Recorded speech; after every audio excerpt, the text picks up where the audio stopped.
like to open the meeting at 8:24 a.m. Thank you for your attendance, councillors. Do we have a leave of, anyone wish to move a leave of absence? Someone has their device on. The sound's coming back through. What do? Oh, you mean that on the Still going.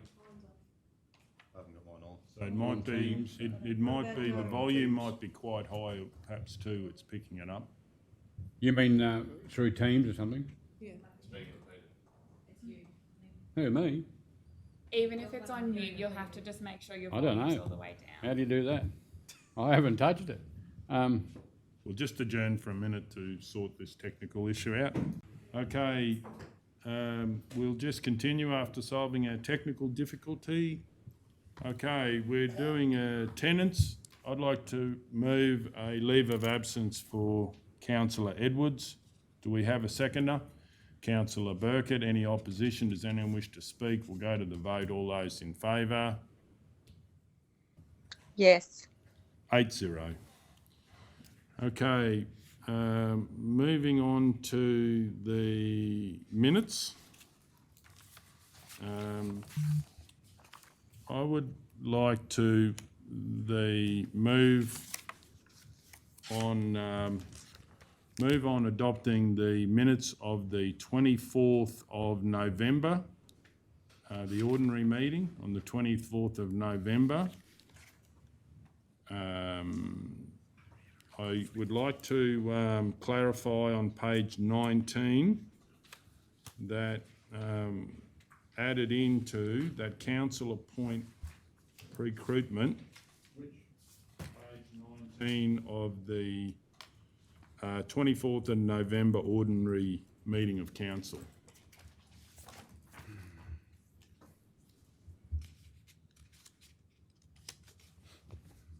So if everyone's got that, page 19, that council appoint recruitment via local buy, and this is what I would add in, by local buy, recruitment process contract. So we'll read that council appoint recruitment via local buy recruitment process contract in appointment of an interim chief executive officer. What was it by? Do you have those minutes with you, Yeah, Deputy Mayor? So this is clarifying. that's not the one that was queried though, was it? No, but this is part of that chain of events, and this is one that I believe clarity of the minutes is important. So, okay, does there any What are we putting in there though, Mr Mayor? recruit? So after local buy, Yeah. recruitment process contract. Recruitment process contract. So, Michelle, that's after local buy, recruitment process contract.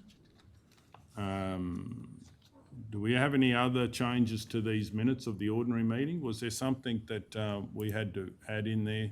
You can't change a I have- resolution. We're not changing it, this is clarifying. Well, no, I'm sorry, Mayor. You're putting it in there, aren't you? Yes, That's changing the resolution. You can't amend the resolution. well, can we put some clarity around what it... Note to clarify the intent, but you cannot change a Righto. resolution. Sure.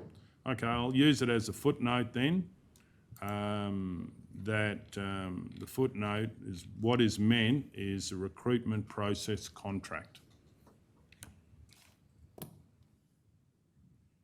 And was there something else with these? Anyone else have anything else with Councillor McMullen? Was this the set of minutes? It's in the special meeting. Well, that's what I was there. Yeah. Okay, do we have a seconder for those minutes? Councillor McMullen. Any opposition? Does anyone wish to speak? We'll go to the vote. Councillor Hancock. Yeah, sorry, Mr. Mayor, I'm just a bit confused between this one and the special meeting. So this is about appointing the recruitment. Yep, which is part of the process, which was always just Yep. as part And of the- the... Yep. and then in the special meeting, it was about, there's a section in there that has dates for the length that we're recruiting. Yeah, this is when we just appointed recruitment to the role to advertise the position Okay. and run Thank that you. process. Okay, so we're going to go to the vote. All those in favour? All those against? Yes. 6-2 if I can call for a division. Okay, that's those minutes. The special meeting on the 17th of November, I don't think has been done. Do we have anyone to move on those meeting minutes of the special meeting? Just wait for Michelle, Mr Mayor. Oh, that's right. Good point. Catching up.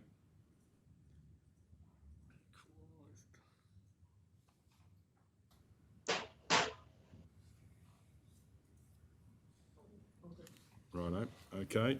So do we have a mover on the meeting minutes of the 17th of November special meeting, councillor no, Taylor? sorry, could you just take that up a bit, Michelle? I voted against that. Mr Mayor called 6-2 and no one said anything. I am six. No, that's right, that's Excuse not me? correct. No, so- the Mayor said 6-2 and I just... Yeah, it yeah, wasn't- but it's it wasn't the getting the Councillor councillors right. O'Neill. Oh, Yeah. sorry. Okay, Yeah, I yeah. just That's okay, just clarifying. Yeah, no, that's good, good pickup. So apology. I just thought No, you're right. the numbers were right, but the Yeah. different wrong councillors. name. Okay, so, You should also acknowledge that Councillor Hancock, whilst we've heard her, is on the... okay, yep. Yeah, no, just to clarify to the people listening that we have councillor Hancock dialing in today for the she's meeting. flooded in. Yeah, flooded in and dialing in. Okay, so do we have anyone for the mover on the 17th of November? It's a good point. Do we put in an apology for the CEO too? I never thought at the time. Yes, good idea that we'll just put an apology in for the CEO or leave of absence or whatever we. Do you want to combine that with the one for Councillor Edwards? Yeah, well, we'll just maybe vote on it separately. Is there a, do we need to get to vote? I don't know if we need to. Just note it? No, well, Yeah, note it. Righto, well, it's done. Okay, now, 17th of November, does we have a mover on these minutes?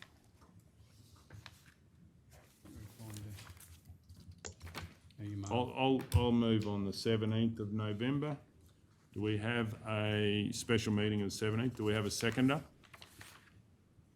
I'll second it, Mr Mayor. Councillor McMullen.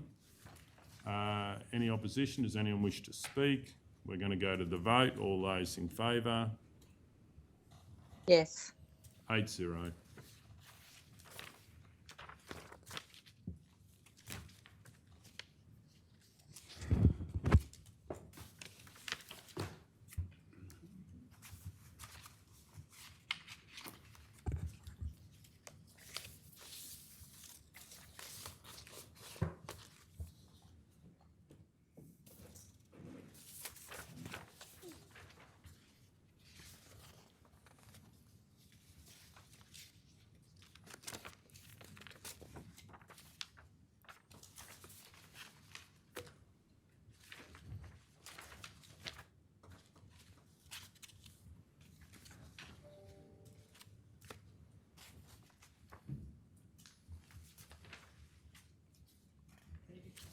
Thank you. Okay, looking at a mover for a special meeting on the 1st of December. I'd like to move that on the minutes of the 1st of December with some clarifications. One is on page 2, that instead of regulation 2012, that it is the Act 2009 on page 2. And then also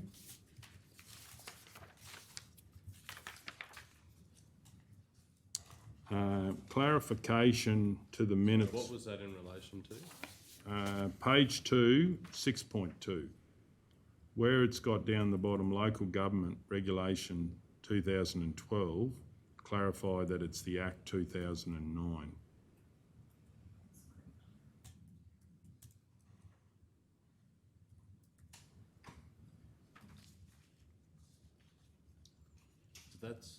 That's not a clarity. We've moved that. That has to be amended. Well, what do you mean? Like a rescission motion or?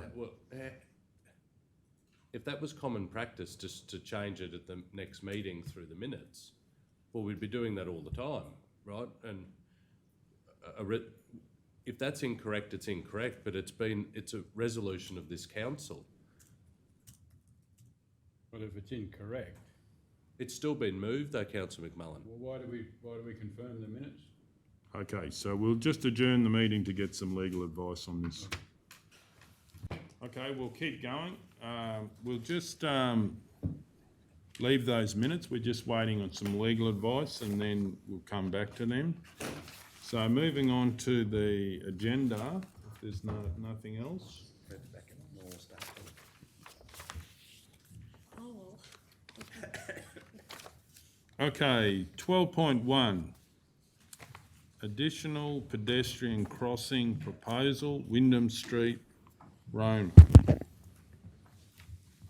All the councillors met McKen. Yeah, I think we did. Good morning. Just on this one, I think I declared a conflict last time and the item is the same. Is that correct? I don't know if that means you still need to do it each time. I'm just going to mention that I declared a conflict, but it's, You don't want to declare again. I know, I don't think I need to if it's the same item, but I'll just let the meeting know that I declared one and stayed in the room as far as the memory was. Okay. Did we have any questions, councillors? yes, I do. Please go ahead. Deputy Director Cam, I thought we were going to have a little look at a pedestrian refuge. Obviously that didn't work. Yes, so through you, Mr. Mayor, we definitely did, Councillor Taylor, and there is a pedestrian refuge in here. So if Option 2, Wendy. Option 2. yeah, but that's okay. I'll just, if everyone's happy, I can just step this through quickly from that. So there was initially looked at a pedestrian crossing, obviously as per the placemaking strategy, and the impact of that was considerably high in terms of possibly 10 car parks and relocation of bottle trees to make that pedestrian crossing work. So I've really been trying to find a solution for this one, councillors, like trying to fit something in here to make this work.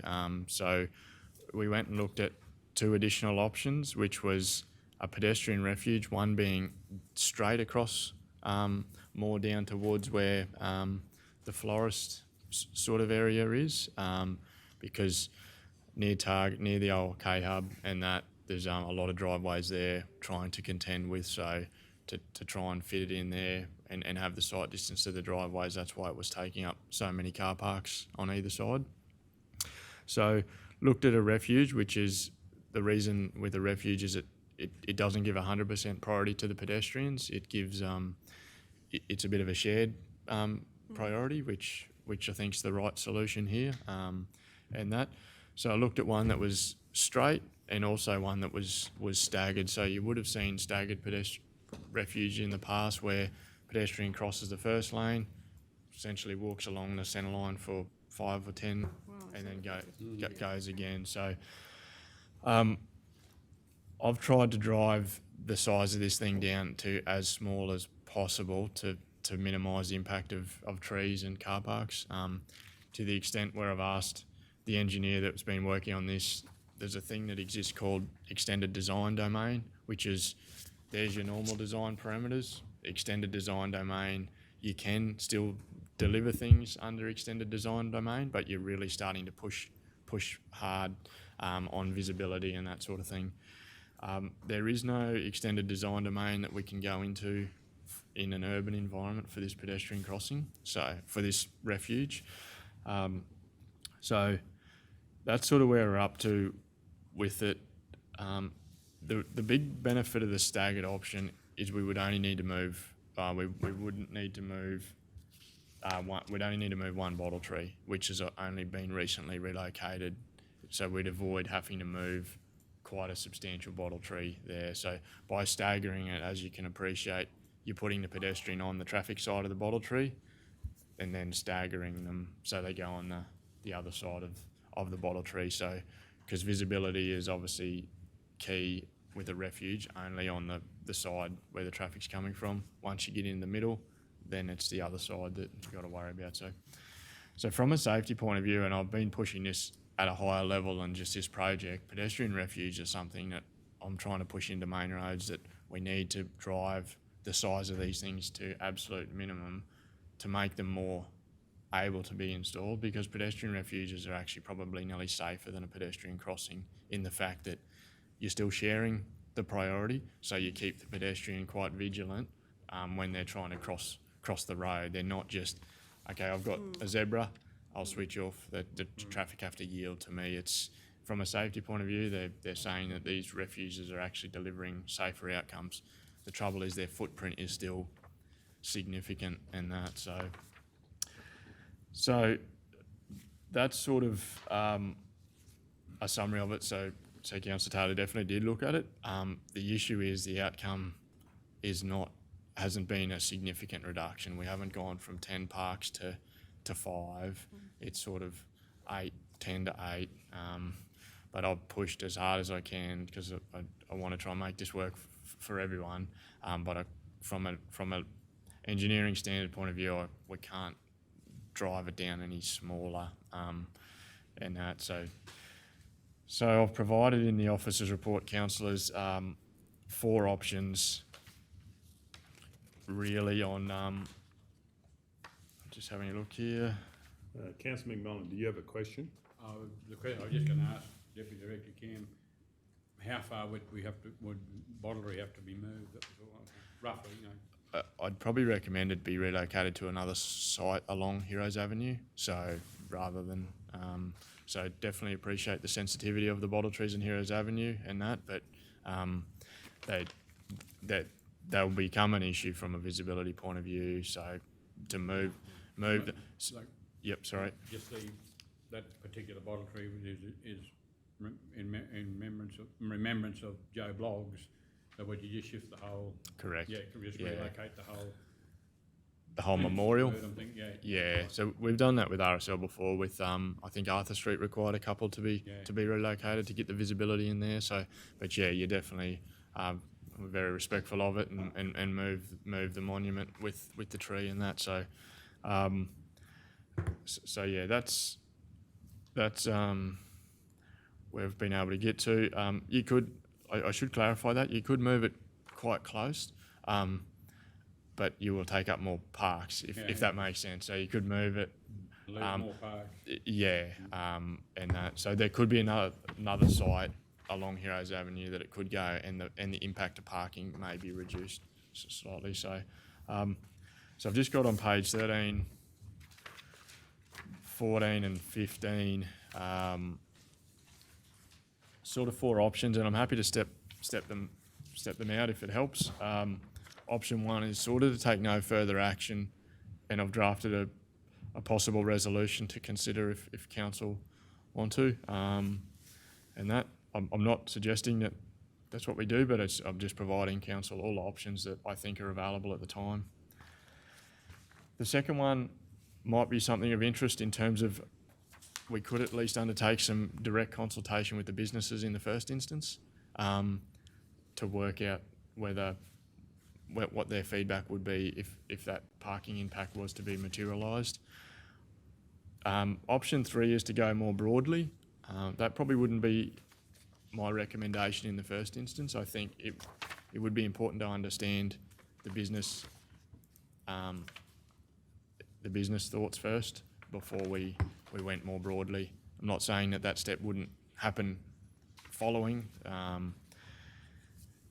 The other one there I I've just put it in there because I think it's an option, but I just want to stress that that is a very long-term strategy. That's not going to yield us a result instantly, and that because that will take quite some time to work through with main roads to amend standards and that sort of stuff. So, as I said, I've already raised that before in the past, that I think these things, we shouldn't be making their footprint that big that it makes them not viable to install, because they are actually delivering a genuine safety impact. It's just their footprint is so large. So. Councillor Taylor? Deputy Director Cam, the picture on page 16, that's just, what option is that? That's not the refuge option. No, that's option number 1 that we looked at that had the major impact. So- Option 2 and 3 are probably sitting on page 9. 7 and 8, respectively. Can I ask, what about, I see the value in just raising up like a crossing without making it a pedestrian crossing, just raise it up, which slows traffic down. But more importantly, you just see visibility of the people because they're up higher, they're not lower. Is there any regulation if council wanted to? Could we do that? You possibly could, Mr. Mayor. I'd have to look at the details, but you could introduce what they would call a speed calming device, like a speed hump. They wouldn't be ones that you see in a car park, because the car park Australian standard is a lot different to a road. Yeah. So they'll be more like the ones you see at, say, the big rig, where it's got a flat top on it and then it goes down. And it's something we can look at.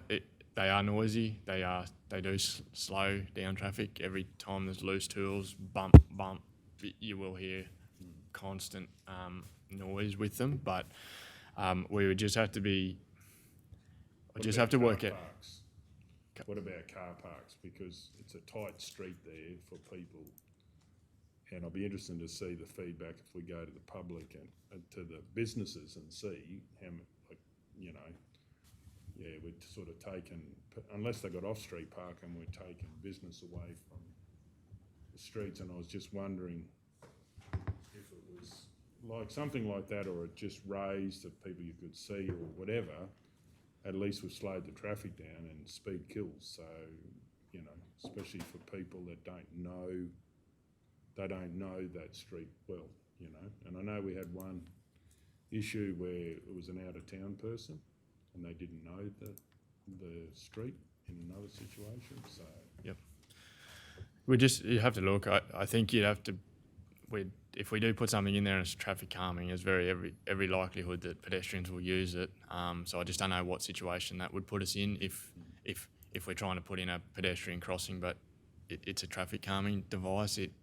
We may have to make sure that there's still the visibility there. So that essentially, what you're talking about was the flat top, was the placemaking strategy's initial concept, was just to put the flat top but paint the zebra across the top of it, and that. So the impact here is 8 parks, 4 either side, which I know seems a lot, but it's 2 either side of the pedestrian, 2 either side of the refuge. On both sides. It's essentially just to introduce the no stopping area.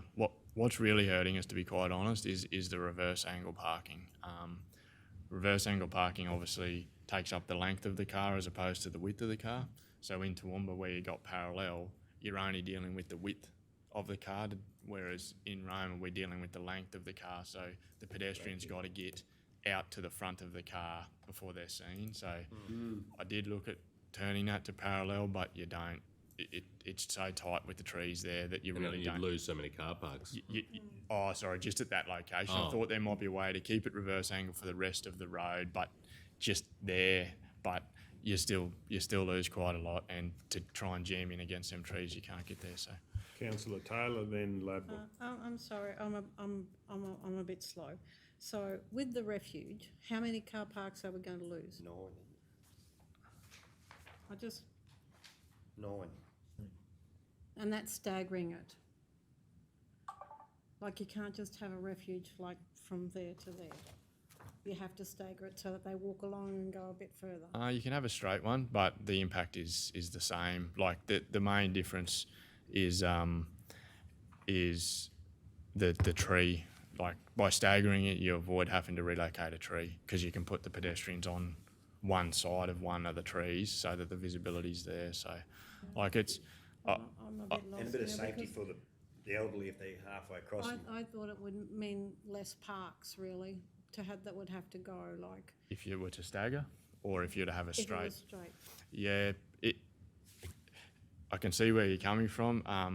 It's at the takeoff point. Like whilst you got 2 takeoff points, you need the clearance at that takeoff point. So like whether it's staggered or straight, it's still 2 either side of the takeoff point to provide that no stopping area. So like.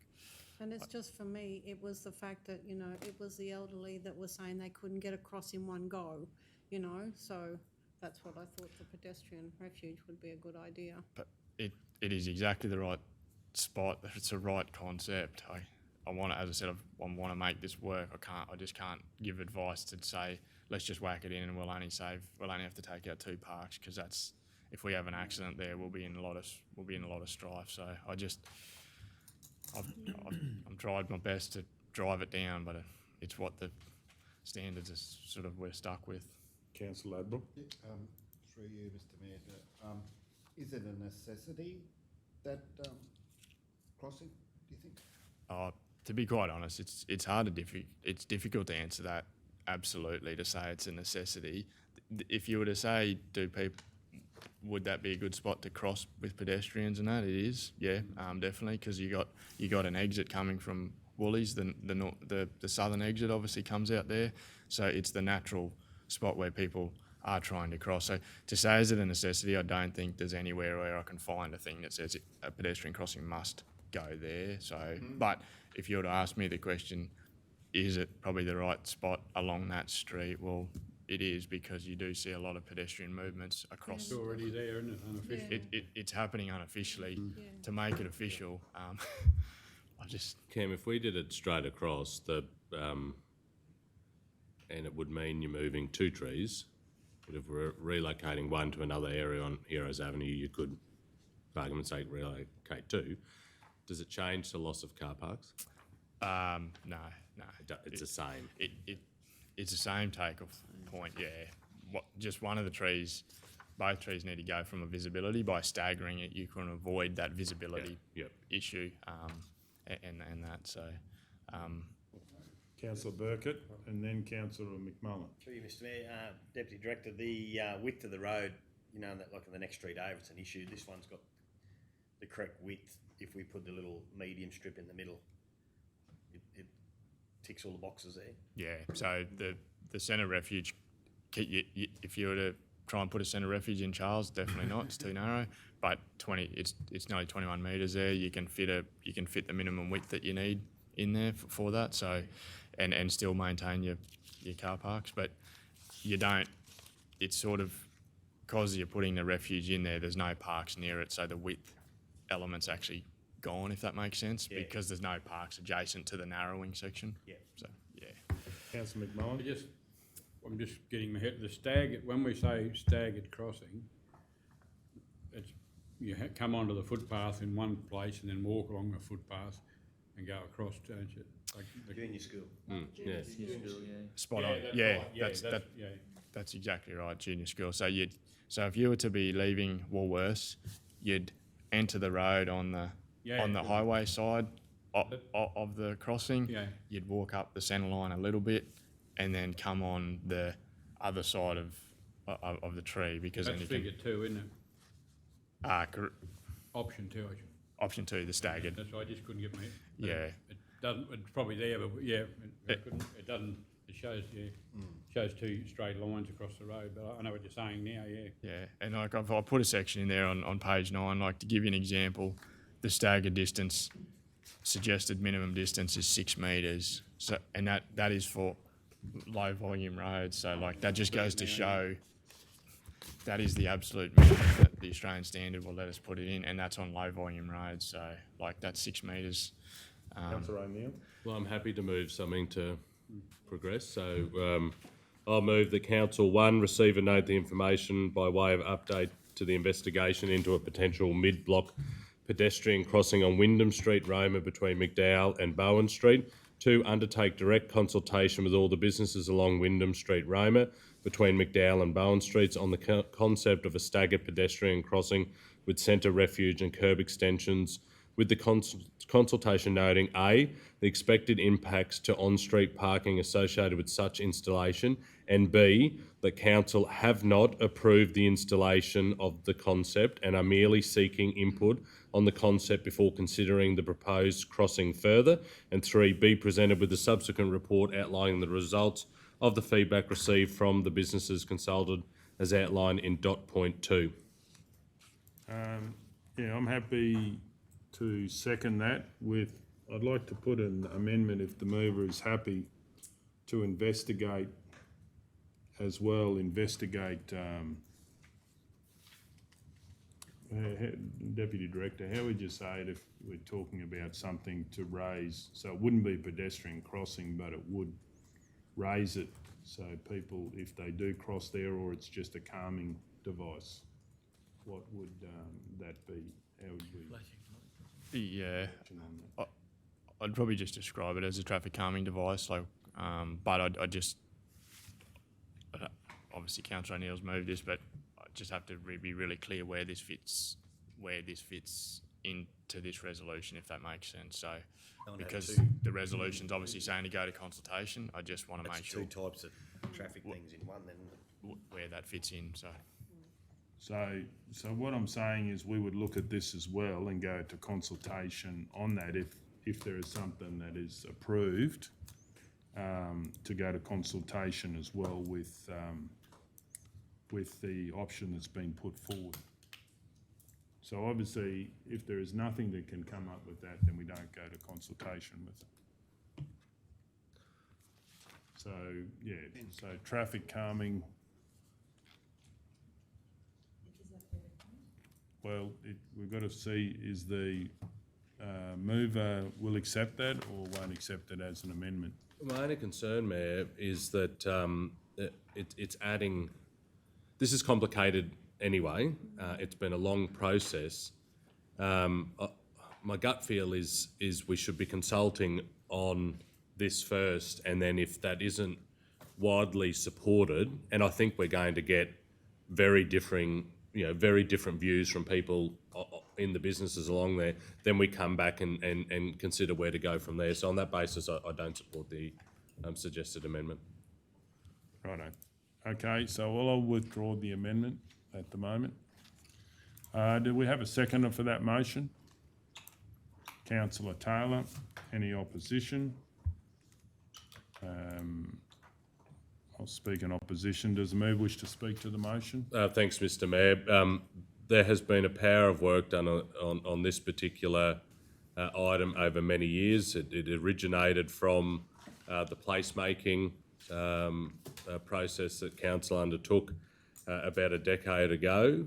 There was a need then from the community and the business community alike to at least explore what a crossing could look like in Wyndham Street. It's clearly evolved since then, and thanks to Councillor Taylor for raising it in this particular term, and raised because community members approached Councillor Taylor to bring it to Council. I think this is a well-constructed resolution. It allows Council to go out and to seek the views, but stresses very clearly that no decision has been made. And I think that's vitally important when you go out to any consultation, that a decision has not been made on this. We want to get further input from particularly the business community, because any changes in Wyndham Street is going to directly have an impact, whether that's positive or negative, on their businesses. So I think this is an important step to go out. Let's seek their feedback. Let's get it back here at the council and further consider where to take it from there. Does anyone want to speak against the motion? I'll speak against the motion. Certainly do believe we need to do something there, but I think this will be devastating for the businesses in that area, and I do believe that we should be doing some diligence on some other matters to double check that we've looked at every option. I do believe that there can be ways that we can slow traffic down and also, more importantly, or just as importantly, raise visibility without losing a major amount of business. We do know people love to pull up outside somewhere, and I certainly wouldn't support this motion unless we go and tick off every other opportunity first and then go with those. So that's the reason I won't be supporting the motion. Does anyone wish to speak for the motion? Councillor Taylor. I'd just like to thank Deputy Director Cam for all the work, and I appreciate the fact that he listened when I asked for him to give us some options. So just be happy to put it out there as well to the business house. I understand about the parking, I really do, but I just also understand that, you know, we have an ageing population as well, and they too need to be looked at, and happy to come back with, you know, whatever they decide. That's fine. Put it out there and let's just ask the question. Thank you. Okay, does anyone wish to speak against the motion or for the motion? Does the mover wish to sum up? Thanks, Chair. Just to add to the closing of this particular matter, none of us here that sit around this table have a business in this particular part of Wyndham Street. There are some great businesses. I want to hear from them what they believe the impact, positive, negative or neutral would be, and then we can make an informed decision based on the information that is provided from the people that are going to be directly impacted if in fact this was to be constructed. But again, I stress no decision has been made by council to do it, but it's an important step to go out and seek the feedback of our businesses. Okay, we'll go to the vote. All those in favour? All Yes. those, thank you. All those against? 6-2 if I can call for a division. I'd like to move that council investigate calming mechanisms for Wyndham Street, and calming mechanism and improved visibility and/or improved visibility mechanisms without contemplating a pedestrian crossing for Wyndham Street, and for this information to be brought back to council in the future. Do we have a seconder for that motion? Councillor Ladbrook. Any opposition? Does anyone wish to speak to it? I certainly do. I do believe we need to be looking at all the different options. I've certainly been to other council areas where they've looked outside the box, and I do believe there is something out there. I do believe if traffic is going very slowly, you have got time to get across the street, and I'm really concerned about people not realising, children ducking out. I do believe if we can reduce the speed of what happens in that area, we can keep people safer, and I do believe we owe that to businesses to be looking at that as part of what we're doing. Does anyone wish to speak against the motion? Councillor O'Neill. I'm speaking against it because I think we've just agreed, a majority have just agreed to go out to consultation on a particular example of how we may be able to address the concerns that have been raised by residents in crossing Wyndham Street safely. I'm speaking against the motion that you've put, Mayor, simply because our staff now have a direction to go out and seek feedback from the business community. That should come back to council first. We then should further consider what has been presented, and if that isn't supported, then we go and have a look at other options. I think it's now complicating the matter for the staff that they'll be investigating the option that you've put forward when we've already given them by majority a direction to undertake the consultation that has been championed by Councillor Taylor. Okay, does anyone wish to speak for the motion or against the motion? Mr Mayor, I'll speak against. I agree with Councillor O'Neill. I think these sort of options that you're talking about will get flushed out in this consultation. So I think that process might either divulge that idea or another idea. So I think until that process is done, I'll stick with the original option. Okay, does someone else wish to speak for or against the motion? I'll sum up. I certainly believe that this is prudent. If we investigate this option, that can be done. So we actually have information once we get back from consultation. I do believe that if you don't support this motion, then we're putting things back further, because then if the consultation is widely not supported, then we're in a situation that we have to ask officers to go away and do it. So I believe, for the safety of the people that use that street, I believe we should be doing this at the same time. And then once we get the consultation back, if it's not widely supported, I believe we'll have another option, which means that we can keep people safer in that street for a quicker time period. Okay, so we'll go to the vote. All those in favour? All those against? Yes. 2-6, the motion is lost. Can I call for a division, please? Okay, moving on to 13. Sure.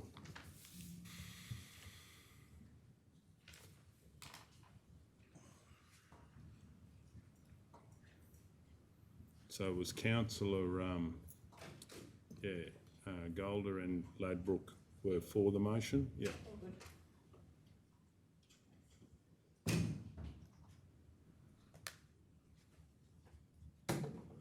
Okay, item 13.1, request for assistance, Mitchell Campdraft Association. Mr. Mayor, I've got a conflict. Please go ahead. We've got a conflict on 13.1. It's the request for assistance, Mitchell Campdraft Association.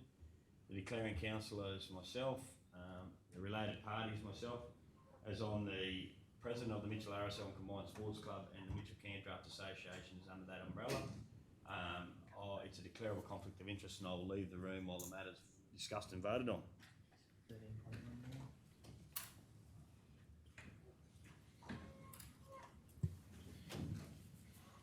So, yeah, item 13.1, request for assistance for Mitchell Campdraft Association. I'd like to move that number 1, work with the RSL and Combined Sports Club Incorporated and its affiliates, including Campdraft Association, to develop a strategic plan for the development of the venue, including accessing available funding sources and cost-sharing arrangements. 2, work with the Mitchell Campdraft Association and Mitchell RSL and Combined Sports Club Incorporated to develop a plan for an equitable staged approach to complete the association's priority tasks. And I'd just like to put, I'll make 3 a new 3.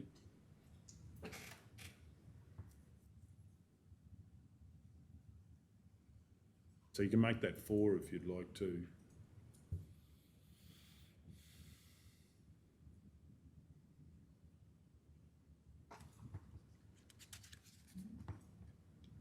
So 3 goes to 4.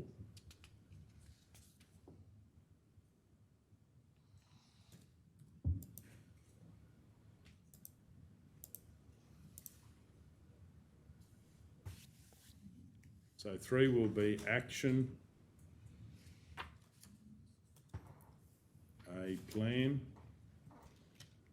for reliable power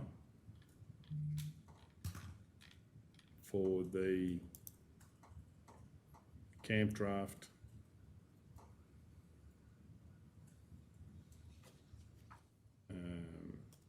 complex with the opportunity explored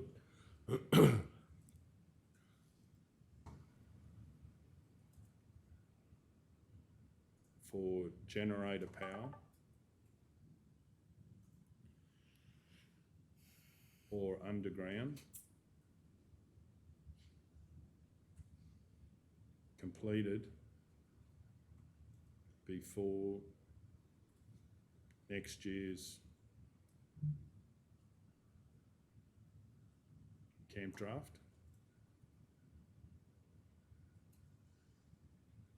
And secondly, Do you wanna do two A and B? yep, that'd be good.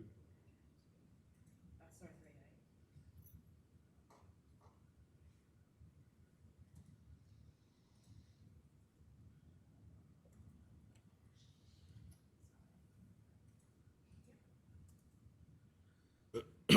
And then the second part is issues with the amenities block.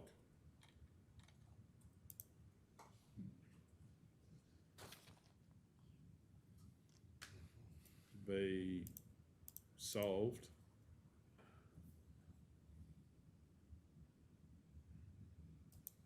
enabling a smooth running camp draft event next year.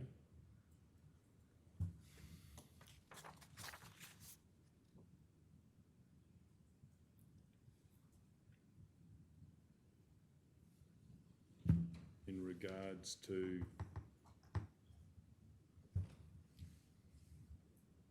the amenities block.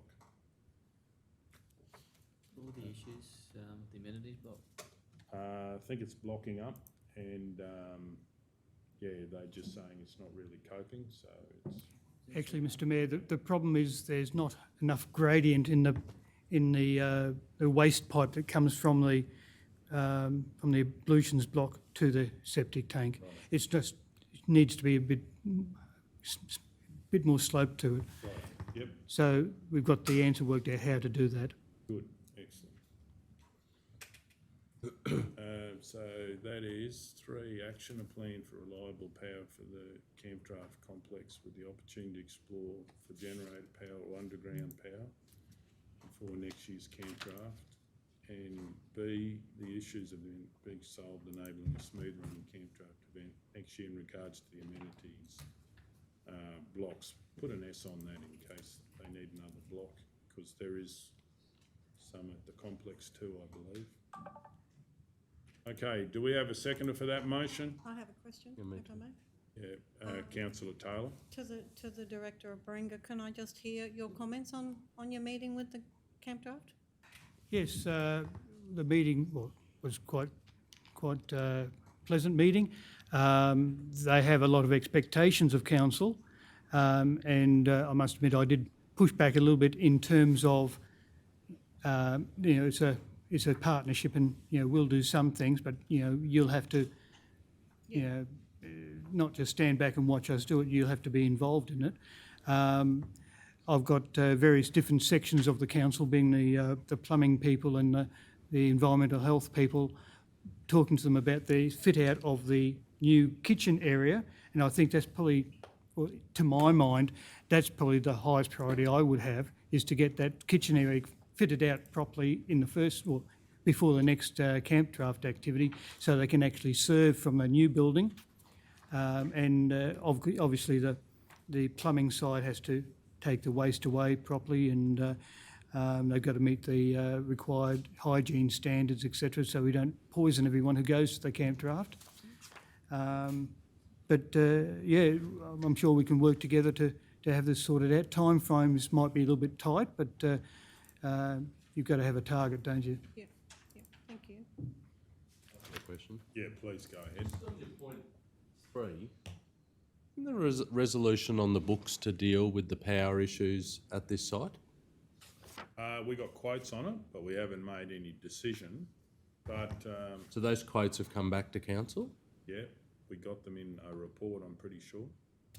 But also, it was brought up. And we as didn't do anything, sorry Mayor, we did, if those quotes have come to council, did we just note the quotes and do nothing? I think we'd have to. if I can interject there, Mr Mayor, it was actually part of the Q1 budget review where we had the quotes and we were looking for a little bit more money, or moving some money around to actually fund the extension of power to the site. But because the Q1 budget review didn't actually, what's the word?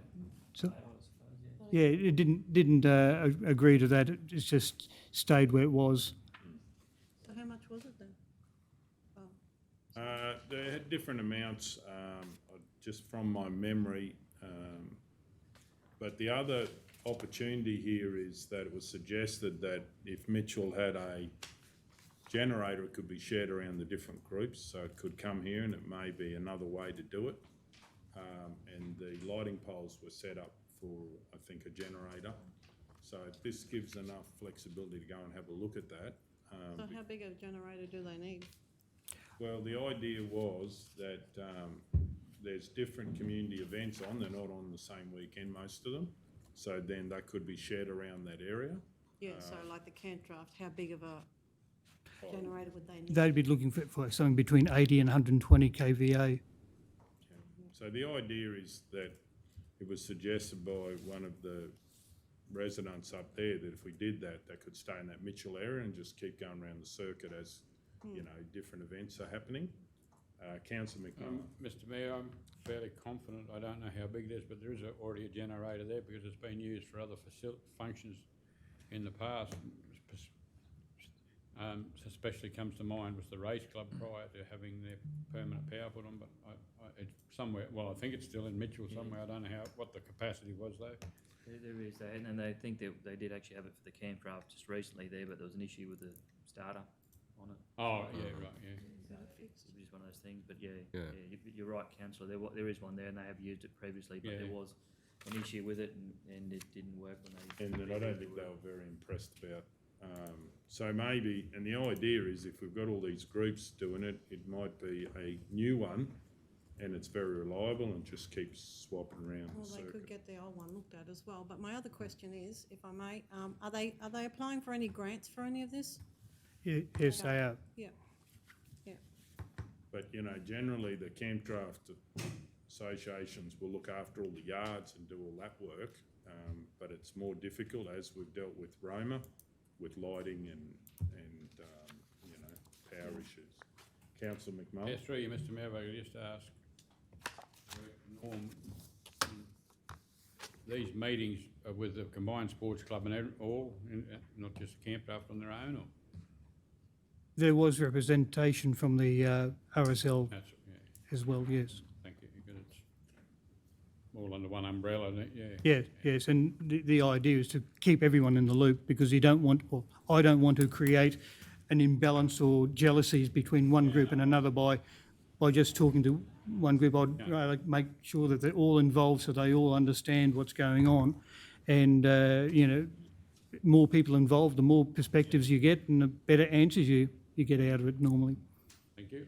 Which is hence one and two certainly does that. Do we have a seconder for that motion? Councillor Ladbrook, any opposition? Does anyone wish to speak to it? We're going to go to the vote. All those in favour? Yes. That's 7-0. We can get Councillor Burkett back, please.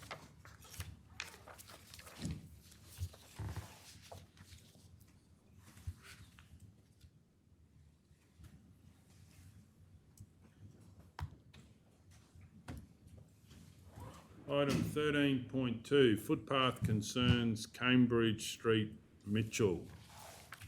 I'd like to move the council offer to allow access for clients at ALT Skills through the Maranoa Gallery and Library side gate and side courtyard, subject to entering into a formal access agreement over part of Lot 2 on SP 206869 for a term of 2 years. But concluding should Alt Skills no longer occupy the adjacent site. The next point is agreement terminating in the event of a breach or 30 days written notice. alt skills, ensuring that the ramp and pathways comply with all relevant legislation at its cost, and alt skills holding appropriate public liability insurance, minimum cover of 20 million for the term of the agreement. Do we have a seconder? I just got a question. Please go ahead. I noticed that the Friends of the Gallery and BAG have been consulted. Does the staff, how they sit with that, like at the moment with extra staff in there? Well, if you remember, council decided to trial it for 6 months. In that 6 months, has only been used a small number of occasions, and there was no problems caused at all. Yeah. And the other, we don't have to shift the gate back a bit for that security for the back area. That doesn't have to happen. Just keep it as usual. No, I don't believe there's any modifications needed like that, and that's the whole point of having the trial. Yeah. And it didn't cause any problems, so we don't want to be a dog in a manger and limit the access just because we can. Yeah. We're trying to benefit the community out there, so I think it's a common sense way to keeping everyone happy. Councillor O'Neill. I've just got a couple of questions. The first is they'll lock the gate of an evening after a particular time. Is that? Yeah, we'll have two padlocks, one padlock that we have access to and one that they have access to, and lock them together. So either one can open or shut the gate. So our staff will lock it at 5 o'clock, and in the event that someone needs to access via the ramp, they'll have a key to unlock their lock. I think you could call it assisted access, in that the ramp going up the back of the stairs is a little bit steep for someone to manage by themselves. Yeah. So it's acknowledged on the behalf of Alt that they'd probably have to push somebody up the ramp or help somebody up the ramp to get there. So unlocking the gate would be all part and parcel of their service, shall we say. And then just my final one, Norm, on where it says in the second dot point, the agreement terminating in the event of a breach. What's the example of a breach in the agreement? The breach could... Because we haven't got the agreement, have we? No, hasn't actually been put together yet.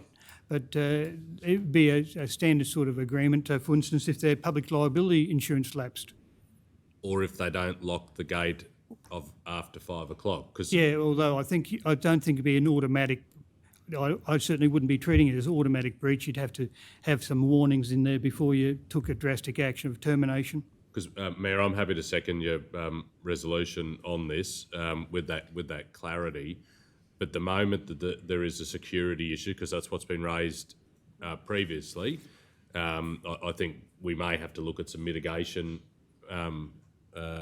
methods, and that might be, as Councillor Burkett asked, is it moving the gate? Like, is there a second gate that needs to happen? Is there a security door that needs to be put on the wooden access into the museum? I think we need to keep on top of this, because they were legitimate concerns, but I'm happy to second the resolution. But what I'm moving is basically we're not shifting anything unless we have issues. So is that correct?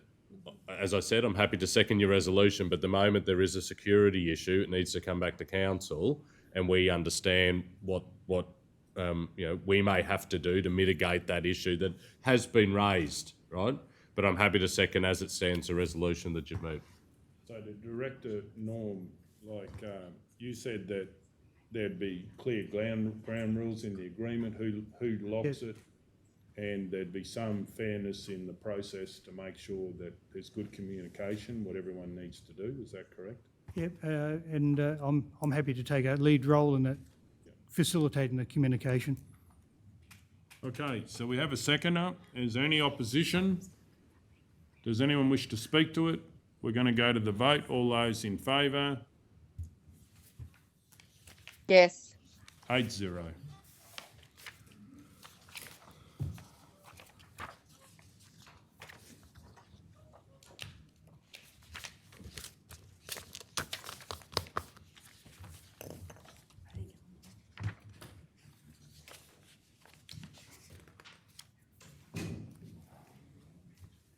Righto. Item 14.1, Wallumbilla Showgrounds Septic. Councillor McMullen. Mr Mayor, I'd like to move that Council, one, contact the trustee lessee of lot 112 on WV 1190, requesting that they surrender their lease over the land. 2, survey and amalgamate lot 263 on plan WV 1304 and part of lot 112 on WV 1190 in agreement with the trustee lessee and department resources. 3, consult with the Wallumbilla Town Improvement Group, Wallumbilla Show Society and Wallumbilla Campdraft Association in regard to their preferred location of transpiration beds on the newly amalgamated lot. 4, fence the additional boundary to protect the underground assets from damage. 5, consider including additional funds in the Q2 budget review to fund this change in project scope. We have a second, Councillor Guthrie. Any opposition? Does anyone wish to speak to it? We'll go to the vote. All those in favour? Yes. 8-0.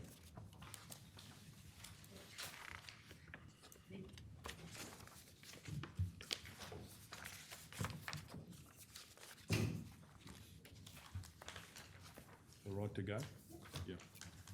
Item 14.2, Warroo Sporting Complex. Do we have a mover? Yes, Mr Mayor. Please go ahead. I move that council consider inclusion in the 2022-23 special projects budget for the Warroo Sporting Complex. 1, building a roof over the newer amenities block, 40,000. 2, upgrade of the older shower block, 25,000. And 3, general maintenance and painting of canteen section of grandstand, 4,000. Okay, we have a second, Councillor Ladbroke. Any opposition? Does anyone wish to speak to it? No, thanks. We'll go to the vote. All those in favour? Yes. 8-0.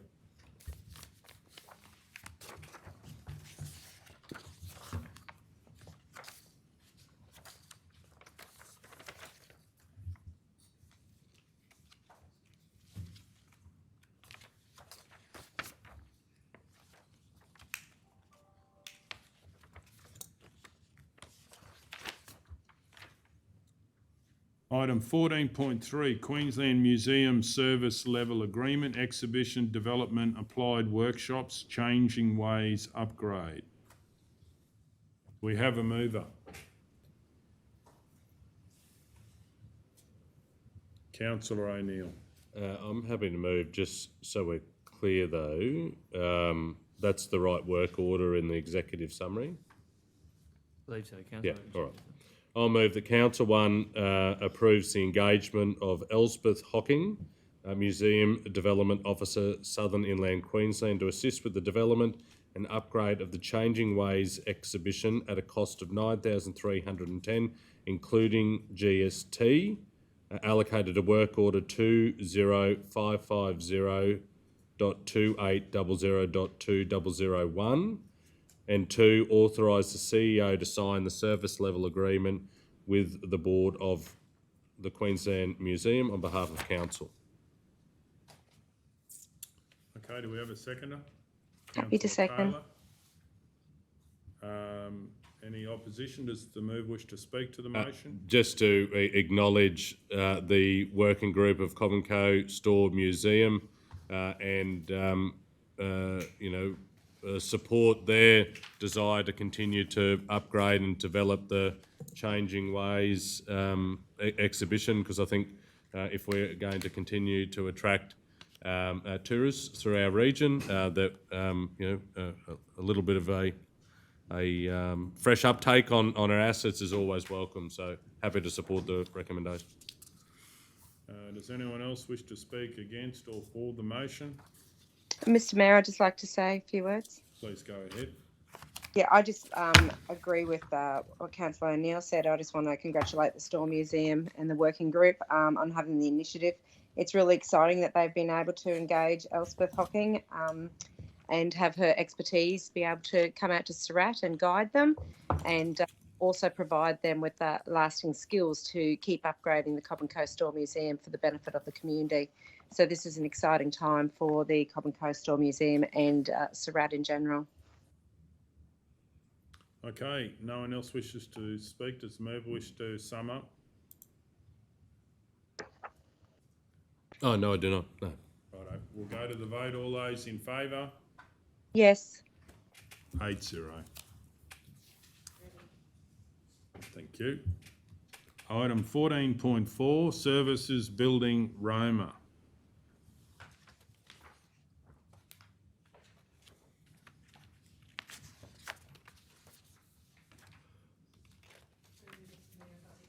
Please. Councillors, so this is coming from a report that I was asked to prepare, just in regard to who owns the building and confirmation if the owner has any plans for the building.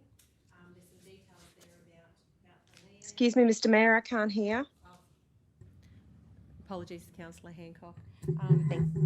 So just, Councillor Hancock, I believe you may have been the councillor who requested this report be brought back to a council meeting, just in regard to who owns the building and confirmation of any plans for the building. There's some details in the report in regard to the land tenure. It is a reserve. The purpose of the reserve is educational institution, and the Endeavour Foundation has been the trustee since 1986. I did make contact with the Endeavour Foundation, and I had hoped that they'd be able to provide me with some details in regard to their intentions for the site, but they haven't yet provided that information. But there is details there on what kind of land it is. Councillor O'Neill. I'll move the council note the information presented in the report and further consider this at an upcoming briefing in 2022. Righto, do we have a seconder? Councillor McMullen. Any opposition? Does anyone wish to speak to it? All those in favour? Yes. 8-0.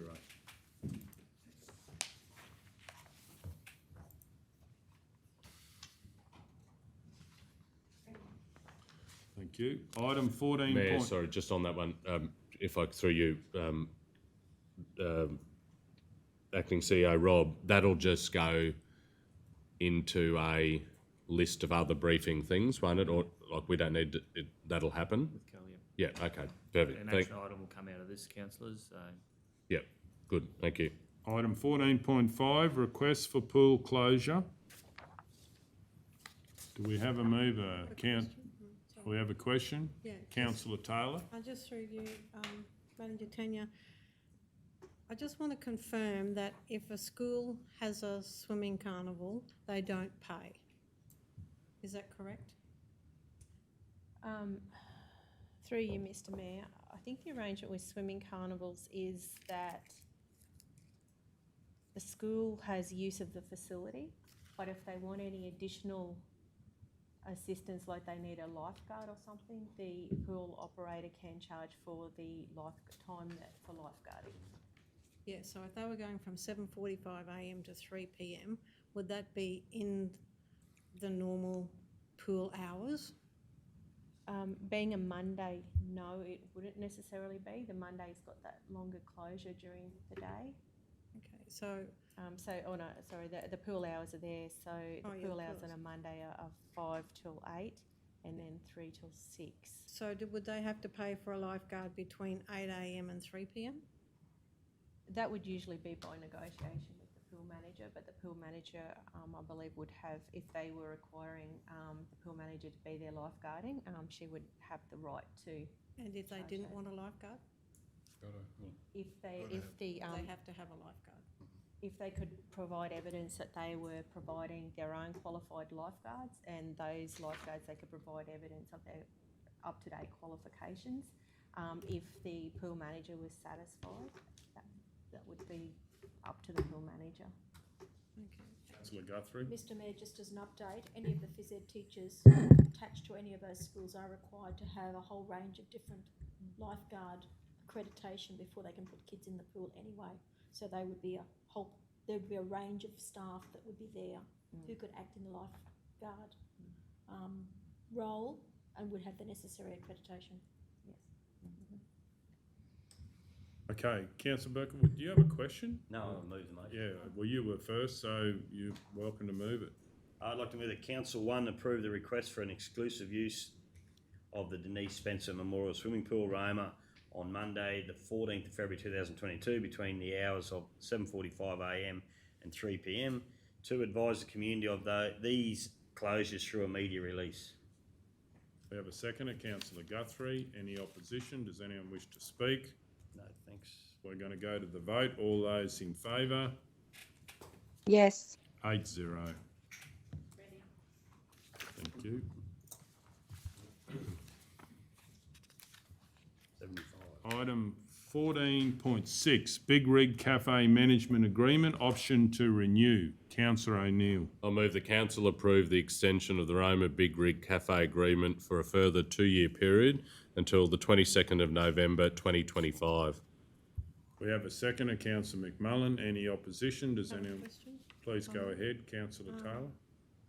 Manager Taylor, that'll be me. Manager Tanya, when the renewal, would that mean that they use it doing the same hours as they did previously? Yes. There's no change to the hours? Same hours. I just noticed too, there is a typo in that officer's recommendation. That should be 22nd November 2023, not That's right. 25. 2023. It's 2 years. Apologies for that. Yes, so Councillor Taylor, there is a management agreement in place, and it's just saying that the manager wants to exercise the option to extend, which is an option in there, and it's on the same terms Same and terms. conditions. Thank you. Other than the CPI increase in the rental. Okay, so we had a mover and a seconder. Does anyone wish to speak to the motion? Happy to acknowledge the change of 2025 as mover too. Mayor, just to say that I've heard nothing but good reports about Beck's Chopping Board out at the Big Rig. We've had different businesses in that facility at different times over the past decade, for me at least, and I've got to say that I think she's doing a wonderful job, and the community is certainly saying that by the foot traffic that I see whenever I happen to be out at the Big Rig. So I'm more than happy to support this particular business continuing in that facility for another couple of years.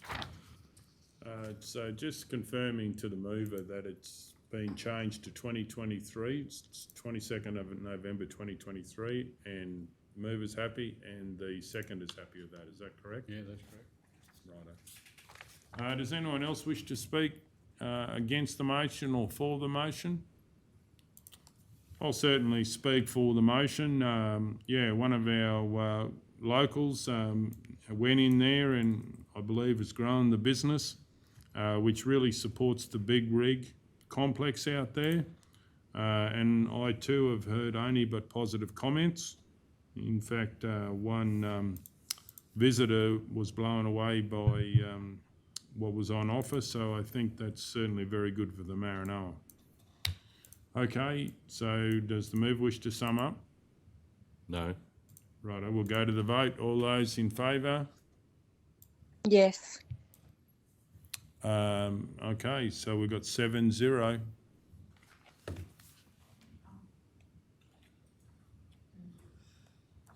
So Councillor Ladbrook is not there.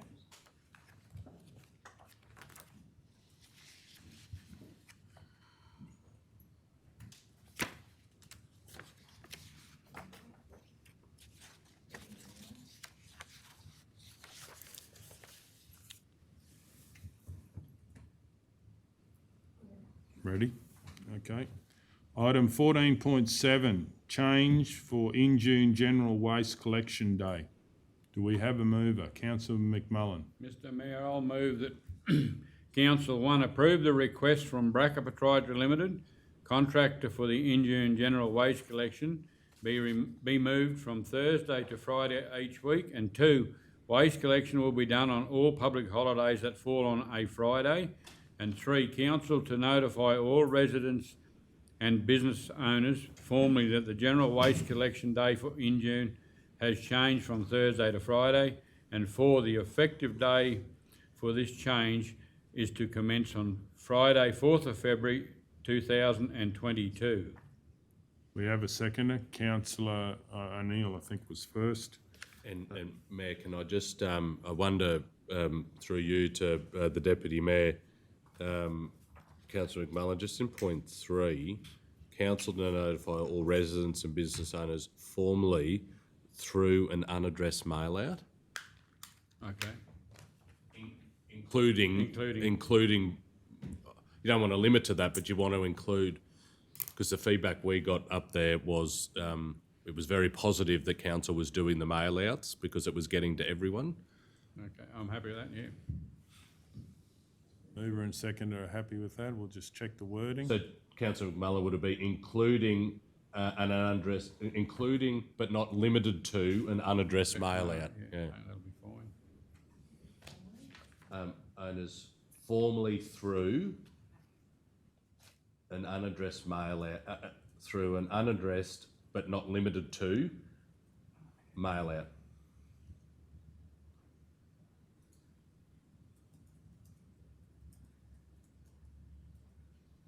Is that right, Councillor?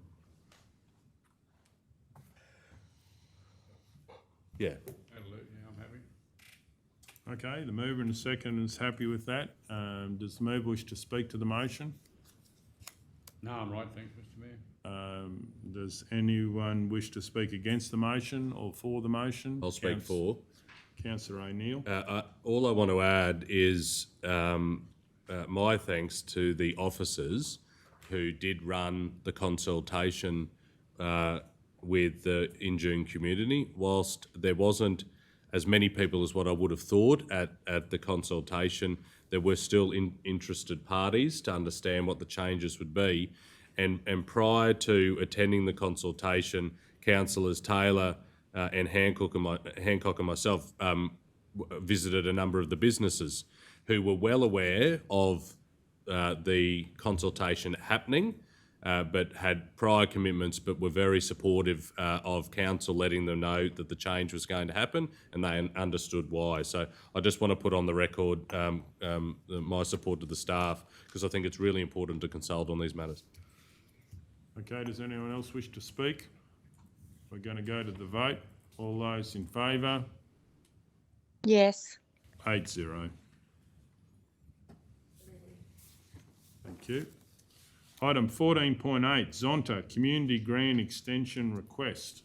Do we have a mover? Councillor Taylor. I'd like to move that Council 1 grant Zonta a date change on their community grant funded activity to no later than the 30th of June 2022. 2, request Zonta complete an amended grant acceptance agreement stating the change in date. And 3, in the event cannot be delivered in the 2021-2022 financial period, request that grant money is returned to the council community budget. We have a seconder. Mr Mayor, I'd happy to second, but I have a amendment. Okay, well, Councillor Guthrie was first, but Sure. do you want to just speak about your amendment? Sure, if that's okay. Sorry, Please it's a go bit hard, ahead. it's a bit tricky doing from here. Yeah, sure. I'm just wondering, Councillor Taylor, if you would consider removing point 3, simply because if something comes up, that will then give the ability for the organisation to come back and talk to council about it, and then we could make that decision depending on the circumstances. Whereas if we put point 3 in now and then they wish to come back, we'd have to go back and rescind this motion. So I just wonder whether it would be, I guess it's just because of the climate that Yeah, I get it. that yeah. organisations are operating in at the moment when something's happened that Yeah, are just out of their happy- control. I'm happy to take out number 3. Julie, you happy? Righto. Happy? And is councillor Guthrie, do you support that? I do. Okay, so then that's the motion. Does the mover, oh, we'll just wait and let us know when you're ready. You ready? Okay, any opposition? Does anyone wish to speak to the motion? We're going to go to the vote. All those in favour? Yes. 8-0. So yeah, we have Sharon's drafted, energy sent down into the chamber of commerce. Three reports to go with it, Right. yes.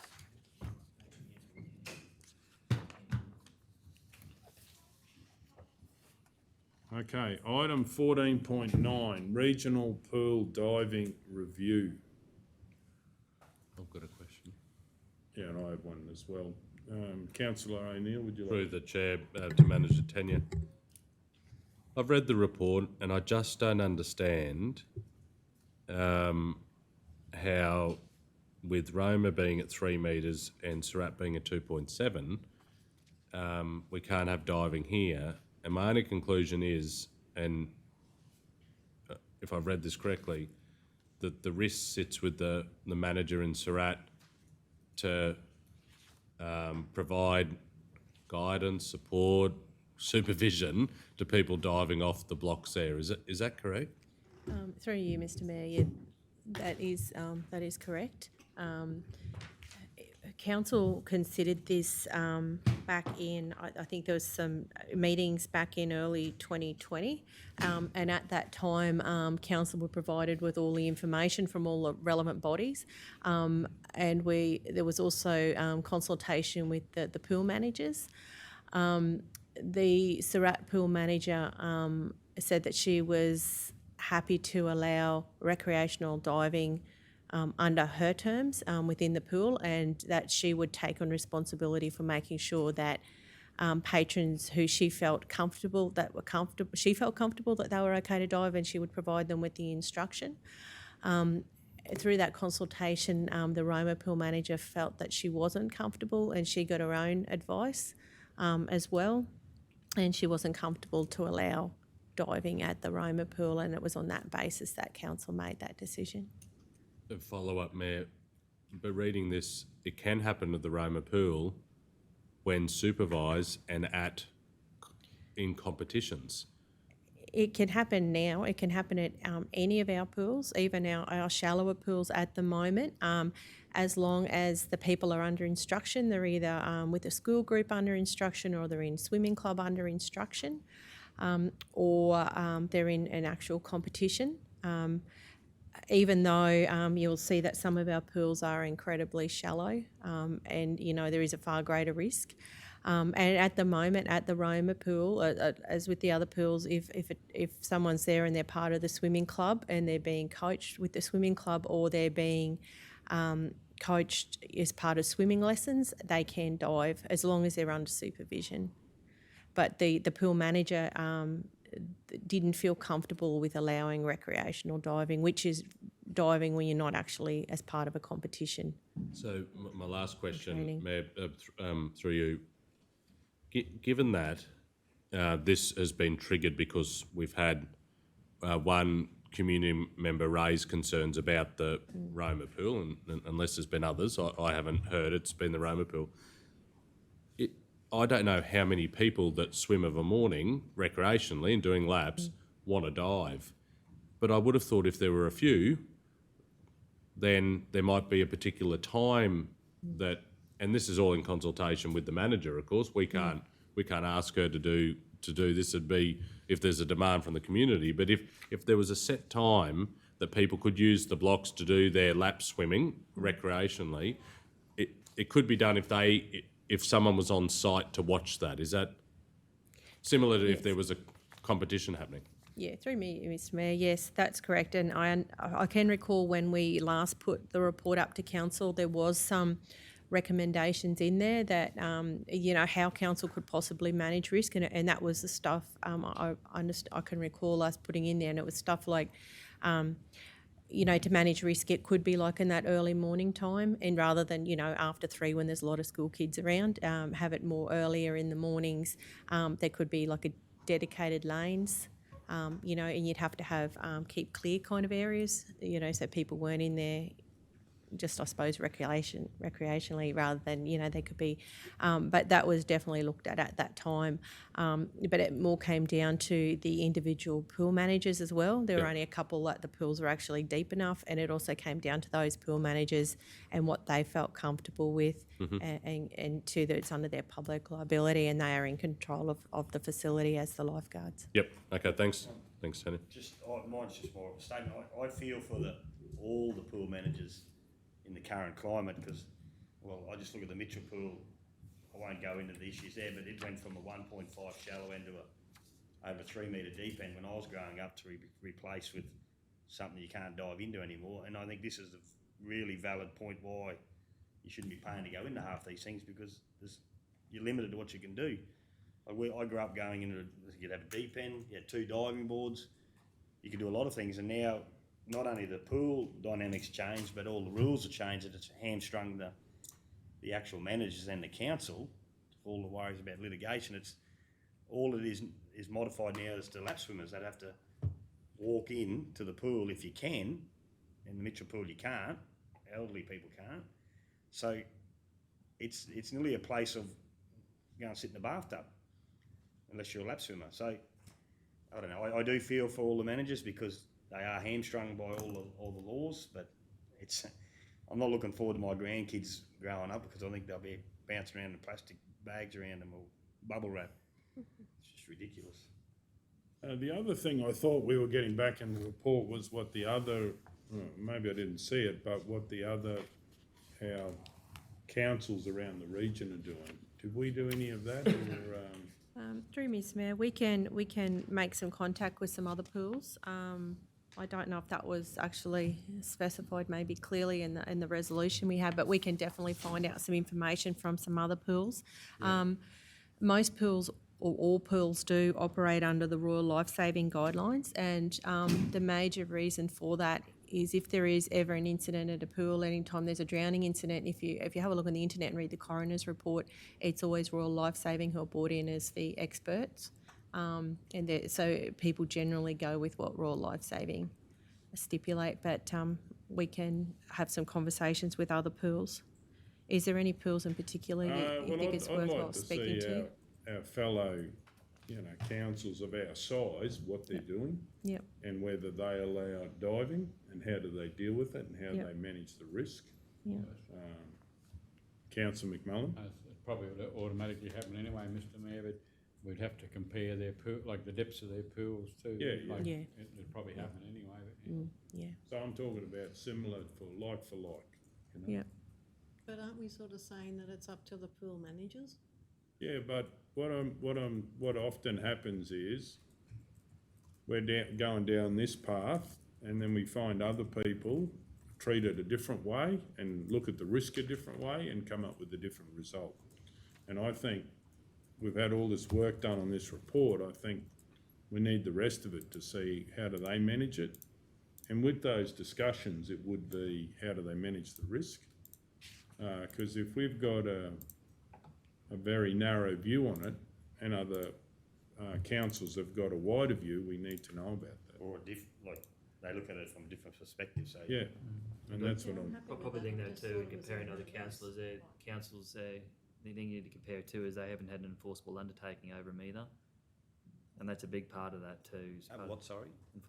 A big part of that report's about the enforceable undertaking. There was an incident at one of our pools. And as part of workplace health and safety investigation was they had to take an enforceable undertaking, which meant council had to agree and sign up to the Royal Lifesaving Guidelines there too, because that was a pretty serious incident. And as a result, there was an enforceable undertaking, and that was a big part of that too. So just something to consider when we bring it back.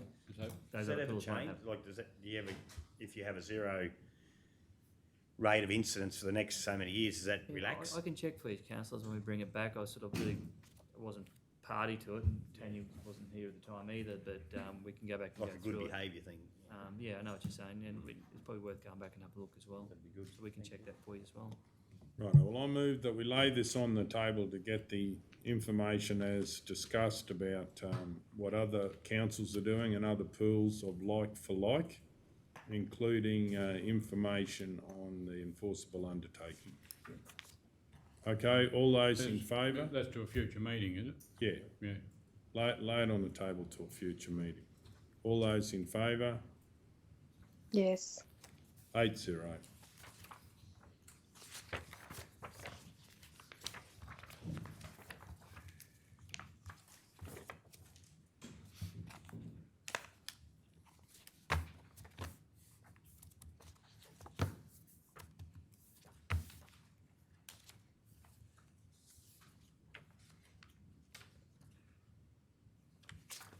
Item 14.10, ALIA,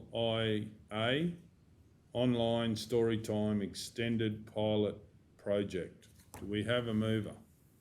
Councillor McMullen. Mr Mayor, I'll move that Council 1 approves the participation of Maranoa Regional Council Libraries in the 2022 Online Storytime Extended Pilot Project at a cost of $1,320 for the 2022 calendar year. 2, authorise the CEO to sign the Online Storytime Extended Pilot Agreement 2022. 3, endorse an application for funding under the Online Storytime Community Grants Program and authorise the CEO to sign the funding agreement and any other associated documentation if successful. Okay, we have a seconder, Councillor Ladbrook. Any opposition? Does anyone wish to speak to it? We're going to go to the vote. All those in favour? Yes. 7-0. Item 17.7, Fortunes Crossing. I'd like to move that a report be prepared for an upcoming council meeting. 17.1 actually. 17.1 what did I say? Item 17.1, Fortunes Crossing. I'd like to move a report be prepared for an upcoming council meeting. Do we have a seconder? Councillor McMullen. Any opposition? Does anyone wish to speak to it? Where is it? I don't know it. Arella Road crossing up past Tony Garland's, if you've been. Oh, yeah. Yeah, when you go past Tony's. Yeah. Righto. And I'll speak to it. Certainly driven by requests that have been in the past and have not been actioned. I do believe if we're looking at being really more sustainable, you know, the feedback is that we keep putting gravel in there, and if we could put a cement top on it or something like that, that means our maintenance in the long term and also the ability for residents to be able to get over it. There was also history of sharp rocks being put in there and then causing tyre issues, and I do believe we should get it on our agenda for a permanent fix to the issue. Councillor Is Taylor? that where they get the sand out of? They get the Yeah, sand out it of has that? done a fair bit, yeah. Yeah, but this is actually just the crossing where people go through. Okay, does anyone else wish to speak? We're going to go to the vote. All those in favour? Yes. 7-0.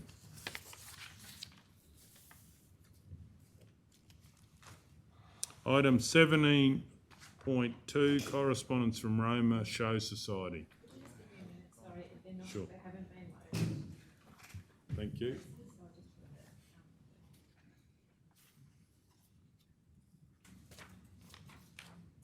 What are we up to? Page 143. Oh, it's extra. Couple at the back there. Extra ones at the back.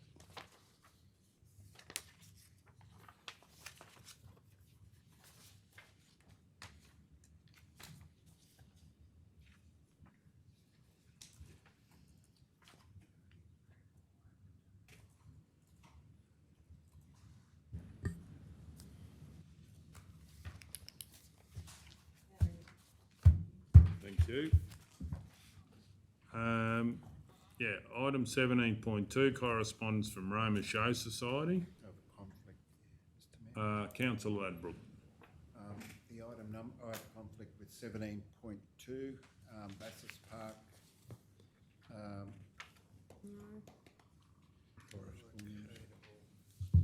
Yep, up there. It's not the kitchen, it's correspondence of Roma Show Society. The councillor is myself, Councillor Ladbroke. And the interest is my wife, Alana Ladbroke, who's president of Roma Show Society. And it's a declarable conflict of interest, and I will leave the room while the matter is being discussed and voted on. Okay, thank you, Councillor Ladbroke. Any other conflicts? Okay.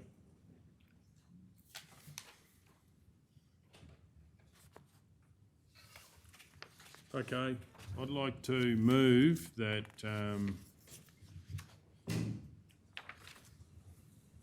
council approve the maintenance requests in the letters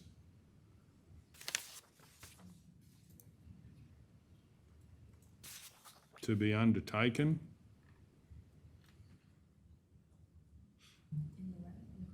Yeah, in the correspondence.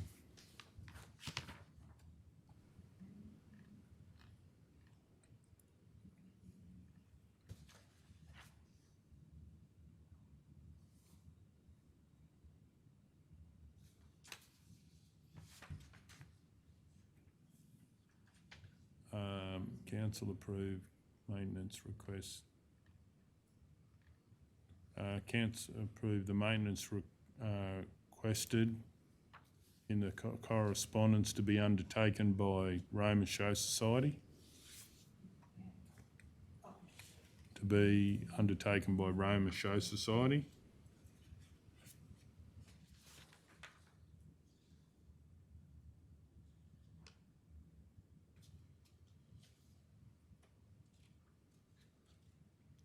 And then and we'll do a couple of points.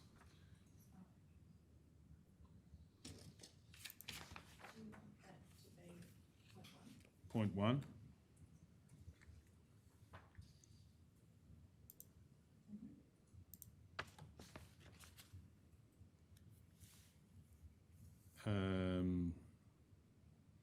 Approve the proposed works for the working dog trial arena.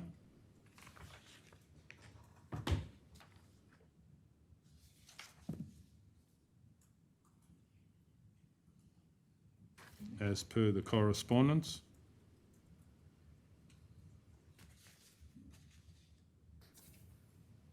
And then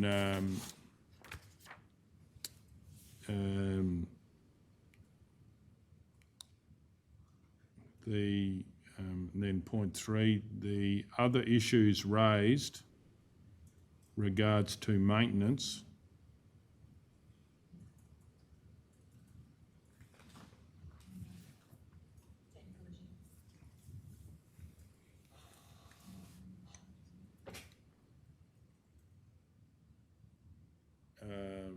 raised be brought forward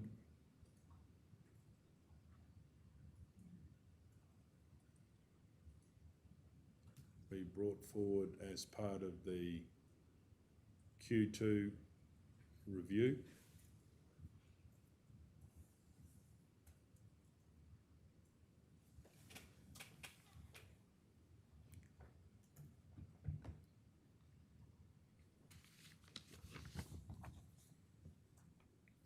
Maybe we say other outstanding issues, because several of them have been done. on that Have they?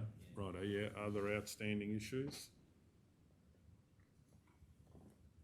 So obviously earlier in the resolution, we're saying if they would like to go and do it, they can just go and do it, and we're approving that as part of the letter.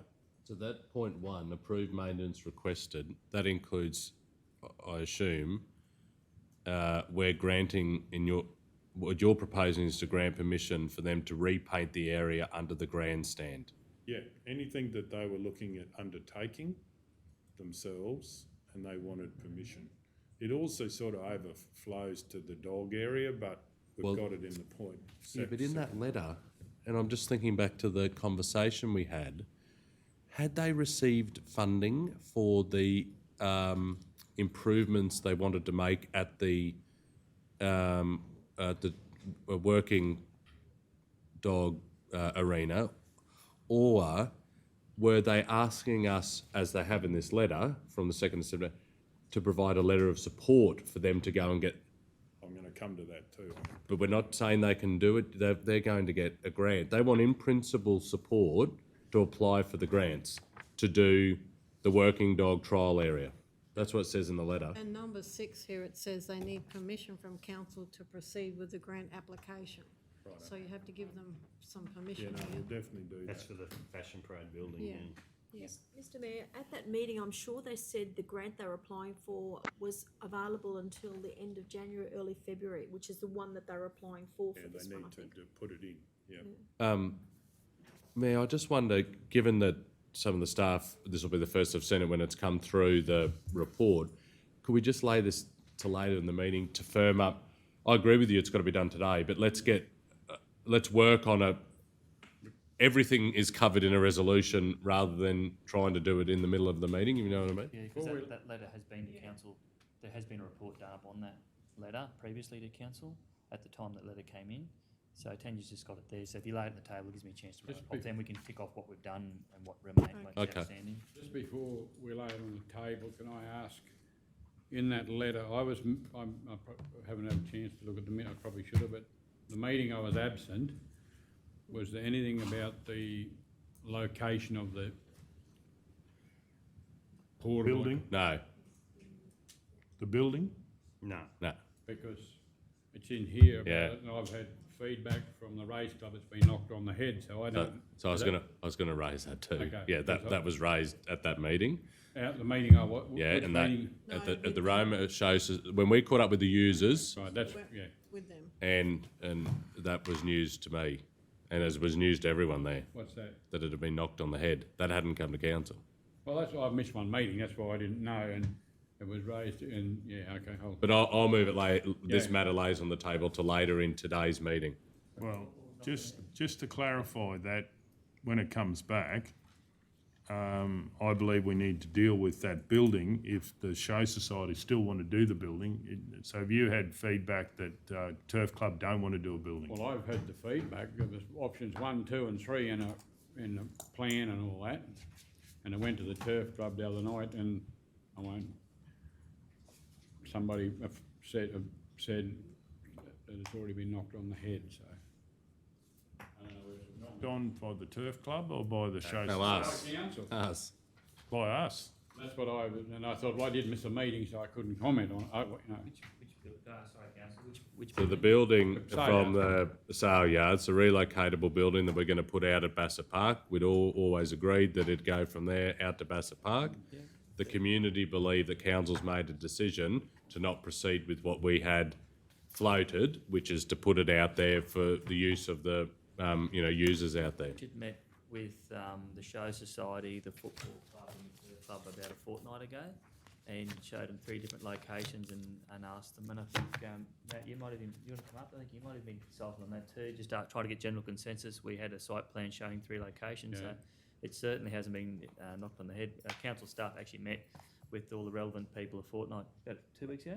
I'm not sure on the exact date, but I have seen the correspondence letter and the map, yes, of those 3 locations. So I'm not Asking sure on the for actual general date of the support, meeting, no. but So given that's definitely. given that it's in here, and I've moved to lay it on the table, Mayor, can we get, as part of this discussion later this afternoon, what options had gone as part of those discussions with the user groups?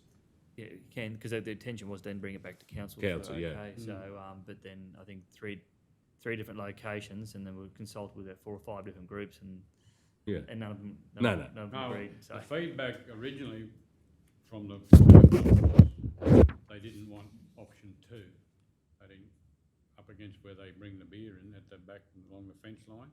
But then the other day, it just came back, they had their meeting, the return, and so it came out there, it doesn't matter now, it's all been knocked on the head, it's not going. And that, That's not the case. I'd heard that as well, and the Show Society expressed that they don't want it in what is option 2, but you know more than I do, Councillor McGowan, because I haven't seen the option, so, Well, I was given a copy of it from yeah, the base okay. club. and Anyway, I let it Mayor, go I've moved because- delay on the table. Well, so- just to clarify, and you also clarified too, point 8 for the officers is to do with negotiating to erect a purpose-built structure.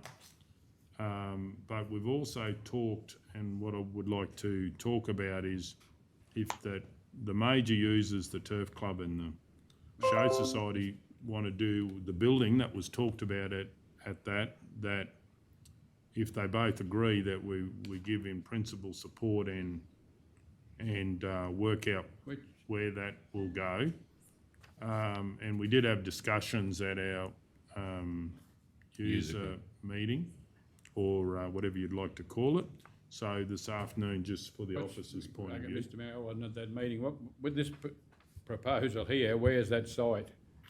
So basically, what was talked about is whether there could be a change, because it sounded like the Turf Club would like it adjacent to the racetrack on the southern side.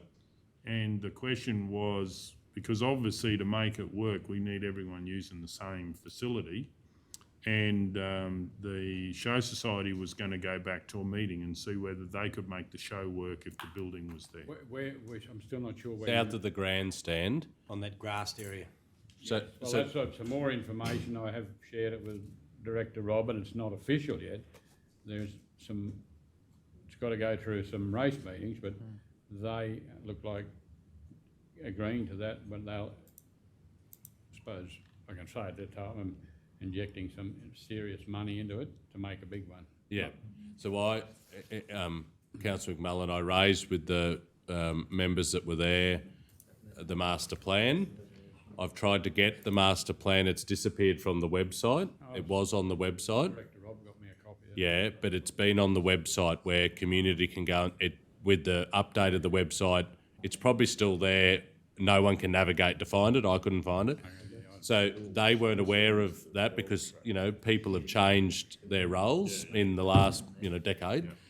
It's timely everyone has another look at that, because once that was floated, the Show Society and the Turf Club representatives were quite excited. I think it's fair to say, Councillor Taylor and Councillor Guthrie, of that concept. It just, of course, what they were envisaging through point 8 of this letter, and the grant is only about 100,000, we're talking significant money to build what was put into the plan. So I think, one, it's timely for council to have another look at that, but community members have changed that are leaders in those user groups.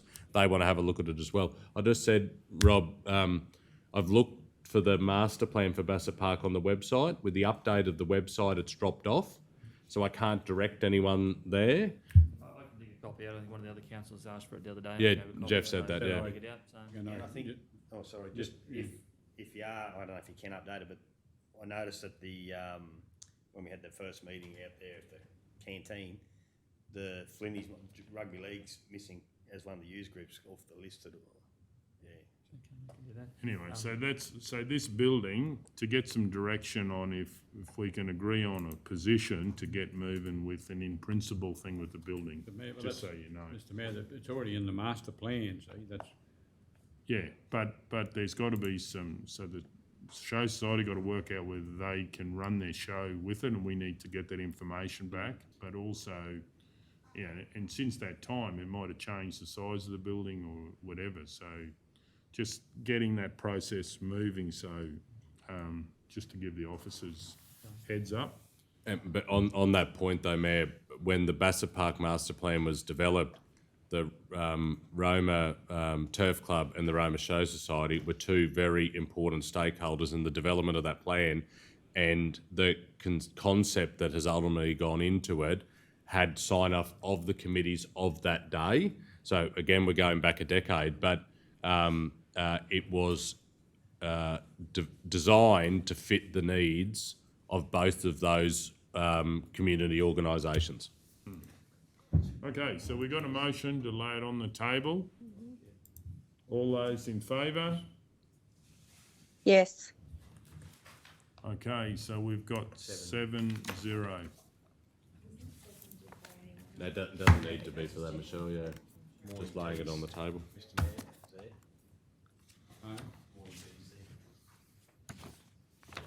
Okay, we'll adjourn for morning tea. Back in half an hour. We'll keep going. Okay, we'll keep going with the meeting. 11:28. We'll go back to the minutes. Minutes of the special meeting.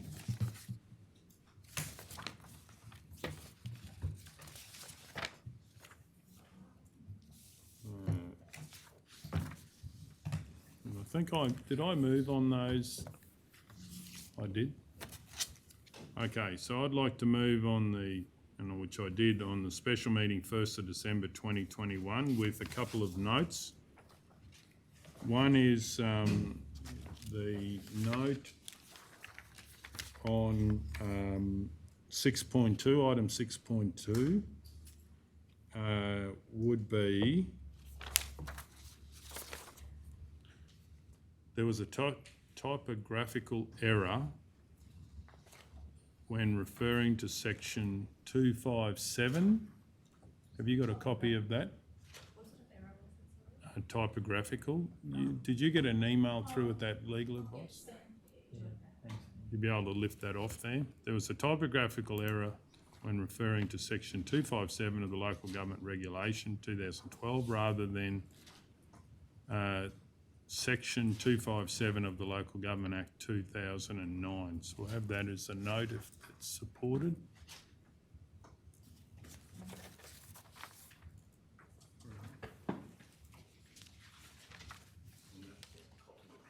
You got to read the rest out too, Mr. Mayor.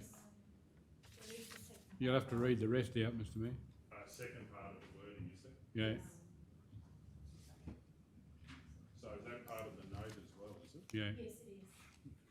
Righto. Also, council confirms its decision to delegate the powers under the Local Government Act 2012 to the Chief Executive No. Officer. Local government regulation, Mr. Mayor. So, right, yeah, good point.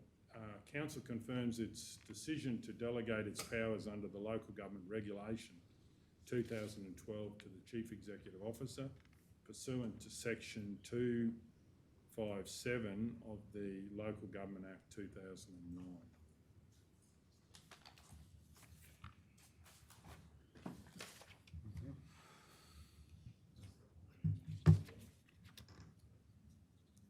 Okay, and also on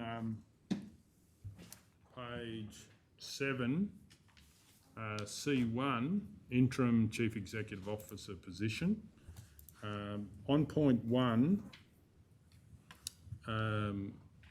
so in relation to point 1, I would like to have a note added to the meeting that to clarify in point 1 is a council employed position. And point council employed position.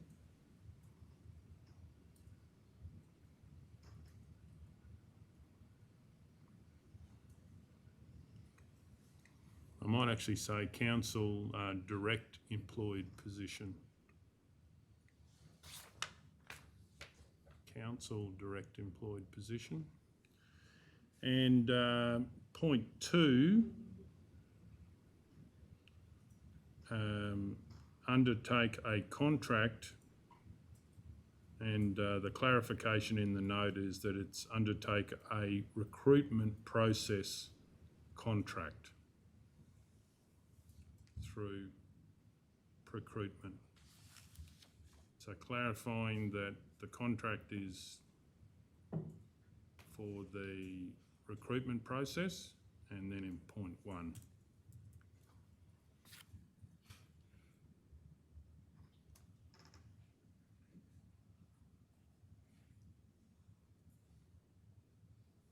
I have a question, Mr. Mayor. please go ahead.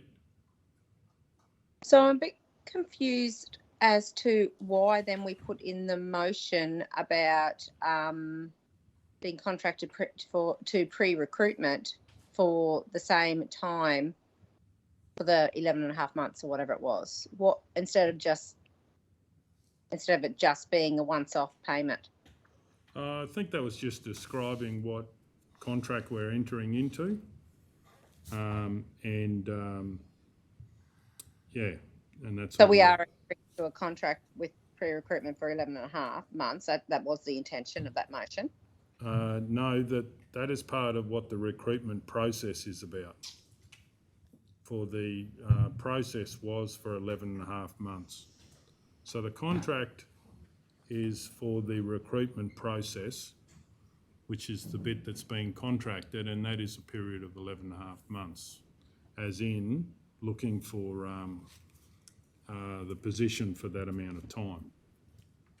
So that resolution is really hard to understand then, isn't it? No, I think this will clarify it, and we'll test it and see. Can you answer whether it was your intention to enter into a contract with pre-recruitment for that time period? No, I only seconded. It was Councillor McMullen, but what from me as the seconder, it was that this was all to do with the recruitment contract, not an employment contract. Right. Yeah. Okay, Michelle, how are we going up there? What would you like assistance with? Blurry isn't me. Very blurry. Yeah. With your additional clarification, point 1 to item 7, are you wanting to change the resolution? No, these are just a note that are going in there into the minutes. Okay, then I think, have I got it right? Undertake a contract. Yeah, that in brackets is good. I think,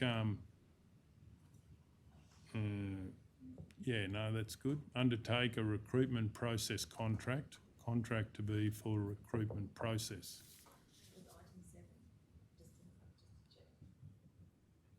Did you say item 7? No, there's 4 items, C1.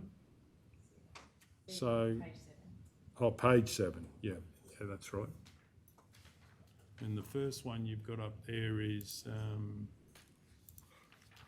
Mr Mayor, can I just ask? yes. Michelle, is that, to me, it's very blurry. Is that, I don't know what. Oh, can we blow up that screen like we normally do? Oh, Thank that's you. okay, yeah, thanks, yeah. Thank you. And if we can just scroll it up a little bit, please. If we can get 2, yeah, that. What I might do is just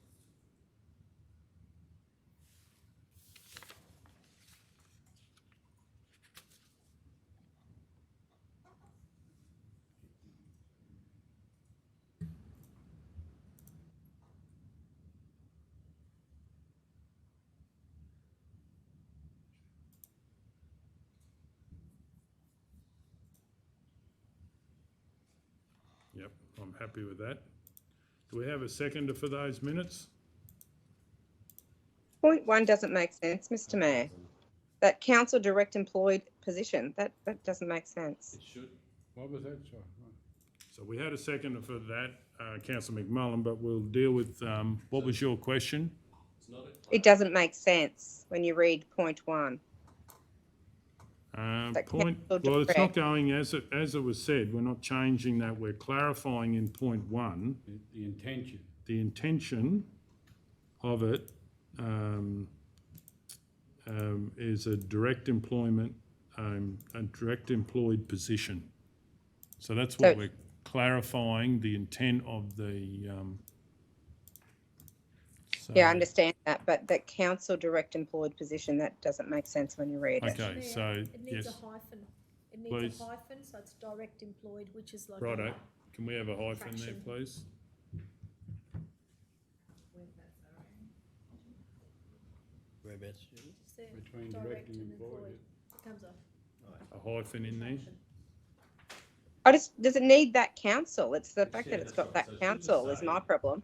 Item C1, page 7.1. Direct. The interim CEO position is employed directly by council. Full stop. There's your clarity.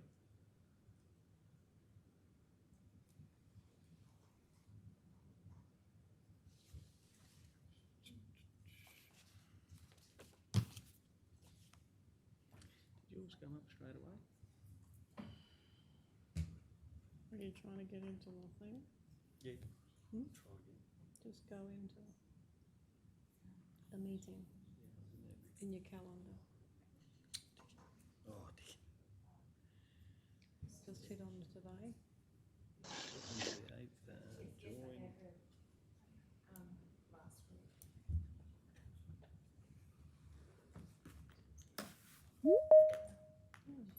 Usually it just says hello. If I don't get on it. Okay, we'll just adjourn for a minute. We'll keep going. Okay, so we've got, if we, when we can, Michelle, pull it up. We've got a mover and a seconder.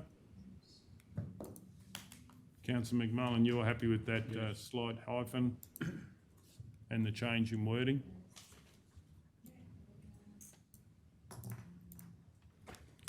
Okay, do we, Michelle, could you just scroll down a little bit? So that, yeah, thank you. No, a little bit more. Thank you.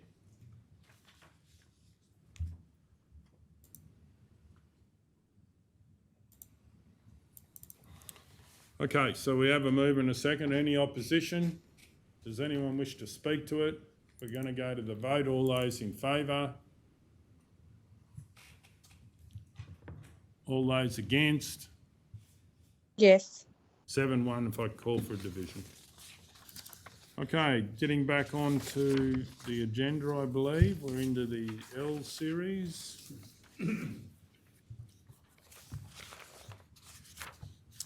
L1, camping at Bassett Park, Santos Festival of Rugby. Councillor Taylor, I have a conflict. please go ahead. Item number L1, the description is camping at Bassett Park, Santos Festival of Rugby. The declaring council is myself, Wendy Taylor. I am the treasurer of the Roma Clay Target Club, and the gun club is mentioned in the report. It's a declarable conflict of interest, and I'll leave the room while the matter is discussed and voted on. Okay, any other conflicts? Councillor Ladbrook, The item number is L1. The description is camping at Bassett Park, Santos Festival Rugby. And That's declaring true as well, councillor is actually. I myself, see their name. Councillor Ladbrook. Person with the interest is my wife, Alana Ladbrook, and myself, which I'm in the committee of the Roma Turf Club. Particulars, my wife Alana's president of the Roma Show Society, and the type of conflict, declarable conflict of interest, and I will be leaving the room while the matter is being discussed and voted on. okay, Councillor Taylor. Can I just add to mine, because there's Sure. Pete's Place on there as well? So if I could just say, the Treasure Gun Club, also the motel Pete's Place is named, and my daughter Kylie is a co-owner of Pete's Place.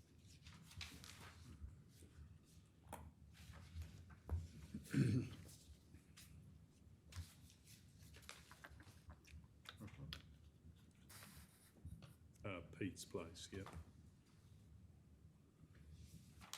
You happy with that, Councillor Yes, Taylor? thank you, yep. Okay, well, if you'd head off and...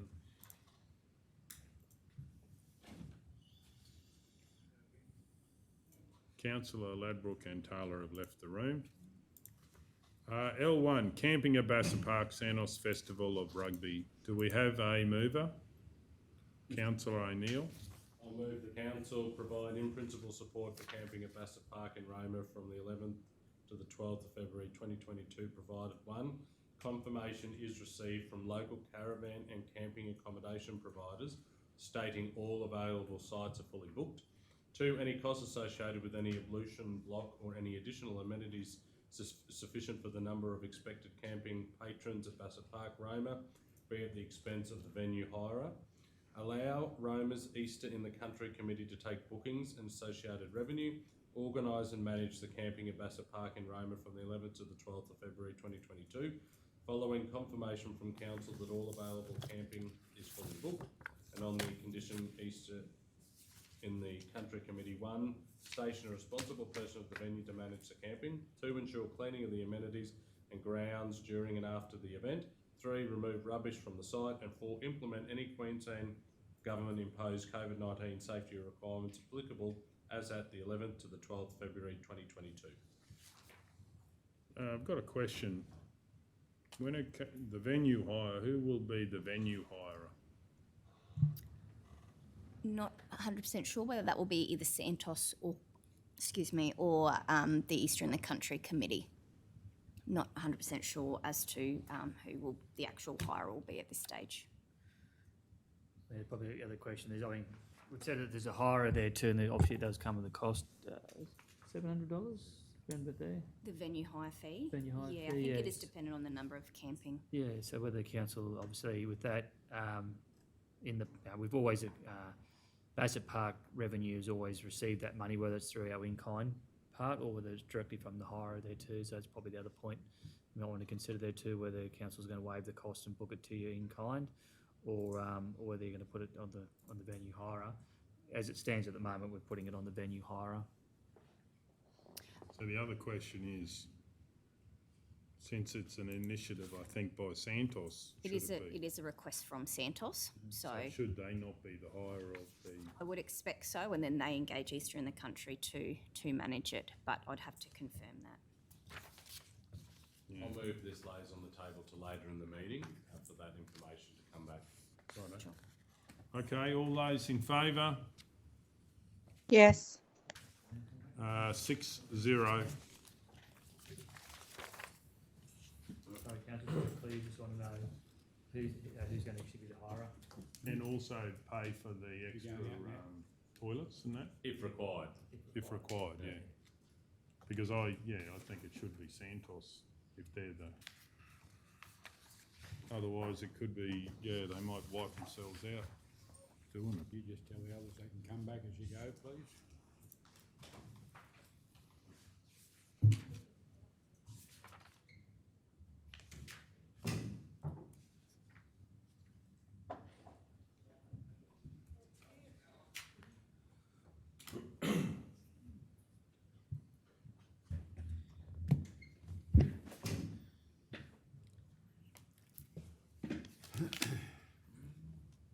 Item L2, you're right, Michelle.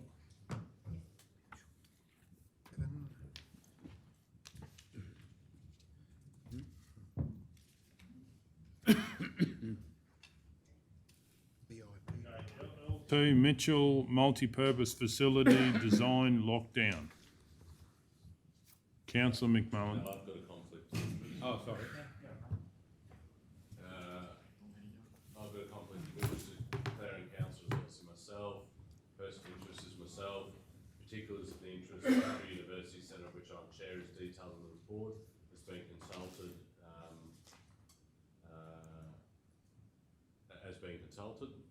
and is referenced in the report. A type of conflict is a declarable conflict of interest, and I'll deal with this matter by leaving the room while it's discussed and voted on. Any other conflicts?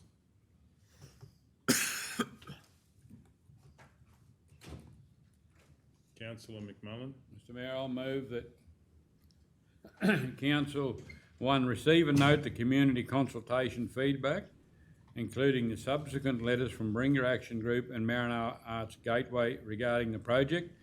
2, approve Concept 1 as the preferred design and progress to full detailed designs on the condition that design is developed in a manner that allows for future expansion of the building footprint should the need arise in the future.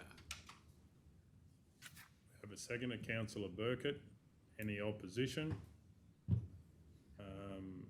I'll speak in opposition. Does the mover wish to speak to the motion? No, thanks, Mr Mayor. I'll Enough speak discussion. against. I certainly believe we need to be building a new building in Mitchell. I do believe that it is not big enough, and I think, contrary to some views, that we will get one opportunity to build this, and we can build a bigger building, but I don't think we come back and expand very quickly. So I think that's not accurate that we'll come back and expand it. So for the people of the Mitchell area, I believe we should be doing it the right size to begin with, rather than maybe the view is that nothing happens in Mitchell, so we need to get this at least to happen.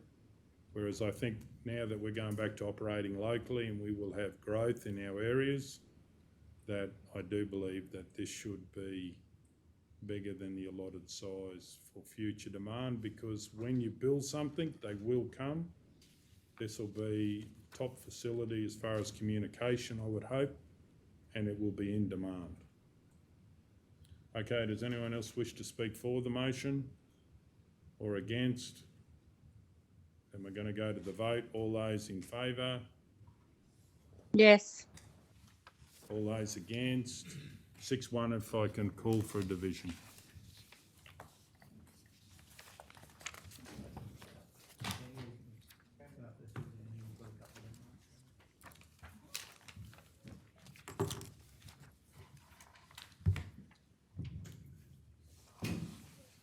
Someone's trying to grab it. Hello, George. Councillor O'Neill. Coming.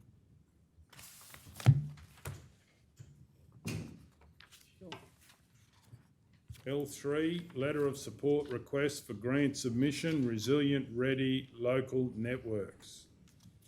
Should we have a mover? Councillor Ladbrook. I'd like to move that council decline the offer from corporate 2 community to participate with them in a grant submission to Preparing Australian Communities Local Stream Grant. Do we have a seconder? Councillor Guthrie, any opposition? Does anyone wish to speak? I just wondered if the officer wants to speak? Please go ahead. Feel free, Mr Mayor. No, No, it's all good. Councillor Taylor. Thank you. Righto. We're going to go to the vote then. All those in favour?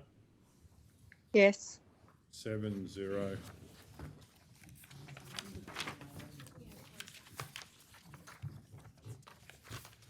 Confidential, wasn't it?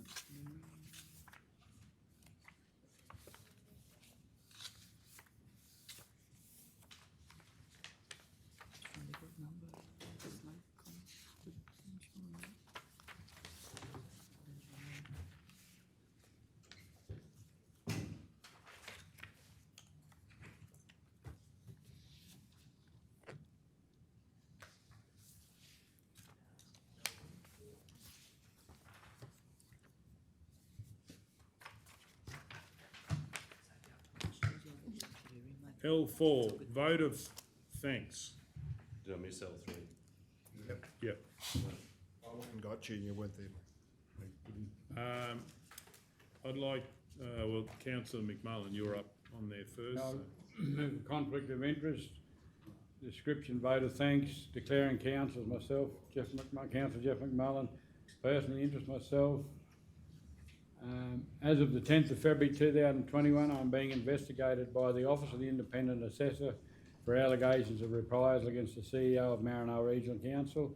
It's a declarable conflict of interest, and I'll leave the room while the matter is discussed and voted on. L4, vote of thanks. Declaring councillor as myself, Tyson Golder. Person of interest with related party or close associate is myself. Particulars interest, I, Councillor Golder, informed the meeting of a declarable conflict of interest involving the staff member referred to in item L4. Type of conflict, declarable conflict of interest. Action that I'll leave the room while the matter is discussed and voted on. Okay. No other conflicts? Mayor, I'm just going to move a procedural motion. Righto. I'm going to move that this matter lays on the table until the special meeting on the 16th of December. Okay, all those in favour? We can vote on that, can't we? Well, it's a Yeah. procedural, yeah. Yes. Okay, 8-0.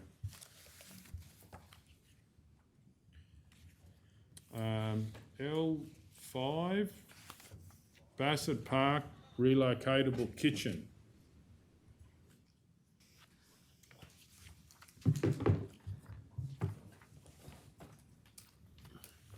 Conflict. Please go ahead, Councillor Ladbroke. The item number that I have a conflict with is L5, description Bassett Park relocatable kitchen, and declarable councillor is myself, Councillor Ladbroke.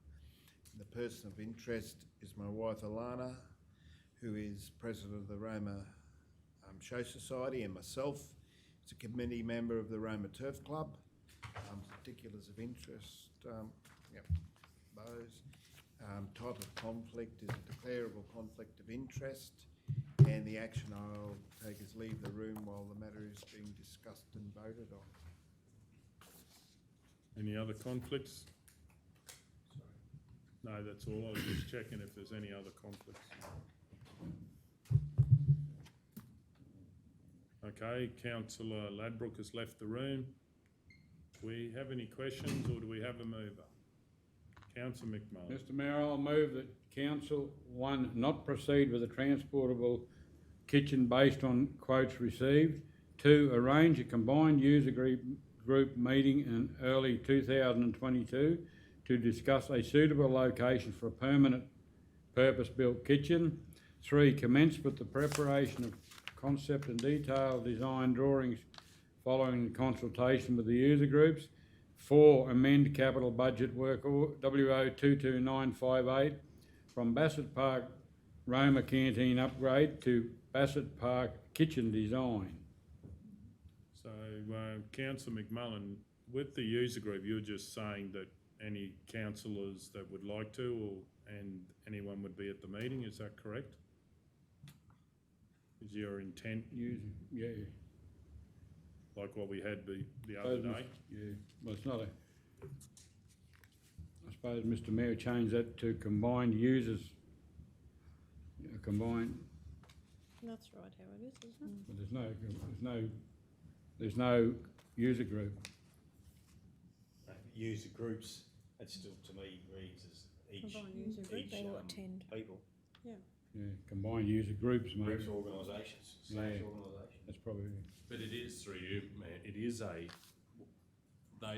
have been calling it a user group. yeah, So, Yeah, it's not. I'm just clarifying that all councillors would be there if all the council will be invited. that's what we're talking about. happy to second. We have a second of Councillor O'Neill. Any opposition? Does anyone wish to speak to it? Can I just ask a question? Please go ahead. The kitchen design, would that not be in the master plan?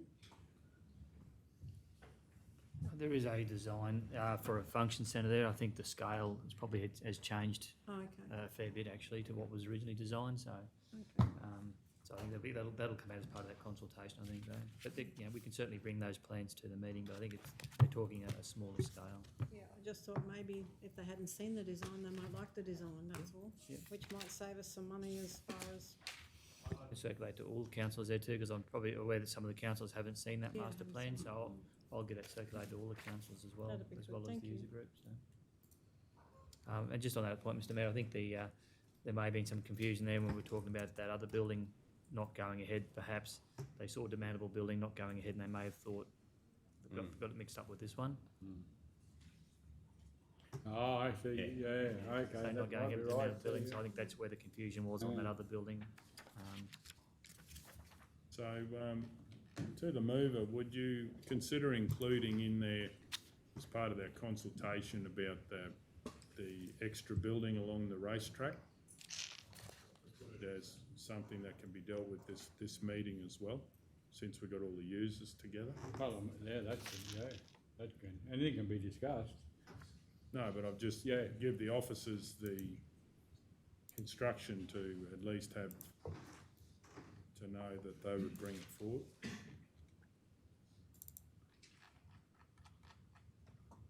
Yeah, well, what do we call it? Well, Might maybe- include the Bassett Park Master Plan as a topic of discussion with all users. But Mayor's referring to that other donga. No, the building along the racetrack, Function centre. the function centre. You know, since we've got all the users together. Oh, yeah, well, that's what I thought, So it just wouldn't be that though, Mayor, would it? It'd be a good opportunity to have a look at the entire plan, because there's a number of steps in that whole. Well, I think the only one that was brought up was that building, so. I'm getting confused. Which one are you referring to? So what I'm saying is, whilst we're having the meeting, why not at the same time speak to the users about the proposal of possibly a function centre? Okay, I thought you were referring to the other one. No. So if it's in the motion, then obviously Yeah. the officers know about it as well. Yeah, we were possible function. Master plan, It's in the master plan, that is, yeah. it is. Yeah. So would you be willing to have in there discussions, master plan for discussions about a function centre? So we name it? But Mayor, wouldn't you include,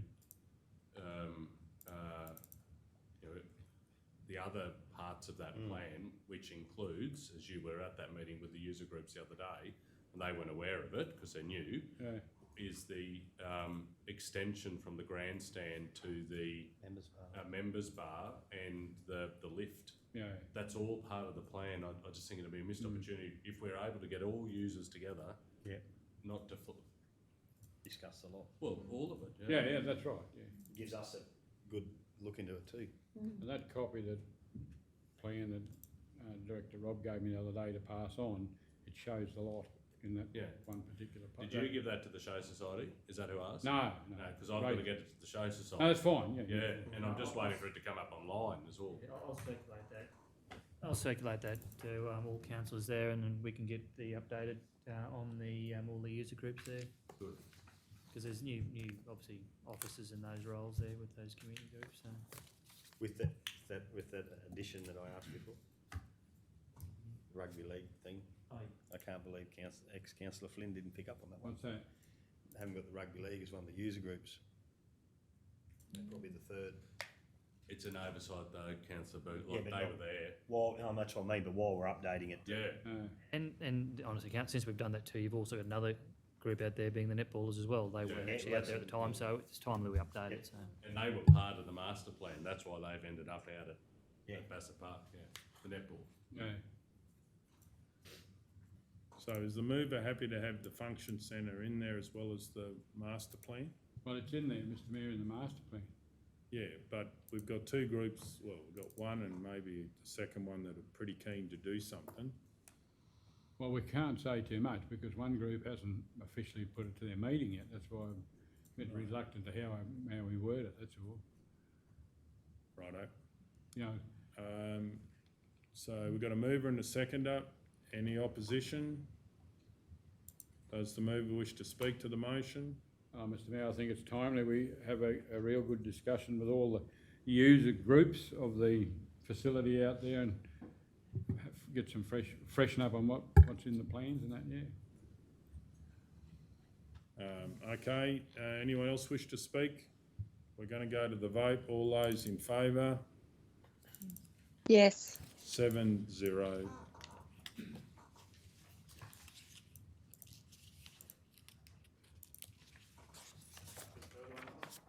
No, thank you.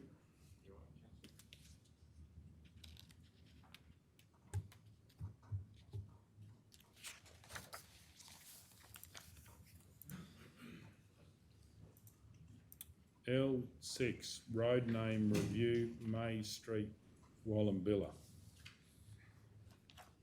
Councillor Guthrie. I'd like to move that council receive and note the feedback received in relation to the progress of resolution number OM/07.2020 2021/15 and the potential renaming of May Street, Wallumbilla. And can I just add in there, a name yet to be determined? Okay, do we have a seconder for that motion? Councillor Ladbrook, I have a question. please go ahead. Aren't we meant to be choosing the name today on the feedback? Why aren't we putting the name? Through you, Mr Mayor, am I right to respond to that? Please. Yep. Councillors, there's 2 reports in today's agenda on the May Street Bridge. One of them is in relation to potential funding opportunity that's opened up under the Australian Bridge Replacement Program. So for the purposes of this report, I've just recommended that the feedback be received and noted, and it's actually probably the second report, which is the bridge replacement funding, that I think we could look at the options there. What essentially the recommendations are across the 2 reports is receive and note the feedback. There's a big opportunity to seek funding for this bridge with a very high percentage of contribution from the Australian government. So the recommendation is we receive and note the feedback, actually focus our attention on applying for this funding, because if we change the name now and we get the funding, there was no need to change the name of the street in the first place. So the second report obviously deals with improving signage in the interim, but yeah, that's just the background there. Mr Mayor, the reason why I did that too is when you read all of the feedback received from the residents, every one of those residents have got strong feelings on the name, and there's such a wide diversity. There's some people saying, call it anything but this one, and then the next person going, no, I really do feel this name is. So when you go through and read every one of the residents there, it really is a very topical, the actual naming is very topical. I don't think it's a problem with the directions, but I think the naming is very topical. So I read all the feedback, and it's very clear. Now, I've got a question clear with that on Blue Hills Road. My question is, and changed a bit given what the Deputy Director just said, but if the bridge received the funding and it was fixed, we're still going to have May Street and a potential May Street West, aren't we? I mean, that's where people are getting confused. So, I mean, the concern that was raised with me, and I know it's been expressed to others here, is around, emergency services getting to particular, residences. Why wouldn't we just look at May Street West and be done with it? I mean, the feedback's very clear. Blue Hills Road is out. For the residents, other people don't mind it, but the residents don't want it, so I don't know why we explore it. But why wouldn't we just do May Street West? Well, let's test it. We've got a mover and a seconder. My question is now, Mr Mayor, in light of what Deputy Director Cam said, if the bridge is opened up,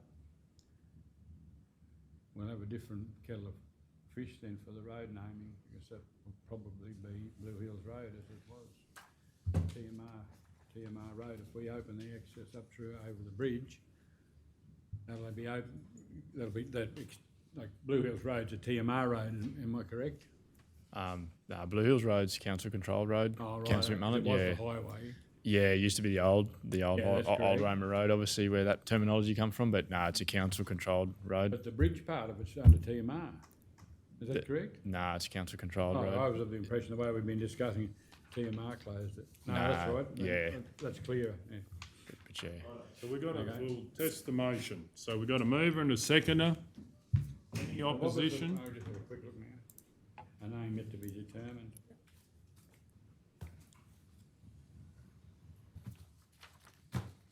Does the mover wish to speak to the motion? I'm just happy to say that when I talk to lots of people in Wallumbilla and those that live on the road, most of them call it the old Roma road. So even down in Wallumbilla, there's a big diversity as to what this road is actually called. When I looked at the proposed signage, and there is the possibility of the new road, I just think that this is one that's got to be given very careful thought, because it'll be there forever. and it needs to be the right name from the word go. Okay, does anyone wish to speak against the motion? Councillor O'Neill. My only concern is that this has been on the council agenda for some time, and I'm excited to hear that there could be some funding for the bridge, and I think that would be a very good outcome if we were to secure Commonwealth investment there and get that open again. But that's going to be, again, some time until the process happens, whether we're successful or not, and then the actual work needs to occur. That the issue that was raised with me was one about emergency services being able to get to the residences along this particular road, and there is confusion there now. And so there is a way to fix that by having May Street and May Street West, and there is a lot of feedback in the documentation provided to us of support for May Street West. So I think council could make a decision today and give some certainty and security to the residences along that street, that if they do call emergency services, they will be looked after. Okay. Now, does anyone else wish to speak for or against the motion? Does the mover wish to sum up? No, I'm fine, thank you. Righto, we'll go to the vote. All those in favour? All those against? Yes. 4-3, if I can call for a division. I'd also like to move that council... Sorry, Mr Mayor, 4-3, did someone abstain? No, I better do that again. All those in favour? 5-3. And then all those against? Against. 5-3, sorry. If I can call for a division.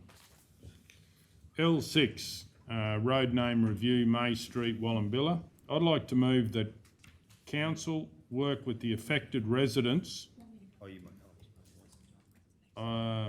in this area to work with Queensland Ambulance Service to record the details of how to get to the properties, so that is logged to make it safer for ambulance attending the properties. Okay, do we have a second? Can we just read? Yeah, sure. Okay, so council work with, okay, so we'll probably actually say council work with the affected residents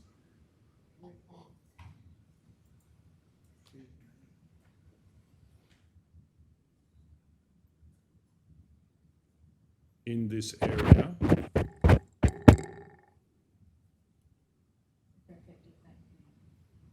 Yeah, in this area.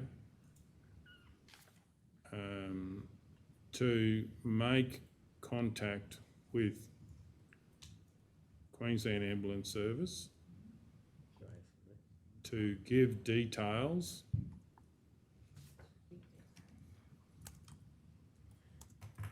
of the best way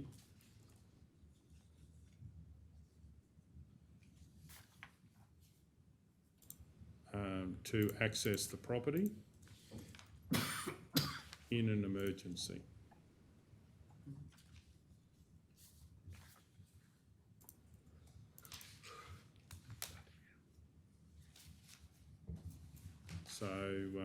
So just, you can actually do that, council laws. So, and what it means is when they go there, they actually pull up the specialised map on how to get to their properties, rather than go off, Google or Maps or whatever. Don't property people do that for themselves? Well, this is where council would know the issues, because we've had correspondence, and we would talk to them and explain how they can do it, and it's just being a helpful council. Do we have a seconder for that motion? Councillor McMullen. Shouldn't it there be not just Queensland Ambulance Services, it should just be emergency services. Well, I know that, Ambulance, police, fire. Yeah, I'd list the three. but I know that Queensland, well, I'm happy to list the three. I'll list the three because it was actually said that Queensland Ambulance is like a separate one, so I don't know whether they, when you do one map, it goes to all of them. 000 is emergency.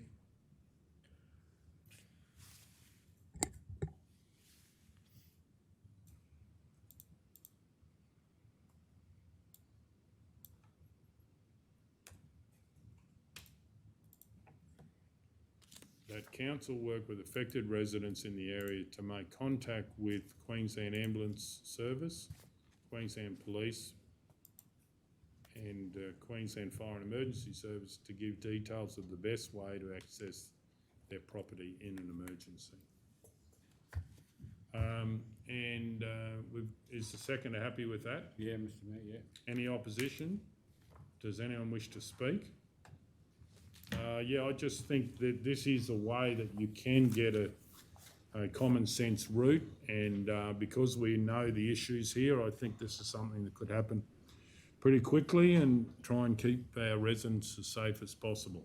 If no one else wishes to speak? Mr Mayor, I'd just like to say, this way we'll get proper clarity on it. We had some issues a few years ago where or road names, and because of the localities, they just a little way out of town here, and they were ringing up saying such and such a street or road, Roma, and they were going round and round town here, Roma, when they're actually out, it was Orange Hill, but it's because of the localities, it's not necessarily the street name or on that mapping, on that whatever system they use. Okay, no one else wish to speak? We're going to go to the vote. All those in favour? Yes, sorry. Yes, Mr Mayor. 8-0.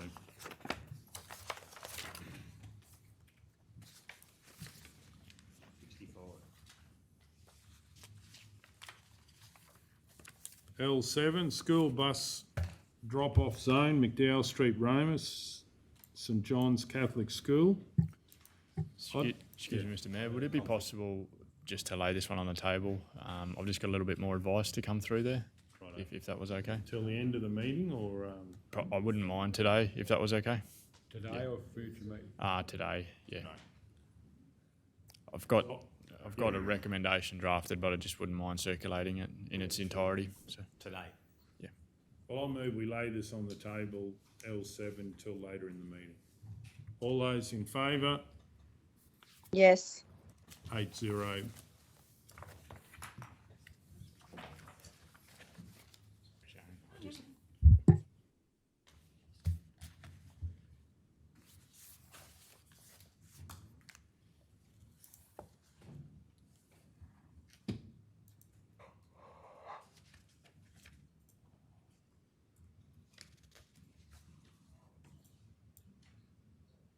So,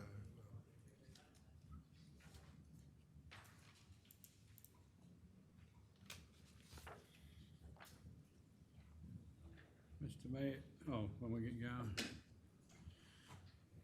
Just waiting. Did you have a question? No, with this one, I just, when much time, can I go now? Or we waiting? Oh, we're just Oh, you got a waiting. conflict? Okay. Yeah. Are you right? No, you just let us know when you're ready. You ready? Okay, so L8, permission for use of shed at Bassett Park. Councillor Ladbroke. I have a conflict with item number L8. Permission to use, for use of shed at Bassett Park. Clearing officer is myself, Councillor Ladbroke. The person of interest is my wife, Alana Ladbroke, who's president of the Roma Show Society, and I'm a committee member of the Roma Turf Club, and particulars,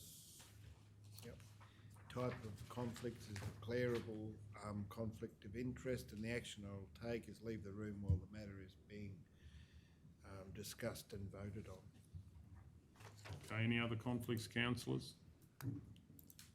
Thank you, councillor Ladbroke. Councillor Ladbroke's left the room. Councillor McMullen, do you have a Mr. question? Mayor, can I move this move that this be added to the confidential item list, please, for later on the meeting? Okay. You've got to give a reason. Just to discuss the, So you have to pick one of the reasons, councillor McMullen. It's really prescribed now as to what goes in clothes.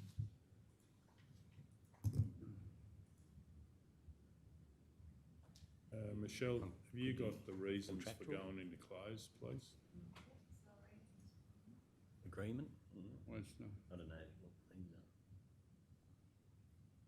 I don't know, well, I suppose it'd be, would be, what's it, we're entering into agreement, aren't we?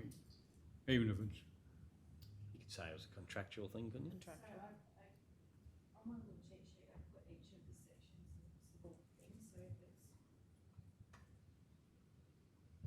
What's your reason? So maybe if you could blow it up, Michelle, and we can have a look at them, please. to discuss possible contractual arrangements. Or wouldn't be, Just scroll through them, just slowly, mate, so councillor can have a look through. Michelle, just go through slowly, mate, so they can read them. Let me know, I'll start at the top and Yeah. then just tell me when to move it up. No.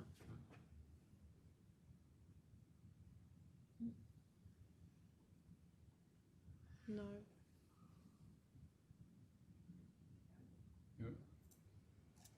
We want the one on health. section 254J 3F, please. Probably gonna be Did you close. say F, councillor, did you say? Next one up. F, yeah, next one up, sorry. The little one, matters that directly affect health and safety and injury group of I individuals. don't want, That one? yeah, that'll do, thanks. Yeah. Yeah, that one, thanks.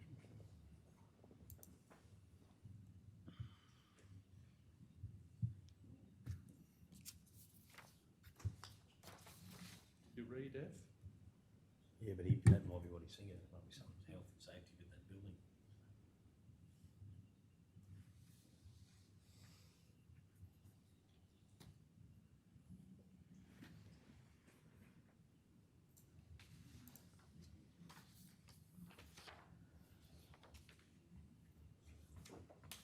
We got a few laid on the table there.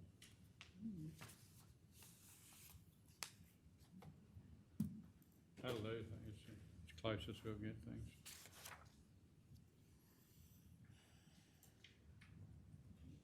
Okay, do we have a seconder for that motion? I'll second it. Councillor Burkett, any opposition? Does anyone wish to speak to it? We'll go to the vote. All those in favour? Yes. 7-0. So we can get councillor Ladbroke back.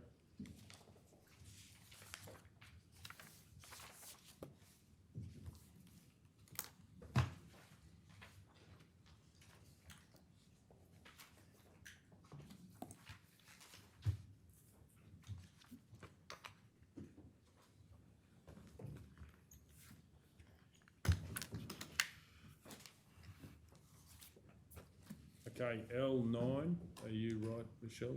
Let us know when you...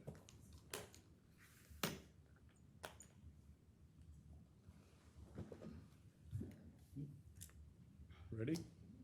L9, Wallumbilla Swimming Pool Management Agreement, option to renew.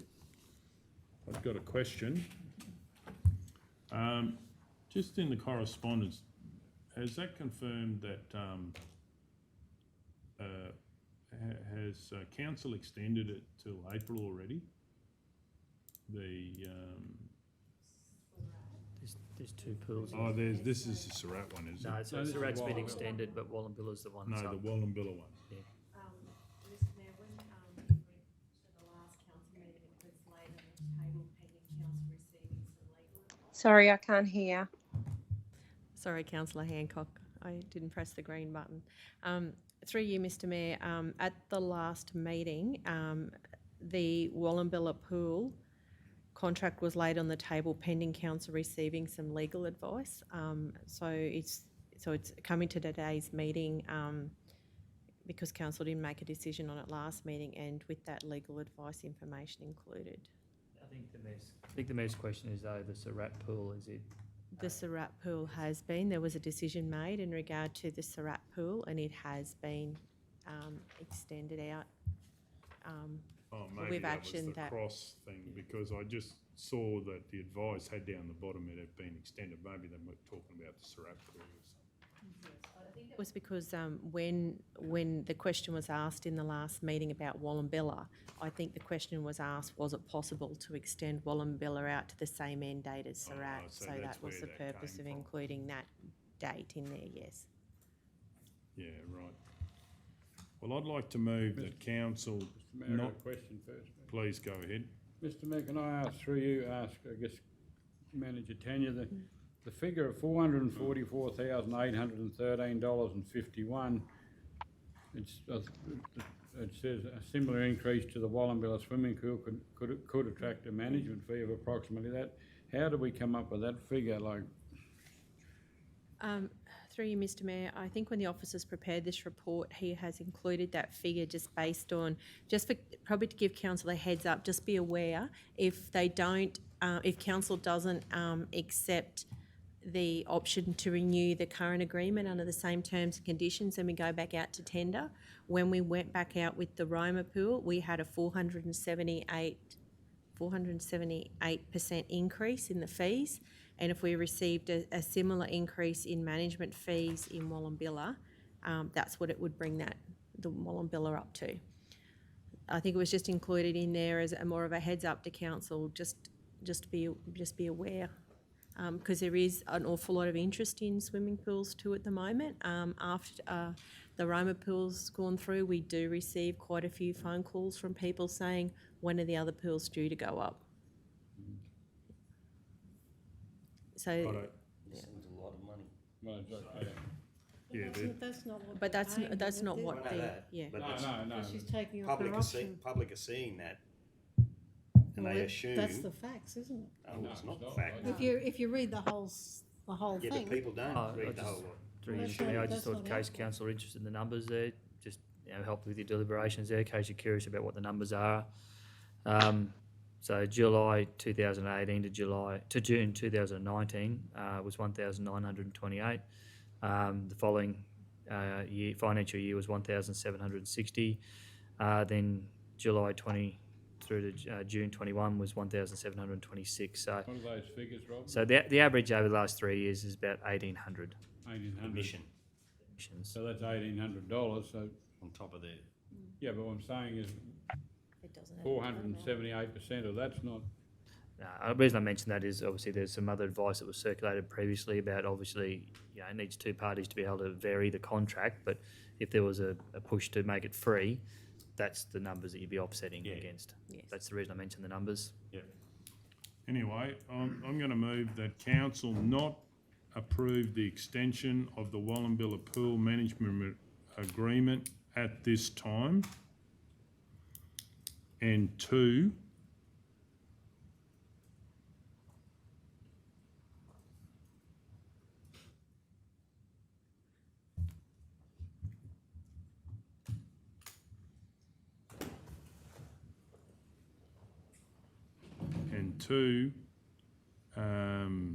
enter into negotiations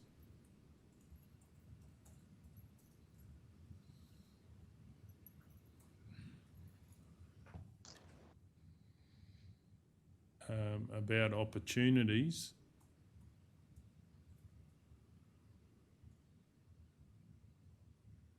do you have any other wording there? Enter in opportunities of allowing free access to the pool. So basically I'm saying we'd go, yeah, So I want to negotiate with the current lessee about making it, negotiating the contract. has to be. Make it free. Can I ask a question? yes. Council, is this extension, is it a option? It's an option, so But isn't it her option? Well, that's what I'm just wondering, is there No, any, it's both ways. Councillor- So we've got to Yeah. agree and Yeah. the leasee will, has to agree. So Councillor- that's why we got the legal advice. I'll resend that. Yeah. Manager Tanya did say, and I think councillor, you were away last meeting, so, yeah, and it's just a very short summary there, 3 dot Probably points got there. it, but I mean, But yeah, it's an option, basically in a nutshell, with an option, both, obviously the leasee puts it up, they want to extend, council has to agree to it. If council want to add, other conditions to it, we can't alter the contract without the other party's agreement, so, yeah. so, Forward, I think the yeah. 5 points. so, So how much is it now to go to the Wallumbilla pool? $1, of course it is. And this is why, where I came up with the figure through you, Mr Mayor, 487%, 478% of $1,900 a year is not 444,000. No. 9,000 and something dollars I worked there. Working out something else. I'm not sure what the contract. I have a question. Please go ahead. If we, do we have to say that we're not, to not approve the extension to be able to negotiate? Can't we negotiate, or approve the extension with the ability to, with the negotiation? I think it's really harsh on this pool leasee to not approve the extension if we're just trying to negotiate about the pool entry. It's a bit blunt, Oh, how it looks, doesn't it? She's been an excellent pool manager of 2 facilities. I think this is going to crush her. I can't hear, I'm sorry. no, you're right, just saying that, I was just discussing with the mayor what the intent of the resolution was, and it is as you're saying, so I don't think that was the intent, the first point, but it's, I think maybe go into negotiation with the current leasee about opportunities for allowing free access, and a report be brought back to council for consideration. You can consider it at that point. Soften it up. Mr. Yeah. Mayor. Through If you, you're Mr happy with Mayor, that. That's all. if I'm hearing councillor Hancock correctly, she's suggesting, can we just renegotiate now with that, is that, am I right? So, Yes, with the Councillor current leasee. McFarlane. I'm happy Yes. to take one out. We'll just do 2. I think we also have to remember, yeah, a couple of years ago, we were in, yeah. That is what I'm very, very scared of. Wallumbilla But would be hard to fill, eh? I'm I think the same result, just if worded different. worded, Yeah, just soften it a bit. Result, same. Not to mention, it just acknowledges the good job that she has done over 2 different facilities for council. No, just what we got there, point 1 and point 2. you gave me a minute ago? Kirby Johnson. Yeah, report be brought back to, for a future meeting. We'll make it a special meeting, wouldn't you? Oh, you might. Just for a future meeting, that way, if we can, we will. Sorry, that's saying, if you say the special meeting, it will be in 5 or 6 days, 7 days' time, sorry, but if you say a future meeting, if I can get it to next week, I'll definitely get it to next week. Well, I just think, as councillor Hancock's already touched on, Outback Swim School do a pretty good job in a facility in which we couldn't get anyone, and that, and that company has asked to extend, give some certainty before Christmas. I certainly will try and bring it back to me. It's, from an officer point of view, the report's there, councillors, it's easy to change the recommendation there, so it's only laid on the table, so. Yeah, sorry. You're right. I was just going to say through Mr Mayor, entering negotiations, once we've ruled on this, that could be a matter of a phone call straight away to put her at ease anyway, couldn't it? So it wouldn't that way it doesn't tie you over to, if you can't get it by next week, at least she's been informed that where we're heading, and she's not going to misinterpret anything if she gets that courtesy phone call. Yeah, through you, Mr Mayor, I think it will assist the manager just in having that it is about the free entry, based on the last resolution. I mean, I know she did ask me what the concerns were. Was it her performance or was it regarding nothing free but good entry? things, Yeah. Yeah, but I don't think that was his intent. No, I I think Manager Tanya's referring to the resolution from last week. This one I want to hear. So we'll certainly try and bring it back to next week, councillor, but there's going to be things, there's two parties to negotiation that may be out of our control if they're not available or would like time to consider the alternative. So yep, if that's only a very quick discussion, we'll certainly bring it back next week. Righto, so one, enter into negotiations with current leasee about opportunities of allowing free access to the facility. 2, retable item at a future meeting following outcomes of point 1. Do we have a seconder? Councillor McMullen, any opposition? Does anyone wish to speak to it? I certainly do. I've had very good feedback about council's decision to get more use of our council pools. I believe if the average person in the street knew how much it costs to fund and subsidise the pool, they would want us to get more people to use it to get value for money. So I believe that this really is a great initiative. I do believe we need to deal with any behaviour issues separately, and they can be dealt with. But it's just one small thing. If you were running a business and you were incurring massive costs in subsidising, you would want people to use it. And these are opportunities to get more people getting healthy, getting in the pool, and it's a great opportunity, I believe, that council has done, and would look forward to seeing something happening in the future. Does someone wish to speak against the motion? Councillor O'Neill. If given the opportunity, I would have moved that we approve the extension of the Wallumbilla Pool Management Agreement for a further 3 years. I think Mel Sutton, through her Outback Swim School, is doing a fantastic job managing not only Wallumbilla but Surat as well. It wasn't that long ago that we really struggled to find someone to take on the management of the Wallumbilla pool. And so I don't want Mel or the community to think that by not supporting this resolution is a reflection on Mel or what she's delivering. It's the complete opposite. I think she's doing a wonderful job. My opposition to this is simply I don't support free entry to pools. I think there's an opportunity here for council to rectify, at least for this facility and the future facilities, a poor decision. The community have made their views very known to me, and I'm a pool user, I might add. I use the Roma pool often. My daughter and I go down there, and people who express to me who aren't users of the pool their frustration in this decision, and so that is why I won't be supporting the resolution that the Mayor's moved. Does anyone wish to speak for the resolution? Councillor Burkett. Yeah, I'd speak for the motion. I think Mel, personally, I haven't been to her pool, but I've heard glowing things about her, both in Surat and in Wallumbilla.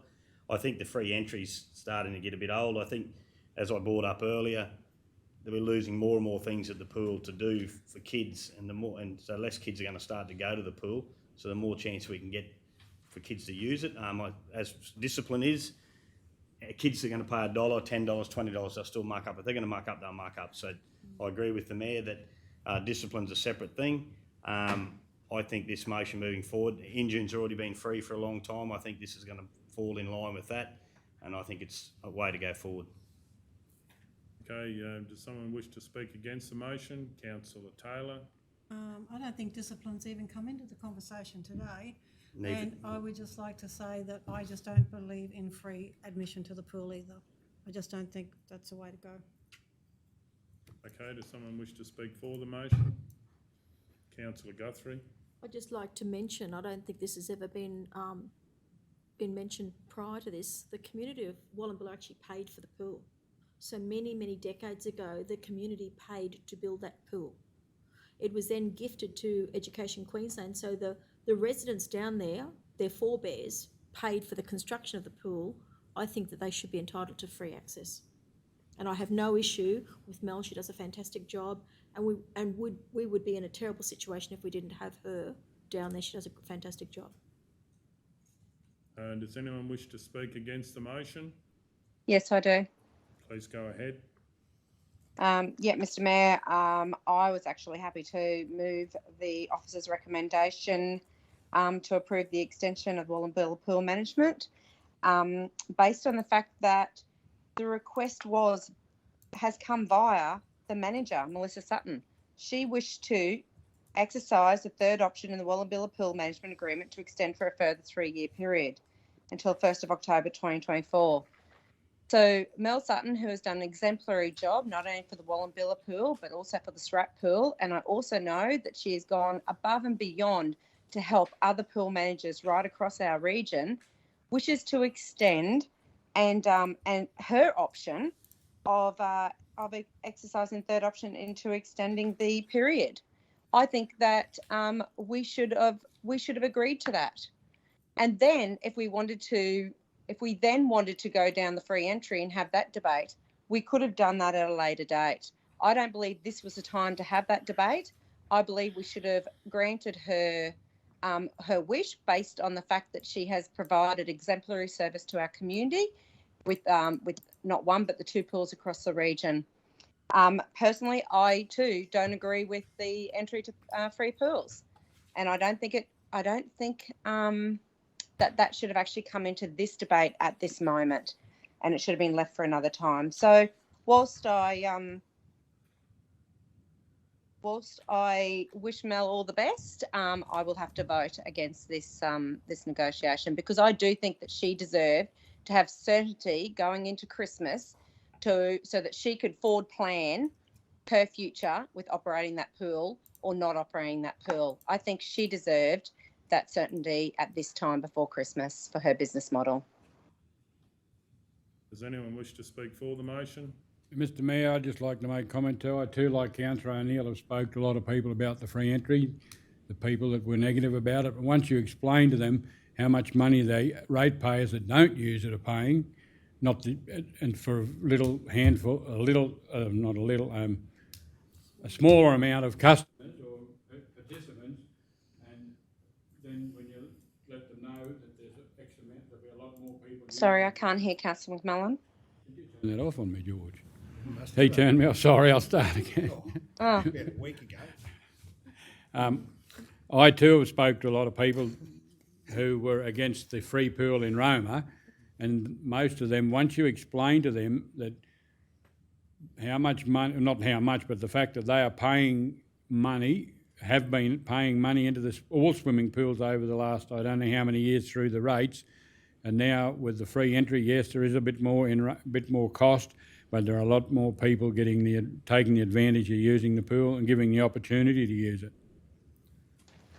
Okay, does anyone wish to speak against the motion or for the motion? I'll sum up.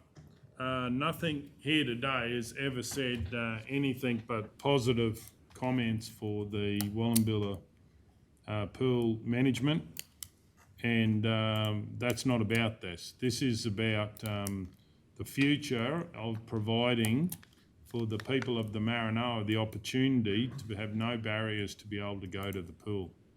And if it was added up, all of the funding of the pools in the Maranoa, I believe the average person would be amazed.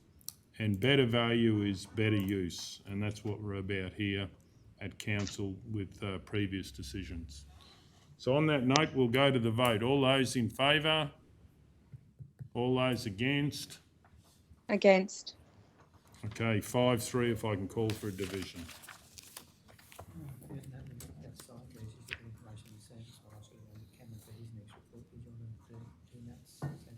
Yeah, sure. Councillors, just say Natalie's got that information on that L1 report. I've just got to duck over and get Cameron anyway, so just in between, is it all right? We go back to hers. Which? Yep. Is that all right? She's just outside. Oh. I just, What number is that one? L1. That Rob you sent through. Oh, that's a conflict.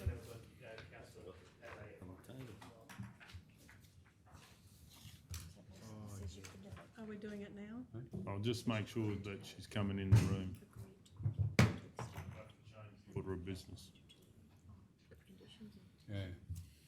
You don't need to go back to something that's later on the table though. Oh, yeah, that's right, because it was laid on the table. Yeah.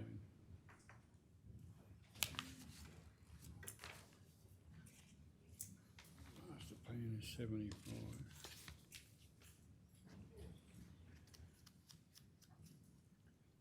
Okay, L1, camping at Bassett Park, Santos Festival of Rugby. Oh, we're going back there, huh? Did we have some information? Oh, well, we've got a conflict, 2 conflicts.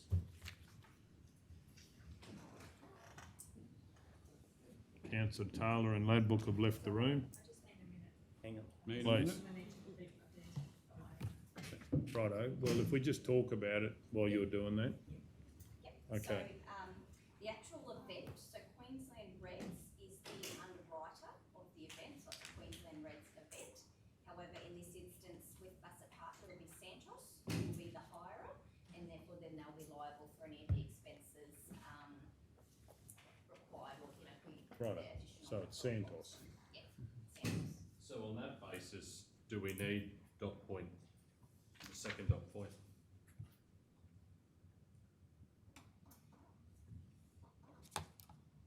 It's not our responsibility to allow Roma East and the Country Committee to take bookings. If Santos are hiring it, that's up to them how they run it. I suppose, councillors, are you happy for them to then on hire. hire it, I suppose? They're not the sub-hirer as such. Yeah, just so we know about it. But they're just, from my reading of this, the Santos have just engaged Roma East and the Country to run. I think they'll keep the revenue and. Well, that's all right, that's Yeah. up, but that's not up to us. No, No. as long as council's aware and they're okay with them actually, they realise it's actually a third party, then it'll be actually running it. Yeah, and I think that's good for council to know about that. So maybe the word. Councillor McMullen? Therefore, it should be note Roma's Correct, East yeah. and the Country. My immediate thoughts, didn't go into depth through this, through you, Mr Mayor. How were they giving the revenue to Eastern the Country? Is that They're taking it, it says it in here. who? Collecting themselves.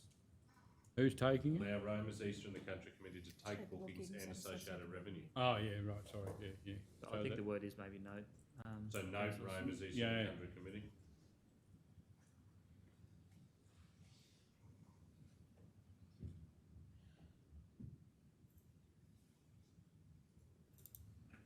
So we can put Santos in there now too, can't we? As the hirer.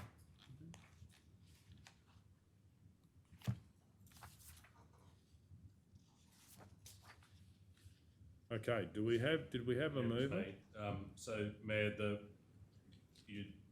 Michelle, you'd have to pick up where it says, the last line in the second dot point, and on the condition East and the Country Committee do 1, 2, 3, 4, that will be on the condition that Santos do 1, 2, 3, 4, and that should come after dot point 1, number 2, after hirer, where it says Santos.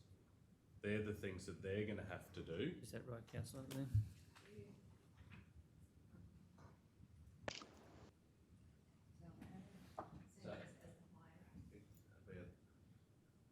I can't quite follow that, Councillor Neil, why? Because the conditions are on DeSantos, not on East and the Country. We're just noting that Roma East and the Country will take bookings and associated revenue. In terms of the 4 conditions, that's on Santos, that's the hirer.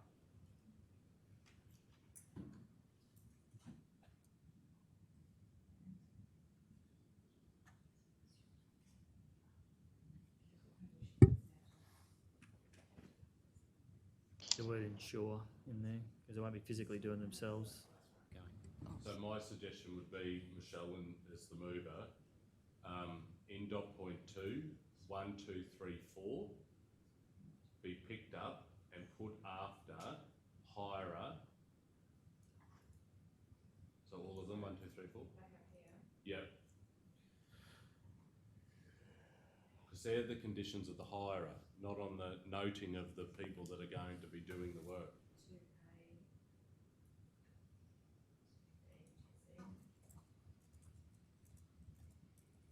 I don't think you need as 2A, 2B, 2C, do you, councillor? Just 1, 2, And 3, 4. 2D, which would be that number 4 at the bottom.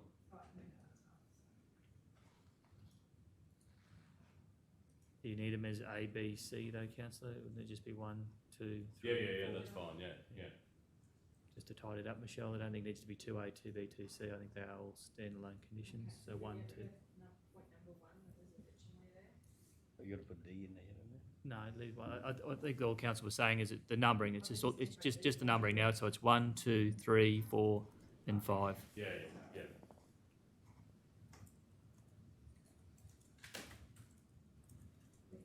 That's it. Yep. So you don't need that original 4, or you do? I suppose in light of what Councillor Nash is saying, we don't need to mention eastern of the country at all. Well, just to the mayor's point, they've told us that who is going to do it. We can just note that they've Okay, told yeah, us that. righto, yeah. Actually dropped off the COVID reform in that amendment. So there should be a 6 dot. Implement any Queensland. So I'll read it out to you if you like.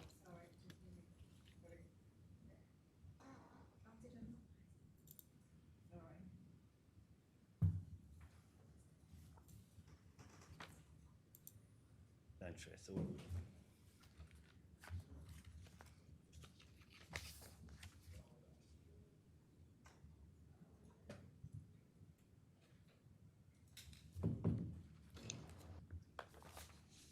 Suppose councillors, I do take council's point. Do you need to note it?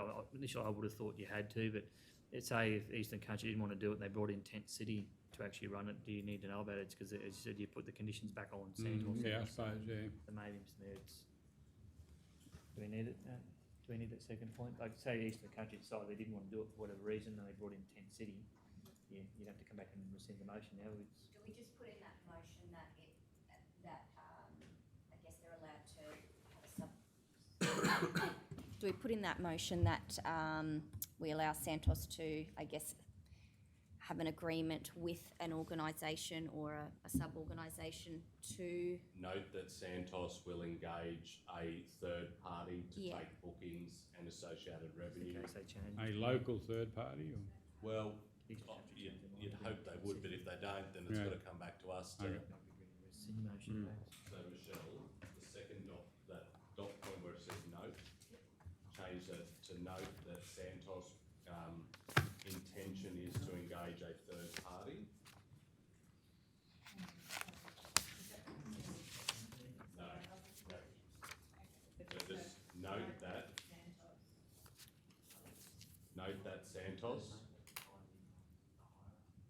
that Santos's intention is to engage a third party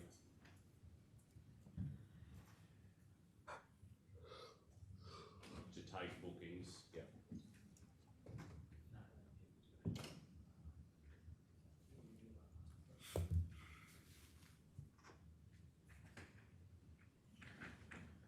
And so that particular point would stop at camping is fully booked, full stop. Last line. You just remove the. So I'm happy to read that out, Mayor. Please go ahead. I'll move the as I have moved, but I'll just confirm the council provide in principle support for camping at Bassett Park in Roma from the 11th to the 12th of February 2022. Provide one confirmation received from local caravan and camping accommodation providers stating all available sites are fully booked. 2, any costs associated with an ablution block or any additional amenities sufficient for the number of expected camping patrons at Bassett Park, Roma, be at the expense of Santos as the venue hirer. 3, station a responsible person at the venue to manage the camping. 4, ensure cleaning of the amenities and grounds during and after the event. 5, remove rubbish from the site. And 6, implement any Queensland government imposed COVID-19 safety requirements applicable as at the 11th to the 12th February 2022. And note, so Michelle, can you make it 1 A, B, C, D, E, F, G, and then 2 would be? Yeah, 2 would be note that Santos's intent is to engage a third party to take bookings and associated revenue, organise and manage the camping at Bassett Park in Roma from the 11th to 12th February 2022. following confirmation from council that all available camping is fully booked. Do we have a seconder for that motion? Councillor Burkett, any opposition? Does anyone wish to speak? We're going to go to the vote. All those in favour? Yes. 6-0. Now, we were at number 10, L10 next move. Yeah, I got it wrong.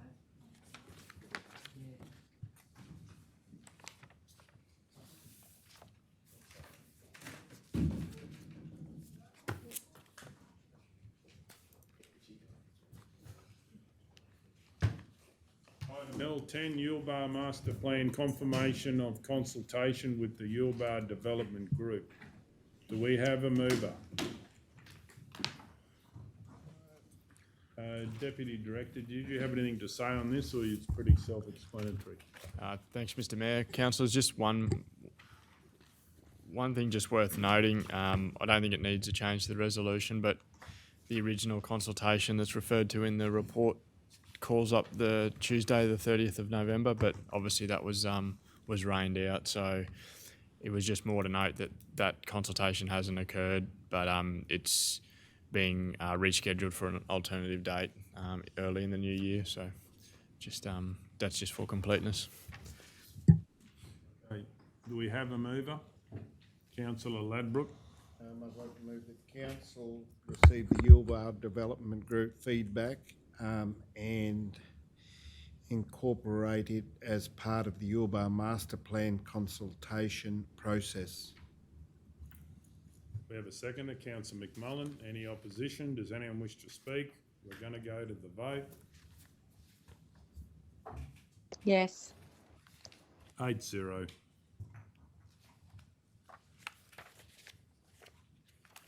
L11, McClellan's Road, Yulbar. Should we just remove it, or? I think So the we're work going to ask a question. so the Mayor obviously put this up a couple of weeks ago and it had been laid on the table, but since that report was actually prepared, the works actually has started and actually they've been into it for about 3 days, Mr. Mayor. So if council wanted to withdraw it. I'll Yeah. withdraw. Well, I move that we withdraw L11 out of the agenda because the issue is being dealt with by council staff.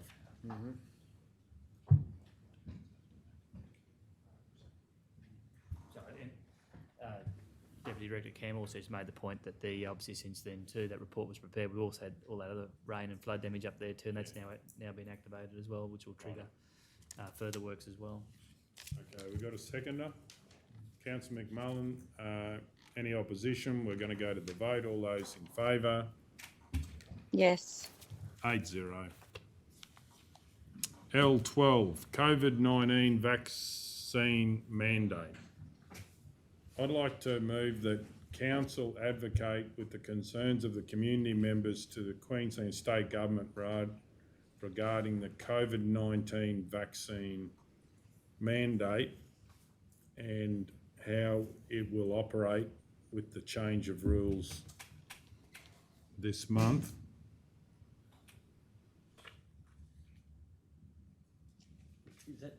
Does that soften it? It's not really they're not mandating COVID vaccines. Right.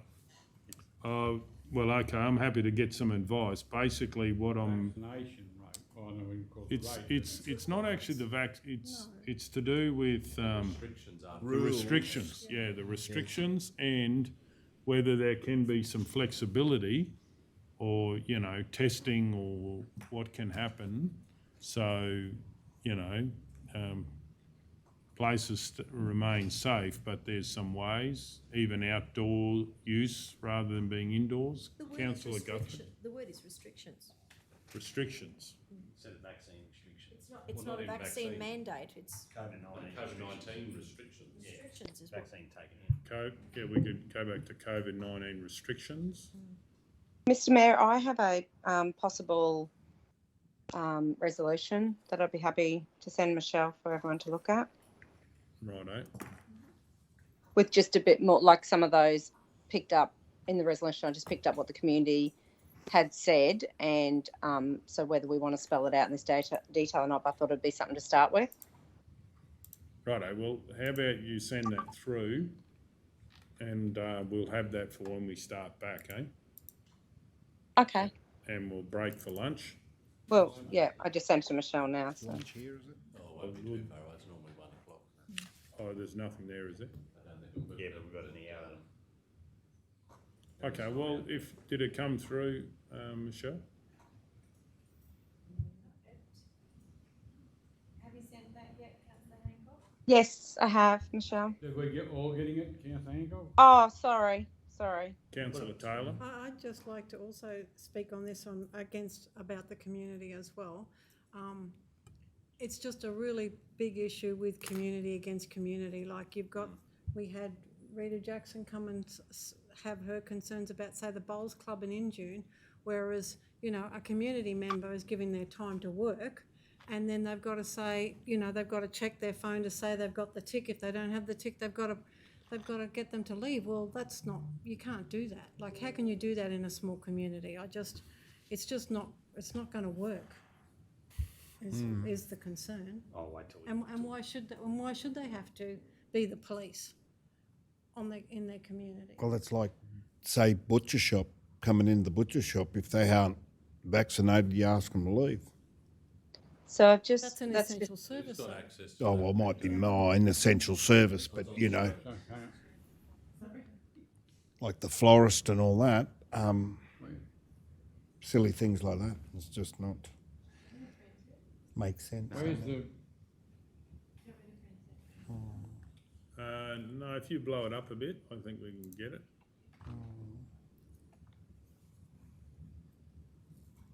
Councillor Hancock, I'm happy if you know it better. Do you want to read it out?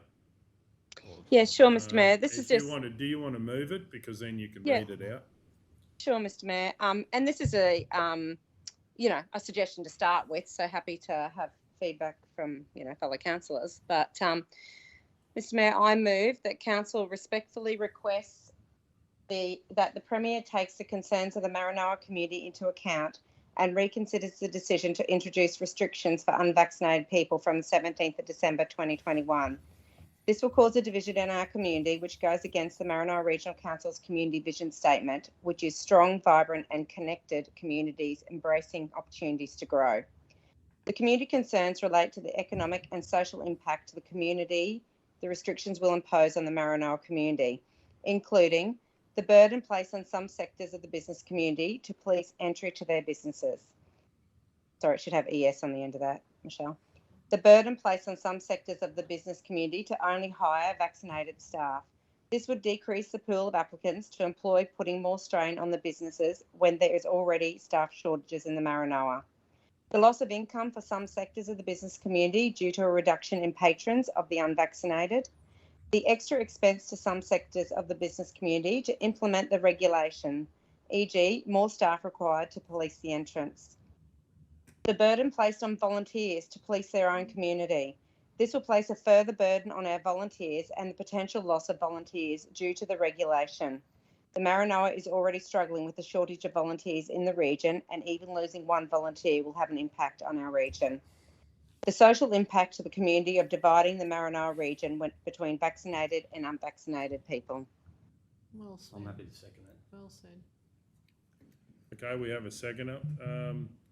To Councillor Hancock, I was just wondering whether you'd be willing to put in there, because obviously the Premier's got hard decisions I've had to make, but some of the feedback that I've had is, could they do like antigen testing?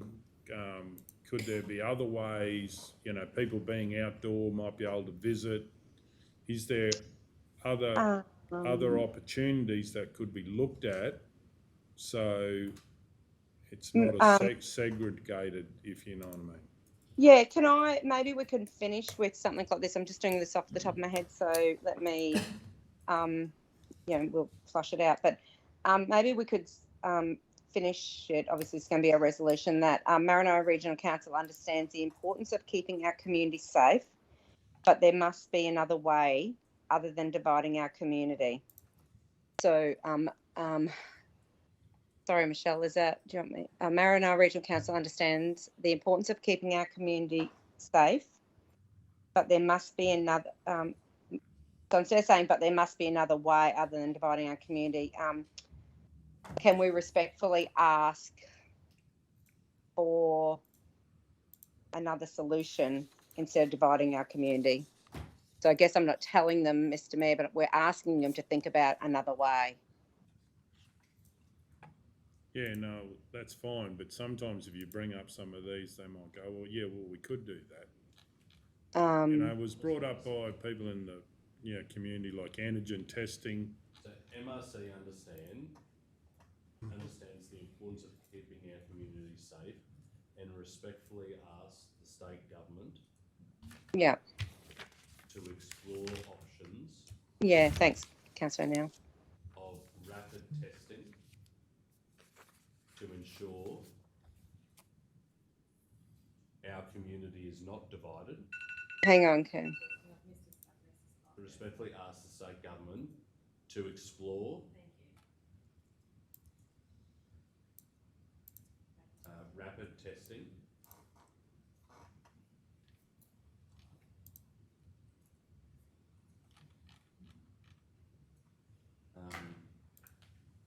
to mitigate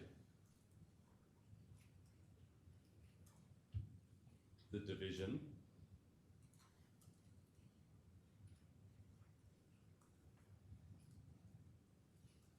of the restrictions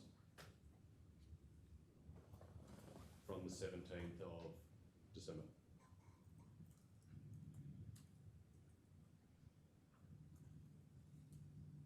So has that date changed or is that the new date? No, that's the date. New South Wales has changed, the audit then changed. So that's not quite right. MRC understands the importance of keeping our community safe and respectfully ask the state government to explore options including rapid testing. To explore options including rapid testing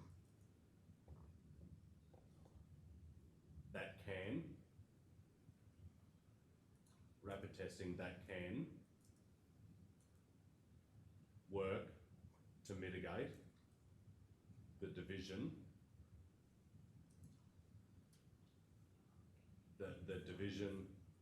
that will occur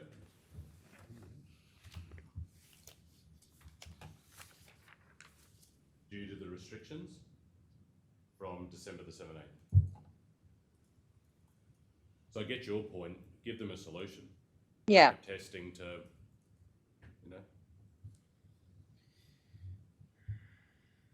I'm happy with, that's the Second, happy with that? Yep. Okay, well then that's the motion. Does anyone wish to speak for the motion? Yes, please, Mr. Mayor. Please go ahead.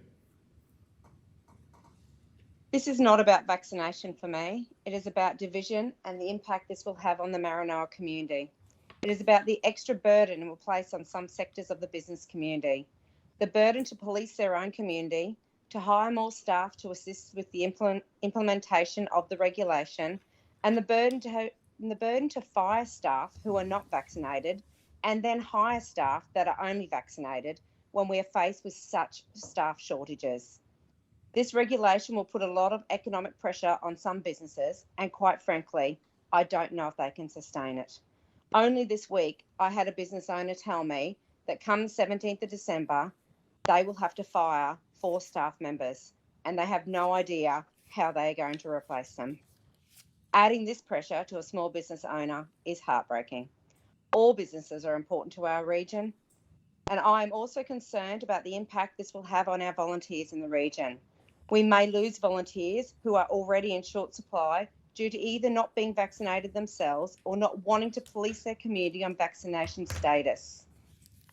I think of a lot of our different clubs who are run by hard-working volunteers who will be put in a terrible position come 17th of December, where they have to choose between people that they may have known for a very, very long time and who have been patron of their club for a very, very long time. Losing just one volunteer has a flow-on effect to our community. that I just don't want to see in our community. I really believe that this will divide our community.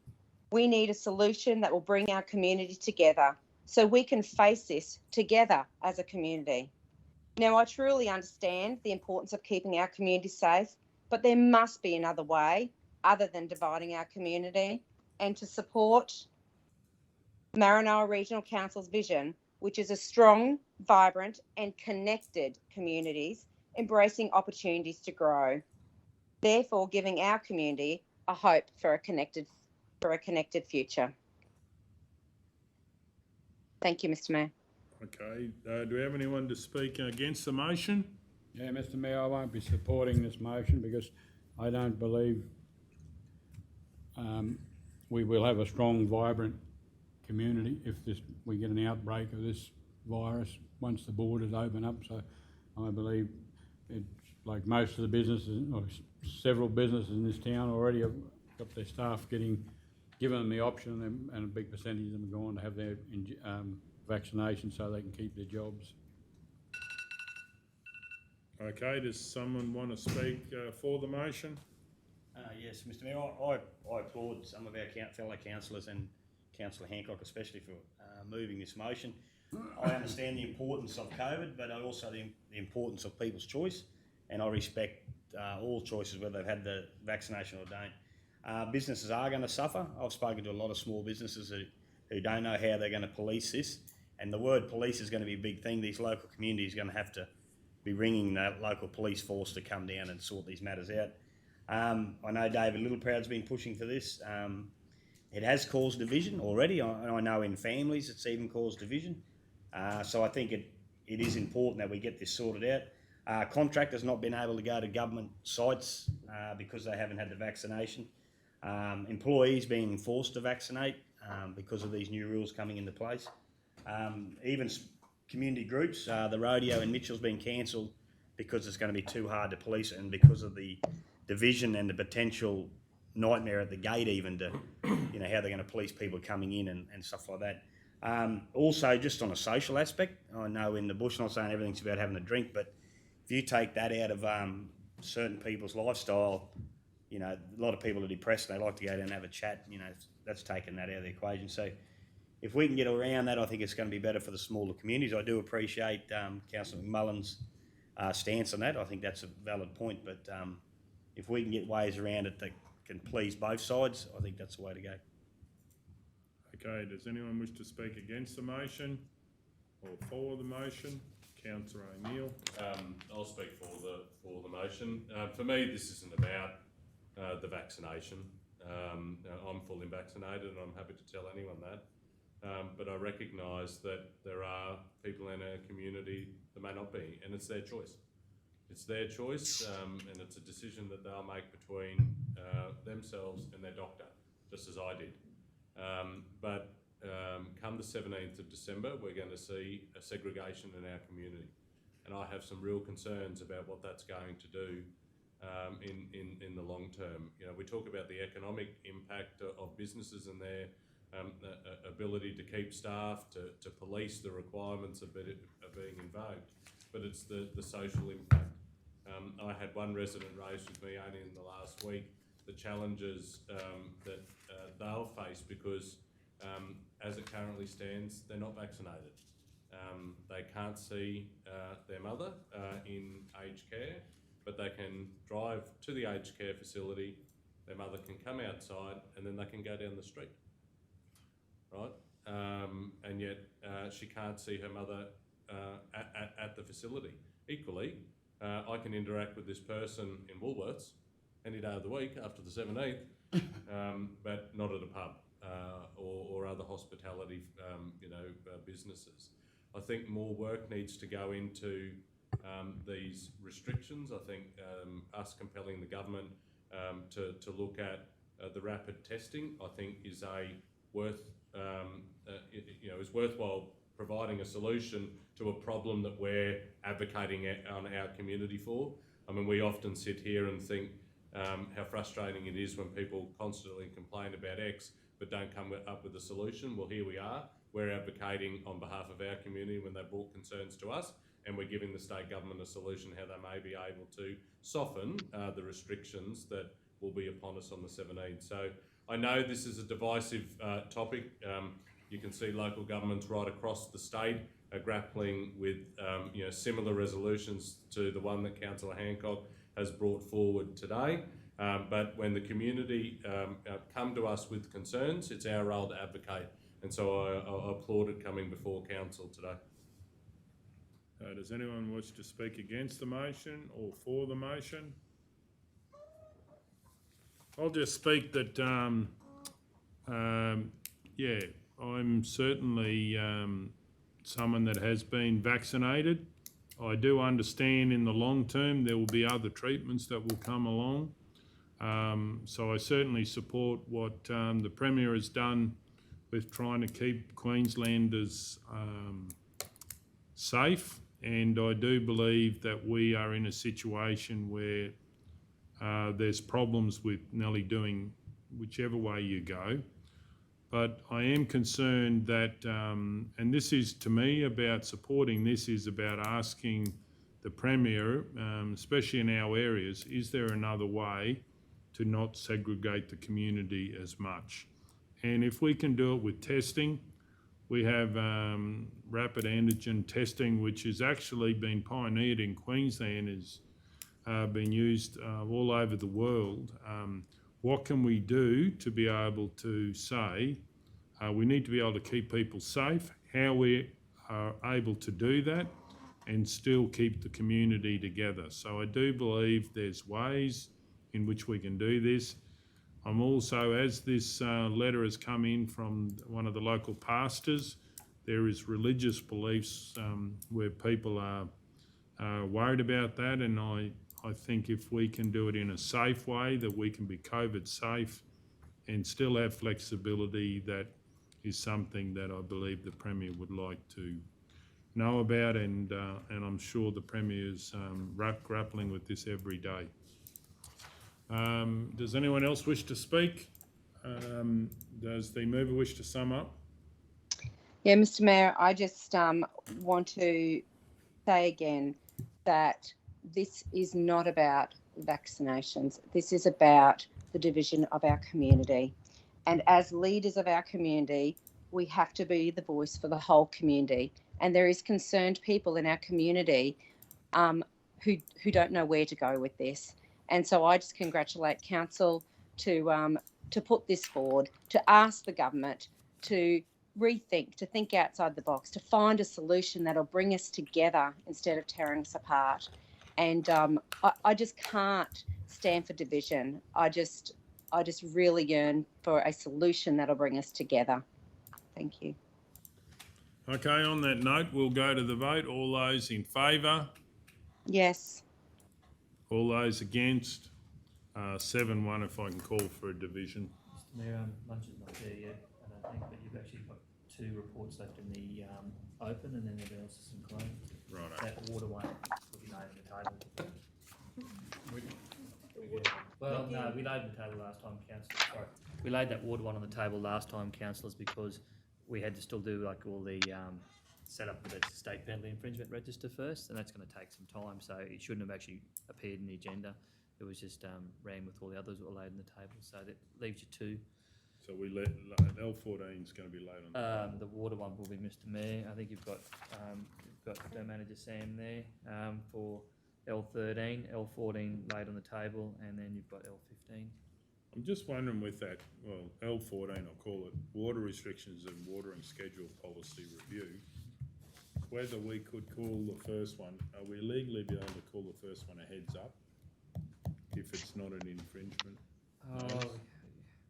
Well, it's Are we discussing? Are we going to that item now, or are we going to No, look, it's L13? Sam's next, Mr Mayor. Is it L13, is it? Right, sorry. L13's next, which is Sam.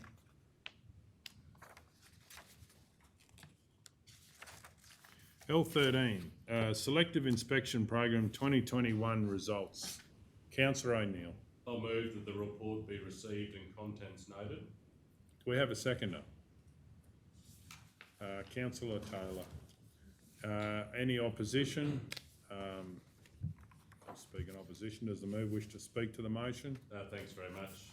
Through the chair, Sam, I just want to congratulate you and your team for what clearly has been a very successful selective inspection program.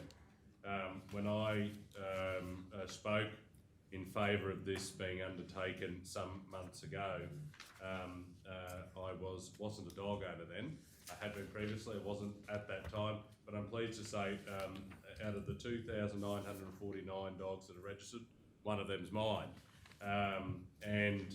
What stood out for me was not only the responsible dog owners that we've got in our community, but the responsible cat owners. 436 cats now registered from a place where we had some significant debate in this chamber that should we or shouldn't we have registration of cats.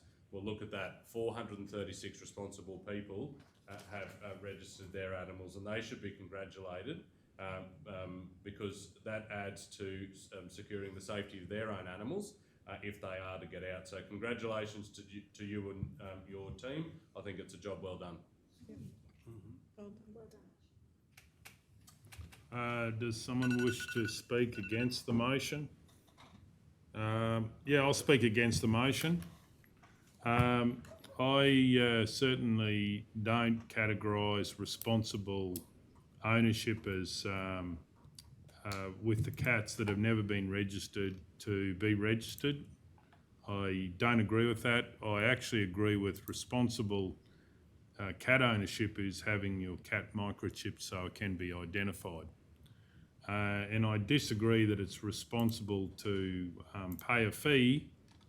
I think it's more responsible to look after your animal and also make sure that you've identified the animal so the animal can be found. And that's why, and I also don't support the selective inspection program, and I believe that we've got some other challenges we need to deal with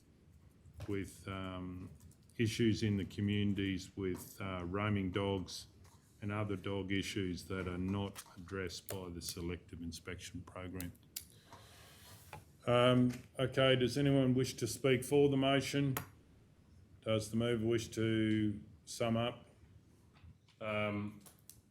Thanks, Chair. I mean, at the end of the day, we've had our debate on whether there should be a selective inspection program. That's not for today. Today is to note the contents of the report, and I'll reiterate the comments that I shared only moments ago. I think you've successfully implemented another selective inspection, and you know, I hope all of the staff that are involved will take the thanks provided here today. Okay, then we're going to go to the vote. All those in favour? Yes. All those against? 7-1 if I can call for a division. Okay, I'm just going to adjourn the meeting. I've got to go to something else. I love cricket. Okay, we'll keep going at 2:29 We're p.m. going to Lords. Oh, yeah. Yeah. As soon as they open up the border. We are Sorry. in the meeting, councillors. Sorry. L14, water restrictions and water schedule policy. I'd like to move this lay on the table till a future meeting. All those in favour? Yes. 8-0. Now we're on 15.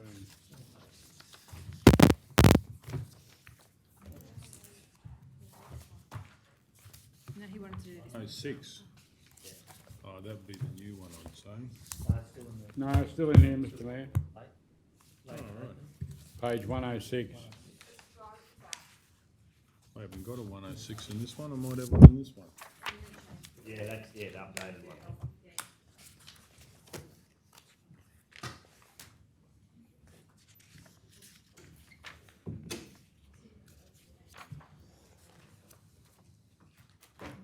L15, delegations review using new template registers.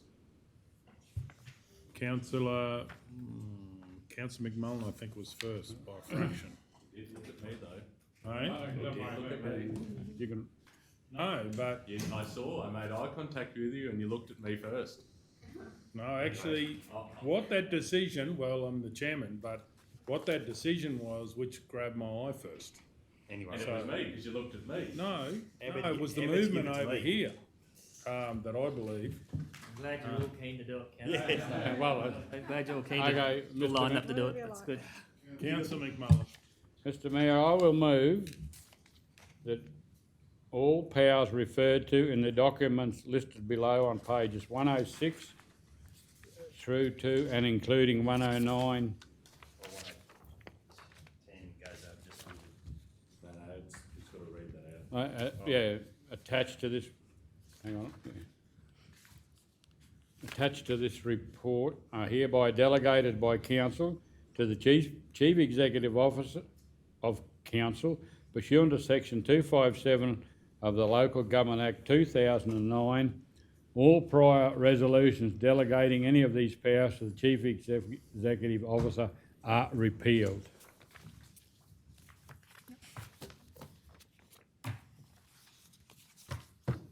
What about down the bottom of 100? So you read all of that from 109 down the bottom? I just left the list in between, I missed it. Just an oversight. Nobody wants to read I that. referred to it. Second to Councillor O'Neill. Any opposition? Does anyone wish to speak to the motion for or against? We'll go to the vote. All those in favour? Yes.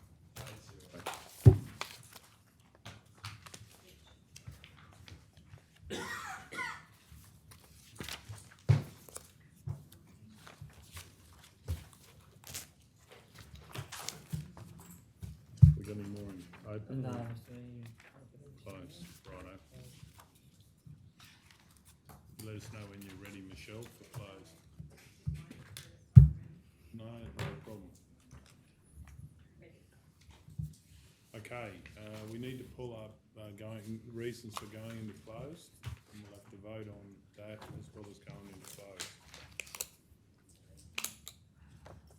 Yeah, you know how we identify all the late items and, yep, there you are. Do we have a mover to go into closed, councillors? Mr Mayor, with the one that was laid on the not laid on, was moved to go into close, will that be up there already? That's item L8. L8. Just,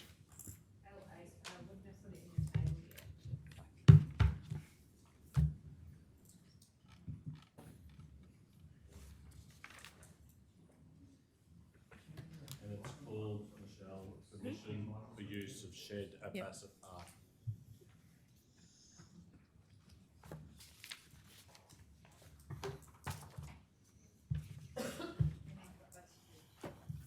Rob.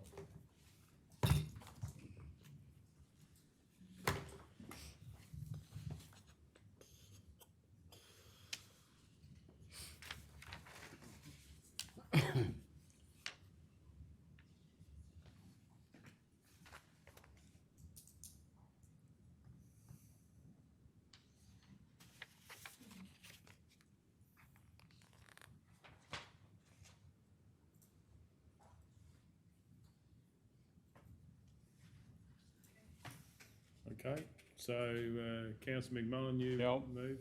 I'll move, Mr Mayor. In accordance with the provisions of section 254J, 3 of the Local Government Regulation 2012, a local government may resolve to close a meeting to the public to discuss confidential items that its councillors or members consider it necessary to close the meeting. Unless needed. Okay, and where's that other bit, Michelle? Just back a bit, please. Can you blow it up, Michelle, when you get a chance, please? In accordance with section 254J, 5 of the Local Government Regulation 2012, the following table provides the matters to be discussed, an overview of what is to be discussed while the meeting is closed. Agenda item C1, request to waive a rate charge charges due to COVID. C2, review of the manufacture and sale of tyre carriers. C3, planning legal matters. Has that got a line for reading or? Oh, no, it's only information, I'm happy leaving it in there, sorry. Oh, It planning- was to go to the next meeting, councillors, it's actually been through, but there's no reason why it's not. Well, just excuse me, before we do that, I'm gonna have to declare a conflict on that, but if it's going, then I. So what was the line for to remove it? Do I just do that now? Or? Well, then, Either way, I mean, it's on the list now, so if they remove it, that'll be We'll have to do that when we go to vote, won't we? To remove it from the list. so. Yeah. Okay, C4, Excuse me, councillor McMullen. we'll just if skip we- over it. So you haven't got it in there, right? No, we'll just skip over it because we're not going to discuss it. C4, proposed acquisition of land. C5, nomination of projects for funding under the Australian Government's Heavy Vehicle Safety and Productivity Program and Bridges Renewal Program. Request for pensioners concession assessment 12001012. Request to grant discount assessment 130126604. Oh, that was C7, sorry. C8, state government surplus properties, Maranoa region. C9, Roma Airport Cafe negotiations update. C10, funding request, Roma History Lodge office. C11, tender 21023, supply and installation of fuel management system. C12, rates payment arrangement 15006448. LC1, Roma Sale Yards multi-purpose facility. LC2, lot 2 on RP 123777. LC3, local area budget highlights 2021-22. LC4, endorsement of transport development TIDS Works Program 2022-23 to 2025-26. LC5, 2022 Australia Day Awards. LC6, Roma Quarry. L8, permission for the use of Bassett Park Shed. What about all those ones? It should be LCA. We've already got an LCA. Oh. LC7, Australian Government Local Roads and Communities Infrastructure Program Phase 3. LC8, application for funding under Queensland Government 2022-23 Walking Local. LC9, application for funding under Queensland 2022-23 Cycle Network Local Government Grants Program.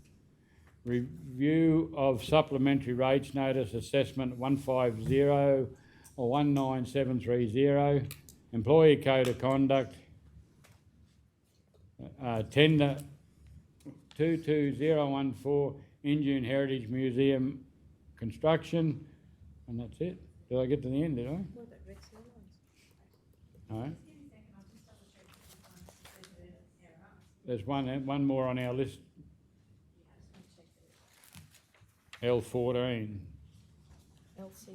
LC14, sorry.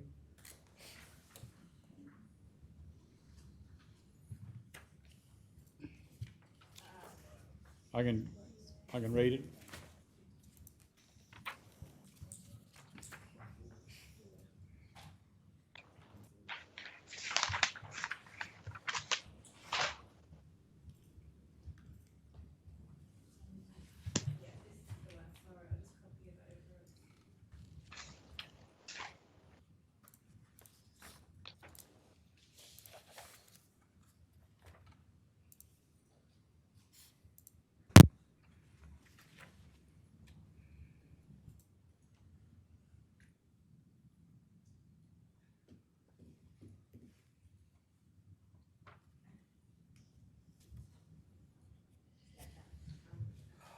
Application for rating concession assessments 130130024, 130130032, 1201102, 130113099, 130130008, 1201390, 130149196, 130141162, 14507958 and 15014087.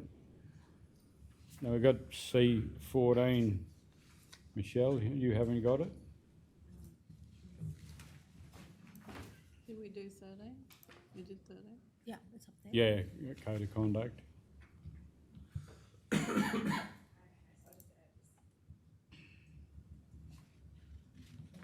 see that one we had for Injune tender that was laid on the table last meeting, is that in there? For the museum? Chips. Yeah, it's there. Okay, sorry, I just missed that one. Yeah.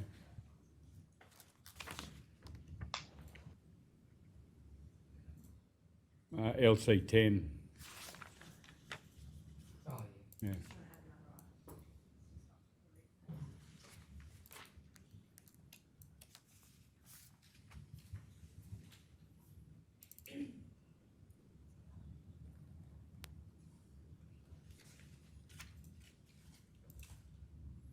While Michelle, catching up, sorry, I don't understand why we're not dealing with C3. Which one, sorry? Sorry, Joe? The C3 that was crossed out. I don't understand why.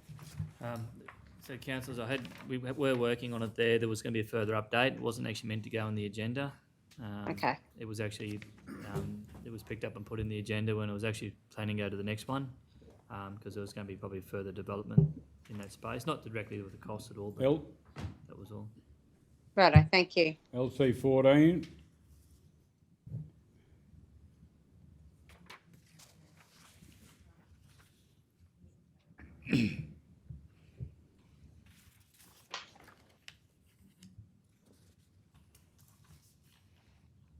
LC14 correspondence from Rex Airlines.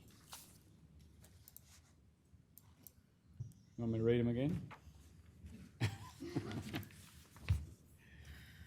So that's all.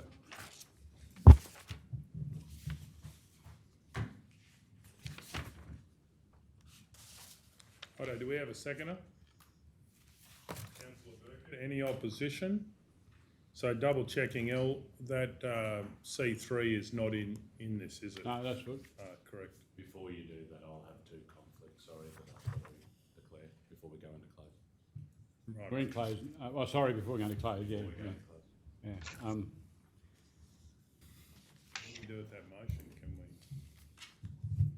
we deal with the conflicts and then vote on it, or? We've We can't vote. got to, we can. Why can't we? Then we'll Can't be vote to closed. go into close. No, sorry, no. We're going to vote to remove that from the agenda, though, can't we?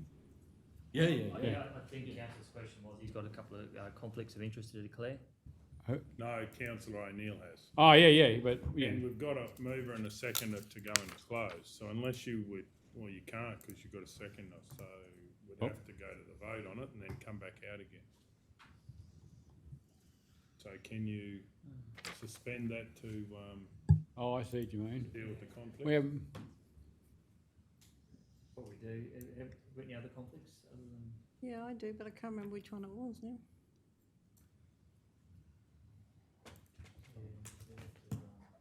we got a move and a seconder, but we haven't taken any vote, have we? Yes, Southern Road. So which Haven't one's called already vote. done? No, that's all right. But you'll have to declare it again. No 'cause vote it's taken. Vote agenda taken, deal item. with it, and then come back to it. Alright, okay. Michelle, can you just tell me which one I had a conflict, the other one, in close? Please?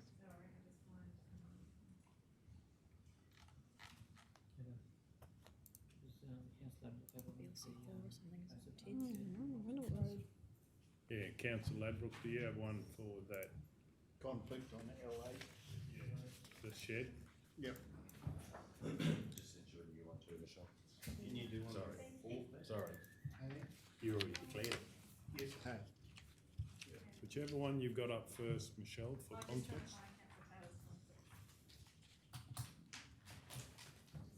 It had Southern Road on it, that's all. Oh, yeah, I saw that. What was it? Is it LC4?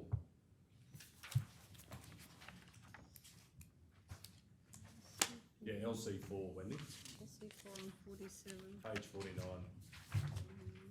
I have it there, like I've put it in.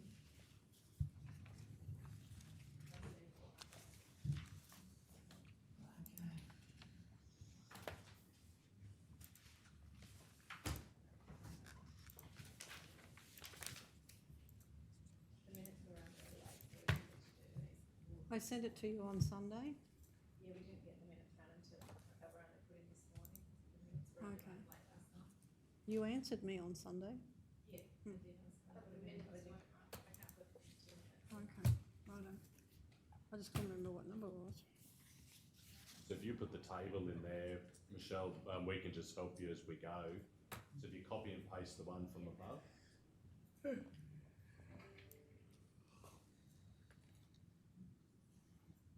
See one that had George in it or something?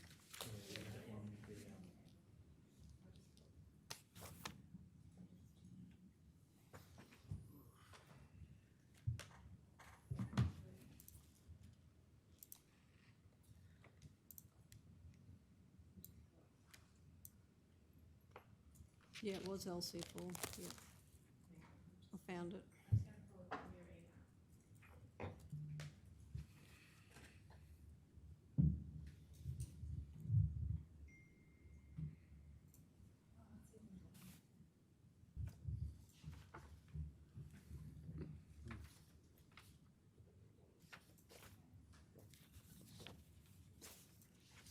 But you, Wendy, putting in the table and everything.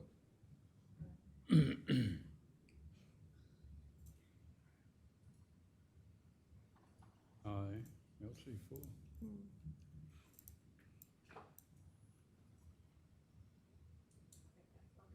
I think we're good to go, Mayor.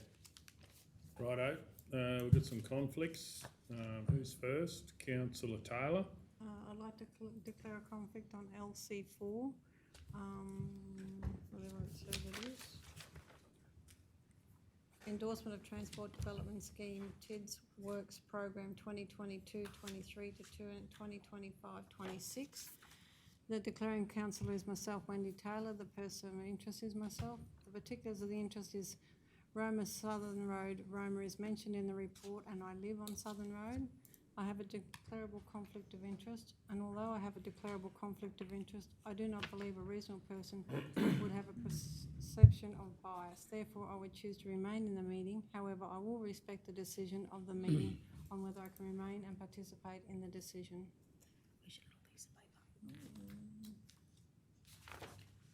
Okay. Any other conflicts? We've got to deal with We've that. got to deal with that one, yeah. Councillor Guthrie. I'd like to move that it's in the public interest that Councillor Taylor participates and votes on LC4, on agenda item LC4, because a reasonable person would trust that the final decision was made in the public interest. Okay, do we have a seconder? Councillor Ladbrook. Any opposition? Does anyone wish to speak? We'll go to the vote. All those in favour? Yes. That's 7-0. Councillor O'Neill, did you have Yeah, something? mine's LC2. Michelle, if you just want to copy that table, I can populate it as you go if you like, if that helps.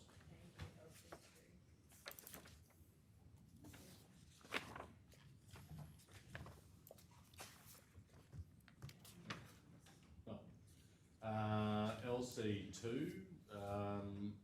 declaring councillor as myself, the particulars of the interest that a property I own is used in the valuation comparison.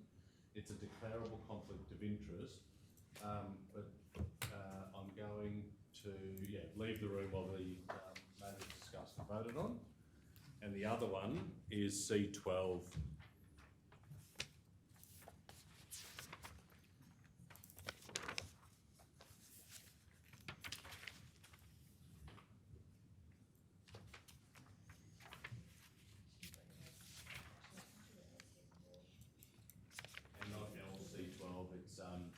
It's C12. And it's, I haven't said this, I have sent it to you now, Michelle, but it's only.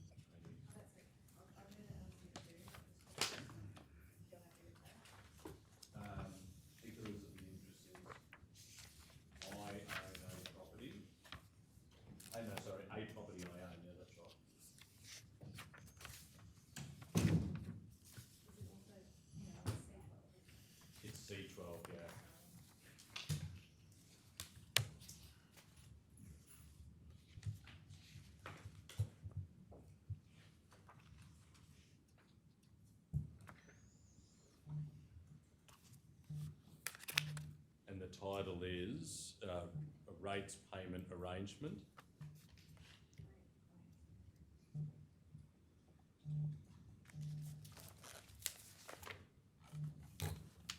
Rates, line C12.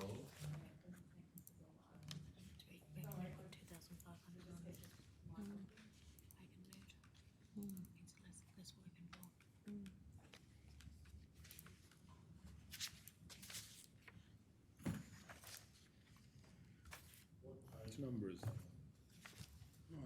96.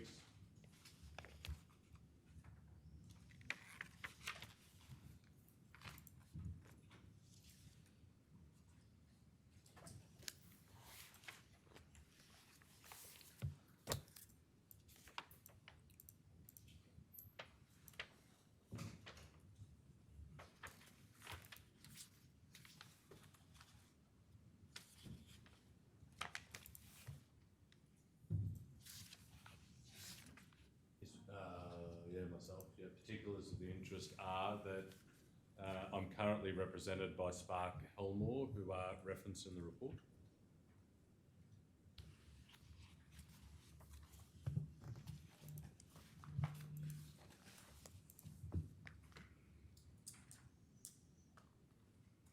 It's a declarable conflict of interest.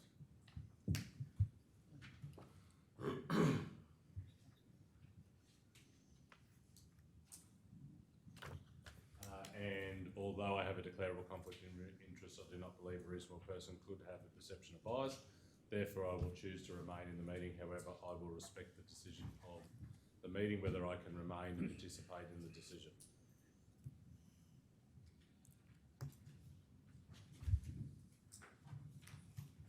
Righto. Councillor Taylor.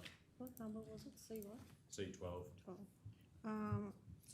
I'd like to move that it is in the public interest that Councillor O'Neill participates and votes on agenda item C12 because a reasonable person would trust that the final decision was made in the public interest. We have a second to Councillor Burkett. Any opposition? We'll go to the vote. All those in favour? Yes. 7-0. And Mayor, because I was called on hop, can I go back to C12, LC2? LC2? Yeah.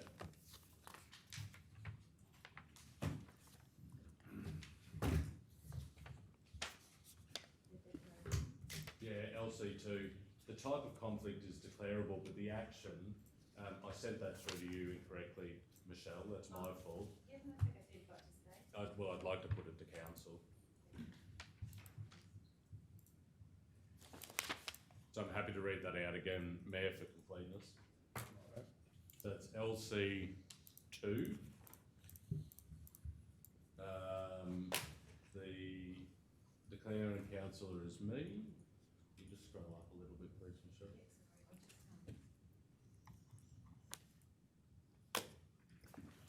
The person with interest is myself. The particulars are a property I own has been used in the valuation comparison.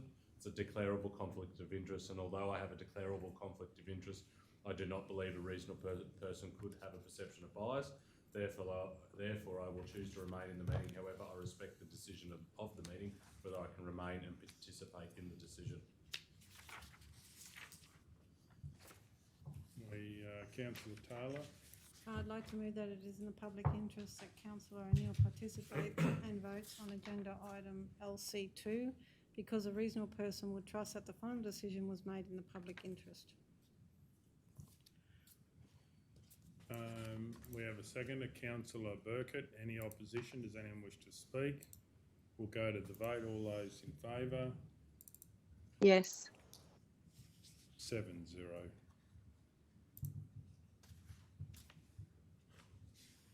Any other conflicts? Councillor Ladbrook, did you do one on? I did L8. You did that, did you? Yes, I have. Righto. Cool.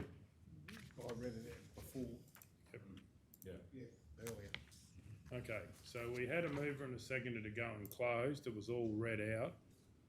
If no one wishes to speak, we'll go to the vote. All those in favour? Yes. 8-0.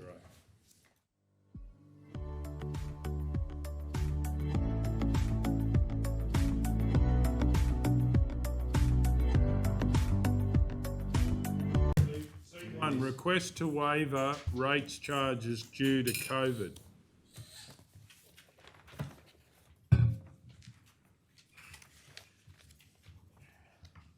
To move the council write to the applicant informing them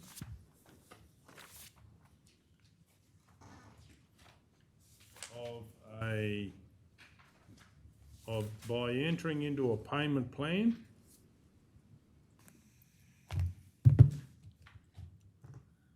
do we have any wording on that? I have sent around an old email. email that came through 314. I didn't get it.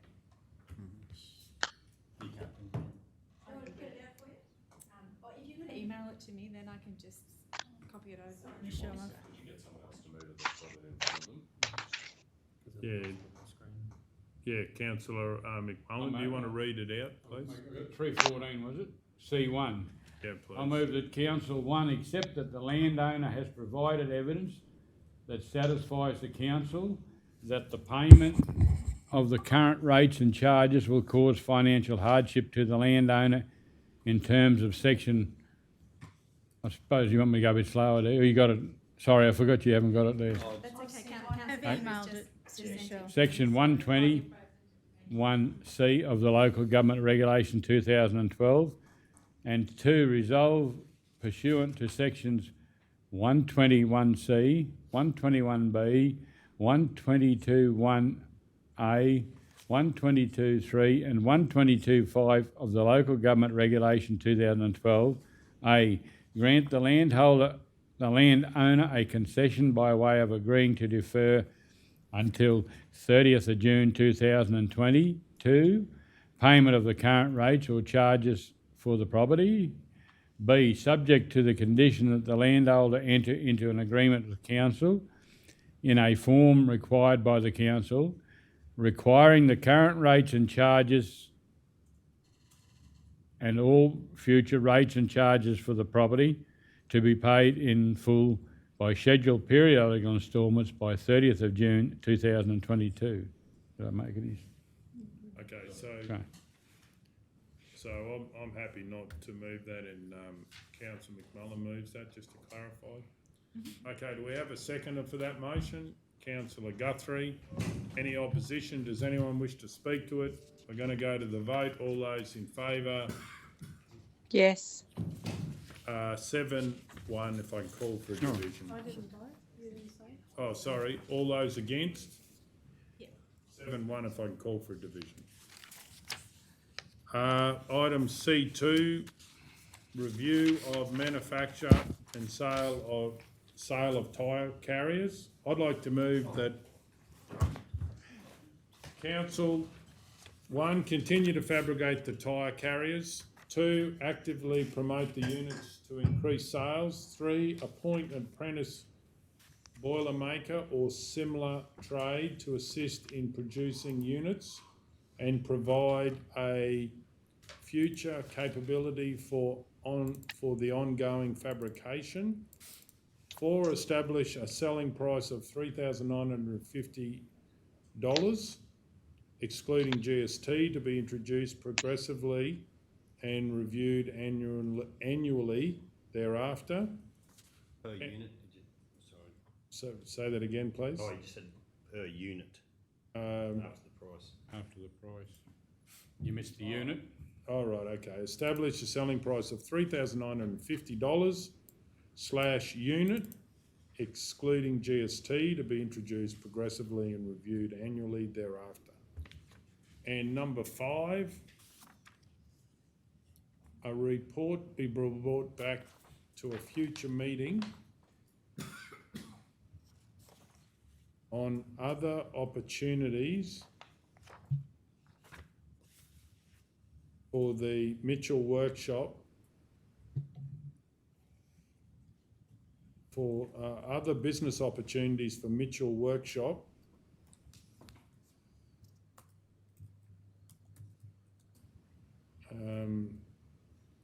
So report be brought back to a future meeting on other business opportunities for the Mitchell workshop To undertake or? to undertake Gotta in put the the word future. Got to put the word potential in, other potential.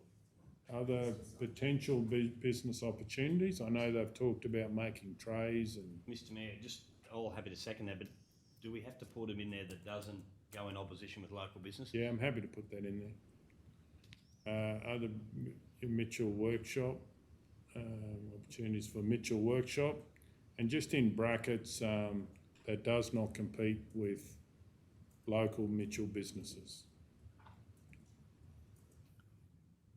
And the other thing with that, and Councillor Burkett too, if we do it all on a commercial basis, then it's also fair generally, like around, you know, like we're not using special pricing and stuff like that. Yeah, competitive. And that is another way to be fair with other businesses. I'm still happy to second that, yeah. Okay, we've got a seconder. Any opposition? Does anyone wish to speak to it? We'll go to the vote. All those in favour? Yes. That's 8-0. C3, C4, 20.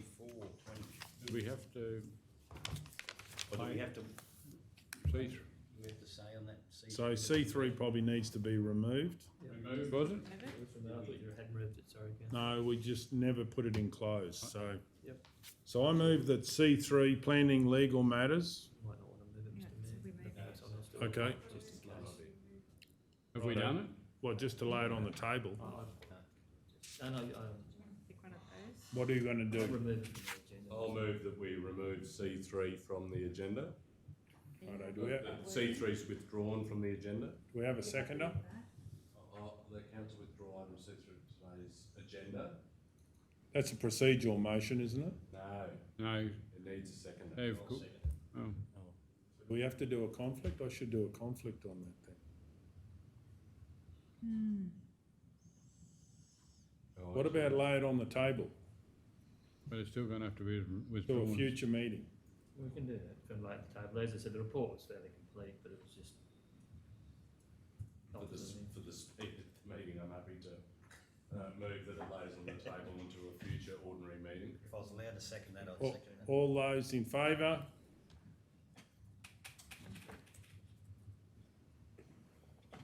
Yes, sorry, yes. Okay, 8-0. C4, proposed acquisition of land. Just have a moment. Who was the seconder for that? No, There is none. Yeah, because it, Yep, you it ended changed up being it. Okay. procedural, yeah. Yep, perfect. I'll just, and that was 8-0.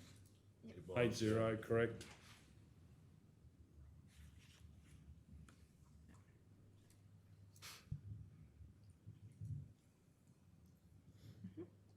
Yep, ready. Okay, C4, proposed acquisition of land. Do we have a mover? Councillor Ladbroke. I'd like to move that, that the council receive and note the officer's report as presented. Do we have a seconder? Councillor McMullen. Any opposition? Does anyone wish to speak to it? We're going to go to the vote. All those in favour? 8-0. Yes. Oh, 8-0 now, thank you. Okay, moving on, C5. C5, nomination of projects for funding under the Australian Government Heavy Vehicle Safety and Productivity Program and Bridges Renewal Program. Councillor Burkett. I'd like to move that Council 1 submit applications under the Australian Government Heavy Vehicle Safety and Productivity Program and Bridges Renewal Program for the following projects. A. Hoganthala Road, Mount Moffat Road intersection upgrade. B. Acacia Valley Road, road widening and safety improvements. And C. Acadia, mate. What did I say? Acacia. Oh, sorry, wrong postcode. Acadia Valley Road, road widening and safety improvements. C. May Street Bridge replacement, Wallumbilla. 2. Endorse, if required, the 20% code contribution of the project budget is included in the 2022-23 budget if successful. And 3. Authorise the Chief Executive Officer to sign the submission form and any further agreements with the Australian Government as required. Do we have a seconder? Councillor Ladbrook. Any opposition? Does anyone wish to speak to it? We're going to go to the vote. All those in favour? Yes. 8-0. C6 when we're ready. We're ready. C6, request for pensioner concession, assessment number 12001012. Councillor Taylor. I'd like to move the council do not approve the pensioner concession in this instance. Do we have a seconder? Councillor O'Neill. Does any opposition to the motion? I'll speak in opposition. Does the mover wish to speak to the motion? I just wonder, Councillor Taylor, would it be worthwhile adding to the recommendation where it says council do not approve the pension concession in this instance, as it does not meet the Queensland government eligibility? Yes, please, that'd be good. Okay, so obviously the second is happy with that since you suggested it, and the mover is happy. And so does anyone wish to speak for the motion? Does anyone wish to speak against? I'll speak against. I do believe we need to find other ways of doing this. I understand it is a challenge, but I do believe we should be doing something because I do think it is a very big thing to deal with your house, and I can understand why this request has come in. Okay, does anyone else wish to speak for the motion? Councillor O'Neill. Thanks, Chair. I'm sympathetic to the request that's been brought forward, but if it just doesn't meet the eligibility, it doesn't meet the eligibility. But as someone that is sympathetic, I'd be happy to entertain other options that you might be able to bring back in respect to this particular matter, Mayor. Righto, well, okay, well, let's deal with this motion and then deal with that, eh? Okay, does anyone else wish to speak for or against? We're going to go to the vote. All those in favour? Yes. All those against? So that's 8-1. I voted against. 7-1. 7-1. I voted against. Division? Do you want a division? Yes, a division, please. I'd like to move C7, request to grant discount assessment 13012604. I'd like to move that a report come back to council after officers. Are you addressing the one we just voted on? No. No, the same issue, but we've made a decision on that one, so it won't be to do with granting the discount. Yeah, no.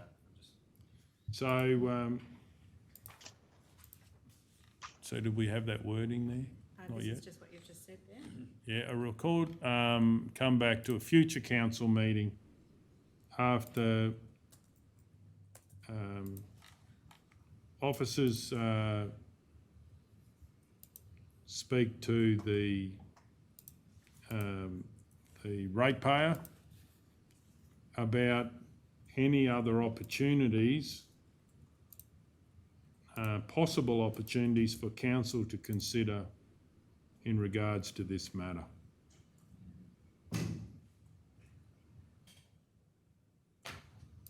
So obviously what I'm saying is we think outside the box because it could be a unique set of circumstances that had more to it. And Excuse me, Mr. Yeah, please go Mr. ahead. Mayor. I don't understand what you expect the officers to do because all the information's in the report. I don't quite understand what you expect them to do. So what I'm saying is it may be the local director that might go and have a talk and say, you know, what is the situation? It obviously doesn't meet what was decided, but there could be other opportunities there. It could be sometimes we connect people with other people. It's looking at it from a different lens. Not necessarily, I'm talking about the rates department. Are we talking about the C7, actual C7, request to grant discount assessment 130-12604. Yes. Yes. Yeah. Oh, that's right. That's a. It doesn't make sense. That's what I Haven't prompted you read. before. You're on the wrong one, maybe, Mr. You were going to add your own resolution for C6. C6, yeah. So, Been a long day. yeah, right, okay. So we've just done C7, haven't we? Well, you haven't, you've moved. We thought we were. Now we've moved to C7, and that's what you've moved. But you C6 is said- the one, you because said I haven't edit. moved on to the next. You called Ye- C7. yes, you did. So you have gone to the next Yeah, agenda. you call C7 and that's what you've asked. And councillor Oh, Bradford right, okay. queried, Well, and I'm gonna withdraw that because I meant to do it with C6 before we finish. So I might bring it to the next council meeting. So I'll just withdraw that for C7. So what I've put there, because it was actually for the report before. He's just withdrawing that motion, shall not the entire item. Yeah. I'm just putting that. Okay, now I'll call this again. C7, request to grant discount assessment 130-12604. And I'd like to move the council grant the discount on this occasion as the circumstances meet the criteria in council's adopted revenue statement for granting discount. Do we have a seconder? I don't think they actually don't meet it, but They- you might have to change the wording. Would you say that again, sorry? Well, if I do have,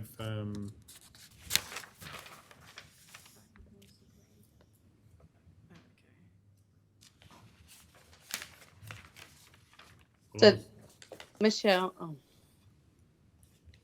I was actually going with out of someone's control, beyond the ratepayer's control. It doesn't, it doesn't match.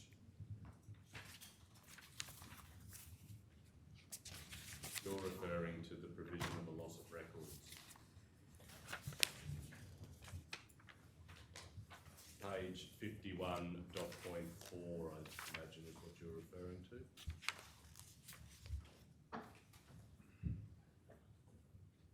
Administrative department. Not full. No. It's the bit that ends, read the last bit of that document. That's what And the situation's also covered off on page 51, what won't be considered by council, the second dot point. What was it, sorry, Director Sharon? What won't be considered Oh, by yeah, council, yeah. the second dot point. Yeah, what, payments made by electronic means. Yeah. Righto, well, I'll withdraw my motion. Do we have someone else to move a motion? Councillor O'Neill. I move the council does not grant the discount on this occasion as the circumstances do not meet the criteria in council's adopted revenue statement for granting discount. Do we have a seconder? Councillor Taylor. Any opposition? I'll speak. no. to it. Just before we go on to that next one, I'm just noticing on the screen, Michelle, the withdrew motion, the second part of that was, as the circumstances do meet the criteria. So you just got, that was, you just were waiting for that. Yep, and that was withdrawn, and now we've got this one, just to tidy that up for you. Okay, so we have a move and a seconder. Does the mover wish to speak to the motion? I moved it, councillor Taylor seconded. Only to contribute to the discussion that we have a revenue statement which was debated. There are particular, reasons in that revenue statement that would allow us to consider granting a discount or act upon the request, and in this instance, it doesn't meet the policy of council. Okay, does anyone wish to speak against the motion? I'll speak against the motion. I don't agree with the revenue statement and have been wanting to change that because I do think a ratepayer has taken the time, had a situation which is beyond their control.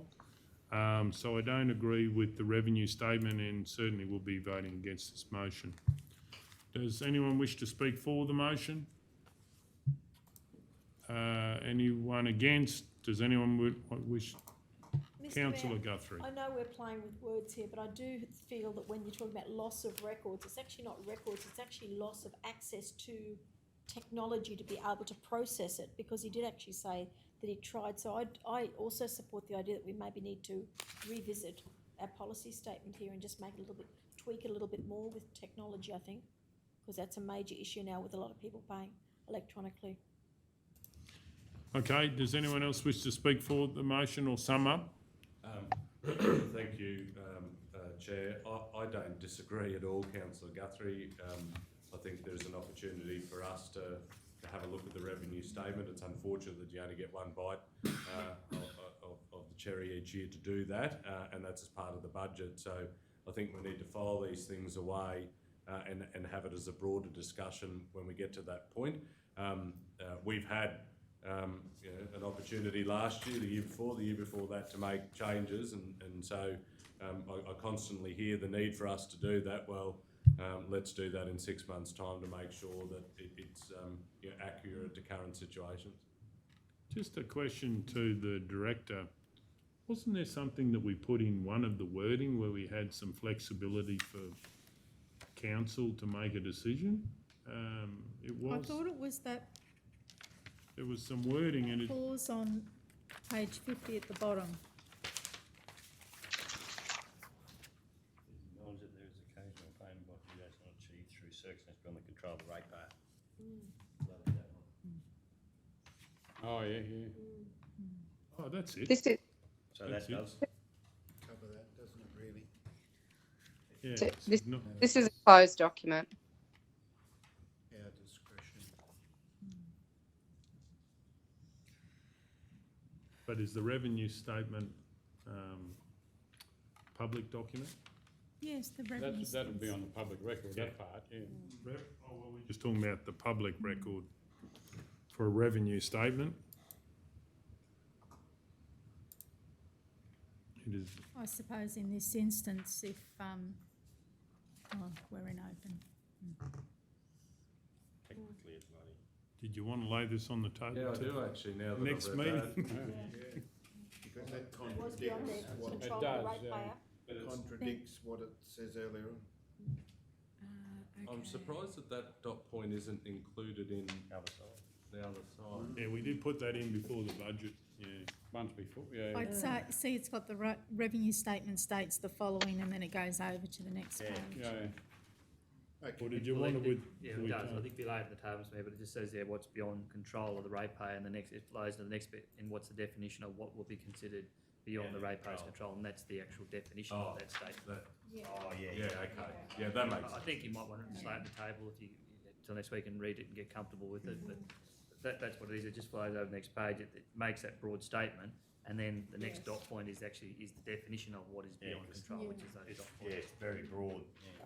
Well, no, that's broad, but then it tightens Tightens, with the dot yes. points. It doesn't actually change. It doesn't, I'm happy to continue. Righto, okay, no one else wish to speak? We're going to go to the vote. All those in favour? Yes. All those against? So that's 4 all.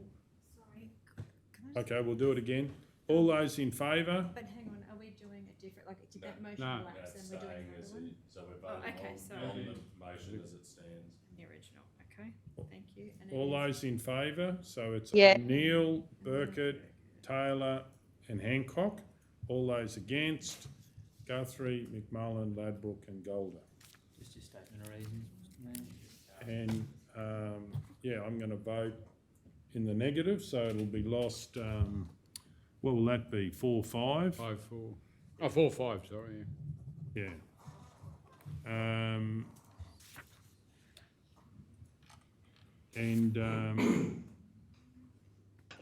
Yeah, my statement of reasons is that I suppose, that's to lose it, I suppose, and I guess it's. we've got to make, because we haven't made a decision yet, Make a have we? decision on the next one, which is, anticipating where you're going, they will be actually to approve it, then you'll just need your statement of reasons. Yeah, no. Okay, I'm going to move that,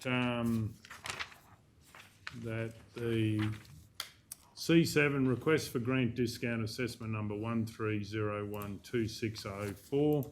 I'd like to move that council grant the discount on this occasion as the circumstances do meet the criteria of point 1. Mr Mayor, could I just suggest the circumstances are beyond the control of the applicant, because they don't. That meet the criteria, so. That may not be. You all have a copy of that document, don't you? Yeah. Yeah. Anyway, we'll get into the debate about why we put that wording in. Pardon? I know what you're saying. Yes. But that doesn't say 6:32. No way you get a transaction through at 6:32. No, but it could have been made then. He could have made it at 7 o'clock that night and then not show till the next. Yes, but we would have had a record of it, No. just like we've got a record of the one the That's next day. providing it went through. Okay, Yeah. I move that we lay this on the meeting to get more information. Okay. Lay it on the table till the next meeting. All those in favour? All those against? Yep. 5-3 if I can call for a division. Same as the last one. Yeah, Yeah. yep, same. Did you want a, you didn't call for a division of the last one, did you want that? Not, if I haven't called, then it can't be, but I'll call for one on that one, please. So what are we on now, C8? Page 56.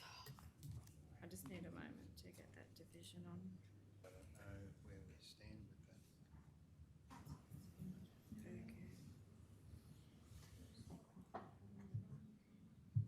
I know what happens at home. Power went off the other day and we never got internet back for 2 hours. Squire, Robert Word, if I'm not here, he messages me down at the done. Well, sometimes I don't get it for 24 hours. And he shows me where it's done. All right, thank you.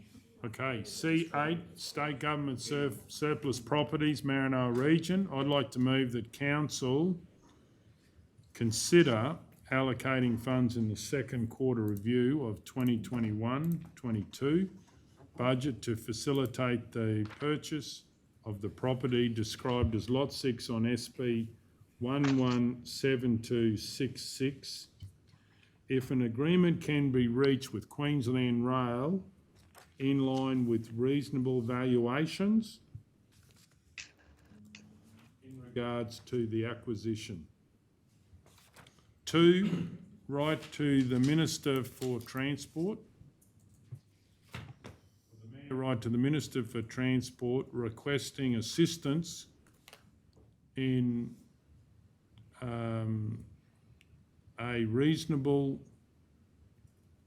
valuation and share with the Minister Council's valuation as this historical asset would be used for community use.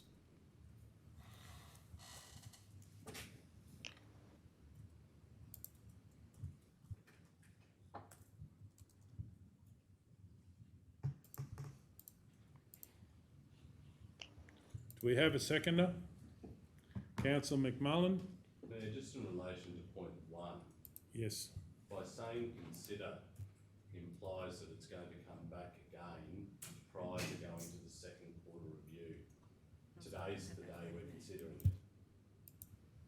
Well, how else do we go to the second quarter review? So council allocate funds in the second quarter review, and that's the decision-making meeting. Righto. If you consider it, the staff will have to bring back another Righto, report. yep. Happy with that.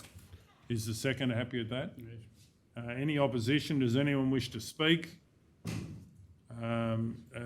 Councillor Taylor, well, I'll speak. I believe if we can secure this, there's been a lot of community support, and this will be of benefit, but we've just, getting down to the wire to be able to save this building. Councillor Taylor, would you like to speak in opposition? Or? No, just No. letting you know I'm in opposition. But you don't want to speak. I've just got- Councillor Ladbrook? So have you got in your mind what we are willing to pay? No, not really, Can't say but anyway. No, I it's- know you can't, but just But it's because there is a big variation. huge variation. And we, as you know, without saying it, you know what the valuation Yes. is from council, so you understand the difference. Yes. Does anyone else wish to speak for or against? We're going to go to the vote. All those in favour? All those against? Yes. 5-3 if I can call for a division. I just need a moment. Do we have, someone have some wording on C9? Sorry, I finished. Someone's got something? The officer did it when he was here, Mr. Mayor. Oh, right. The officer did it when he was here. Yeah. It'll be on the screen, yeah.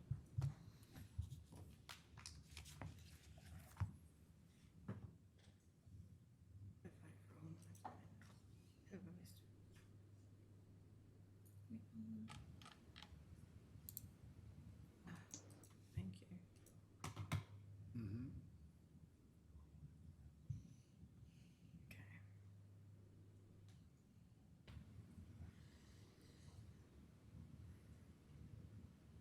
Okay, C9, Roma Airport Cafe negotiations update. Do we have a mover? Councillor McMullen. Mr. Mayor, I'll move that council, one, call for tenders for the lease of the Roma Airport Cafe. Two, negotiate financial relief with A&G Spinks Proprietary Limited for a period of 3 months due to the reduction in passenger numbers through the Roma Airport and its effects on the cafe. 3, be provided and review an updated report prior to the end of the 3-month period. Do we have a seconder? Councillor Burkett. Any opposition? Does anyone wish to speak? We're going to go to the vote. All those in favour? Yes. 8-0.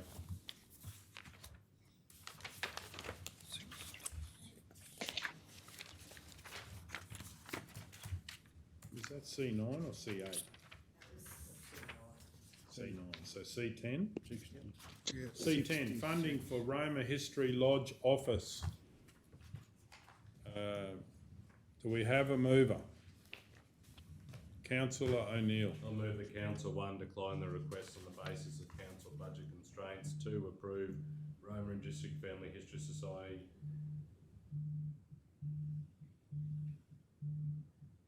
Approve for them to do it. to install an air conditioner if funds are sourced elsewhere, and 3, encourage the Roma and District Family History Society Incorporated to apply for a community grant application in round 2. Tidy up that last one a little bit.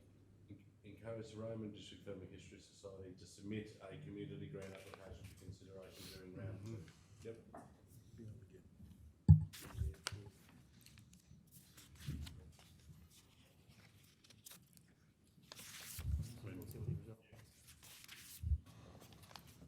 Okay, do we have a seconder? Councillor McMullen. Any opposition? I'll speak in opposition. Does the mover wish to speak to the motion? Thanks, Chair. I am a big supporter of the Roma and District Family History Society. I think they do a wonderful job in our community, and they have a great facility. And I recognise that as we move into the hotter months of the year, that they and a lot of other organisations will be wanting to keep cool, and I recognise the need for an air conditioner, but also recognise that we don't have the current budget, but we do have a community grant round coming up in early 2022, and as I've moved, strongly encourage the organisation to apply for a grant through that process. I'll speak against the motion. I certainly won't be supporting this because, as far as I understand, it is more urgent than being able to apply to the community grants. And I don't think, I've been down there, and I think the power of work that Roma Family History Society do, free of charge for council, and the community and visitors all over Australia. I believe they've even been featured, their information has been featured on national television programs. They're a great group of volunteers. I do understand the extreme heat of the old building. So I believe when you take all of that into consideration, we need to make the case, whilst funding is tight, I believe we could find the, I believe, reasonable cost of $1,976.63. I do believe we should be able to find some way of being able to fund that money, and that's what I would be, if this motion is lost, I would fund the amount to be able to make sure that we can keep these volunteers, many which are in need of air conditioning. I believe that we should be making this happening at this meeting, coming into the hottest times of the year. Does anyone wish to speak for the motion? Yes, Mr Mayor. Please go ahead. Yeah, Mr Mayor, I too support the Roma History Lodge and respectful of what they do for our community. But it's because of these requests that council would have, first set up the community grant funding applications, because there is many requests across our whole region to do these sorts of projects. And I just think that the reason it was set up is because it's got to be a fair playing game for everybody. The application opens with the money that's available, and then everyone gets to put in their application, and it's a fair playing field. Only last weekend, I was approached by a community group who want to actually apply for a grant to fund a air conditioner to put in a council-owned facility. So there is many organisations out there that if this was open to them, I'm sure they'd all write to council and ask us for air conditioning. So I do believe that we have to stand by our community grant applications to make it a fair playing field across the community. Okay, does anyone wish to speak for the motion? Does the mover wish to sum up? Oh, Councillor Ladbrokes? I just think the Roma Historical Lodge, the girls there do and have done for years a lot of work, and I'm sure that we can find the $2,000 for an air conditioner for them, the amount of work that they've done over the years. Okay, does anyone else wish to speak? Does the mover wish to sum up? Thanks, Chair. I think it's unfortunate that we've personalised this, that if a council doesn't support this resolution, then it's a slight on the Roma and District Family History Society.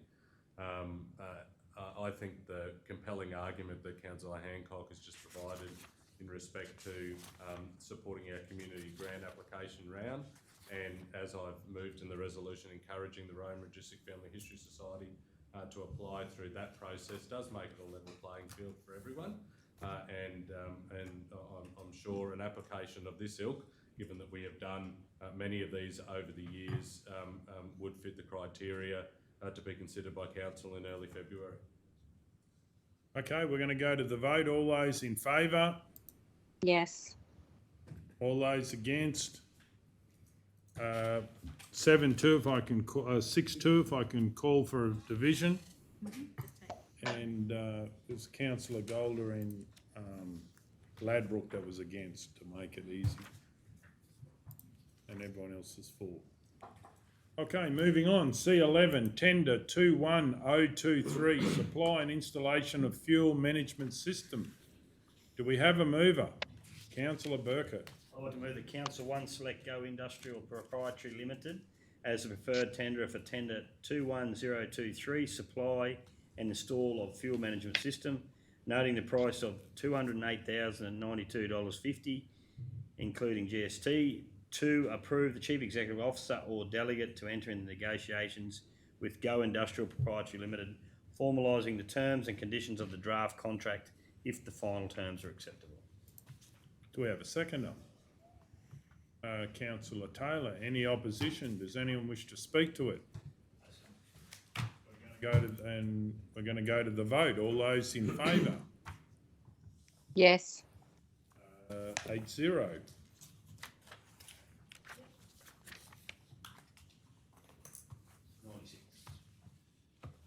Page 96.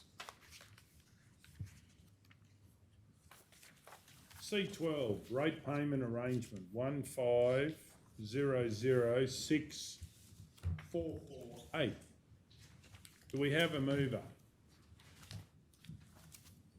Councillor O'Neill. I move the council decline the applicant's payment arrangement and propose the following to the applicant. 1, a new payment arrangement of $50,000 per quarter ending the 30th of June 2023, and 2, an additional amount payable in the quarter ending 30th of June 2023 being the remaining balance, including interest and future rate levies on the applicant's rate assessment that are due.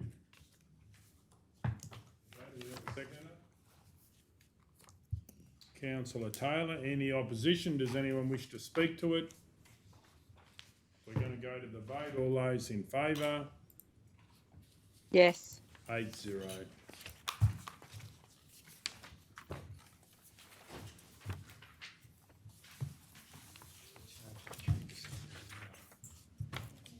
Okay, I think we're moving on to late. Later, right, Jeffrey? Better late than never. It's getting dark and I'm bright in the dark. Can we do an L8? We're ready. 14 plus some time. Just adjourn for 5 minutes. So. Do we have a page number, please? 7-0. 7-0 in the white.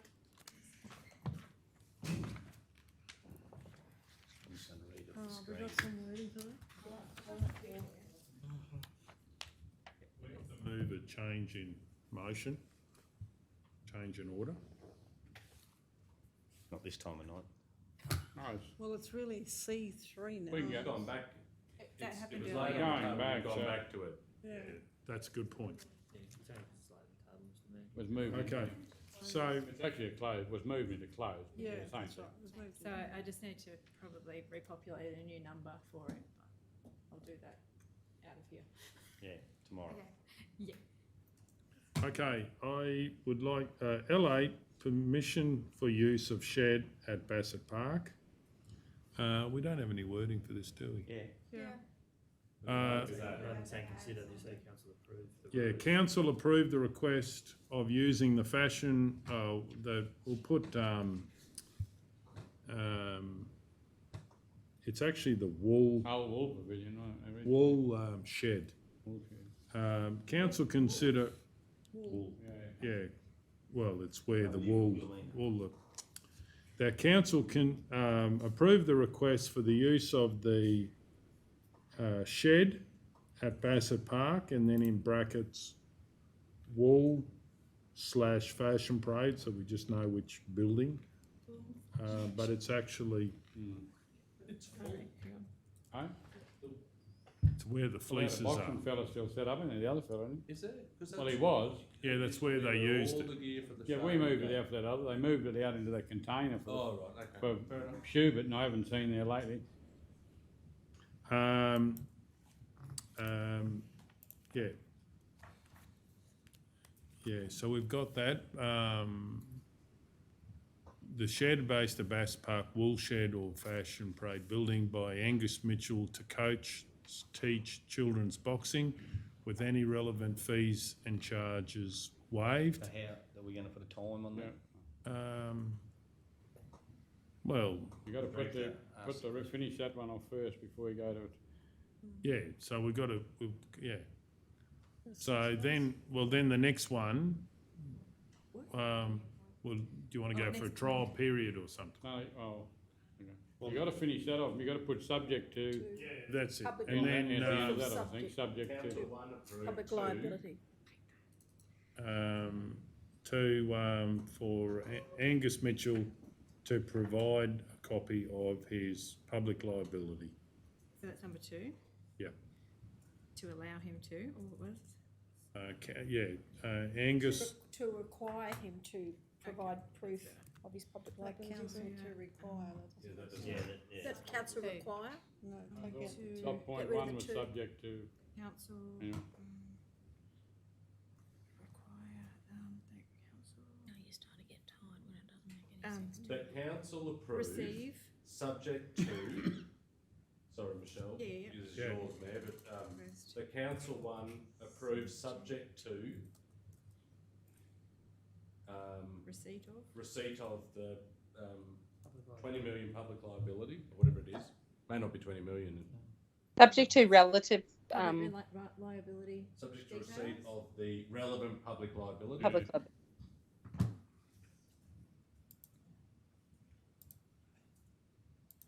Then we don't need The to. use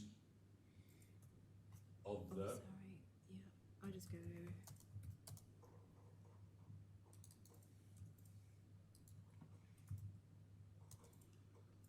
yeah, number two is not needed.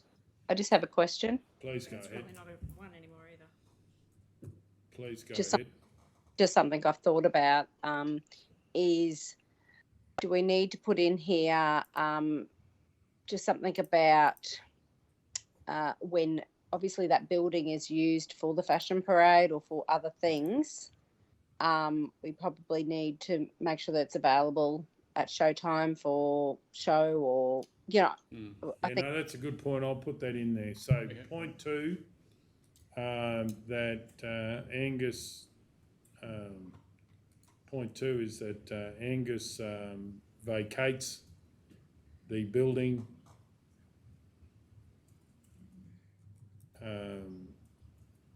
for the Roma show. Mr Mayor, in the previous one for the other people, I think we give them, had to be a week before the show. A week, yeah, it was. Yeah, I think it was a week before the show to allow them to set up. Vacates the building for all. Vacates premises. Vacates the building Okay. 1 week prior to the show. 1 week Roma prior to the one show. week Yeah, prior. 1 week prior to Roma show.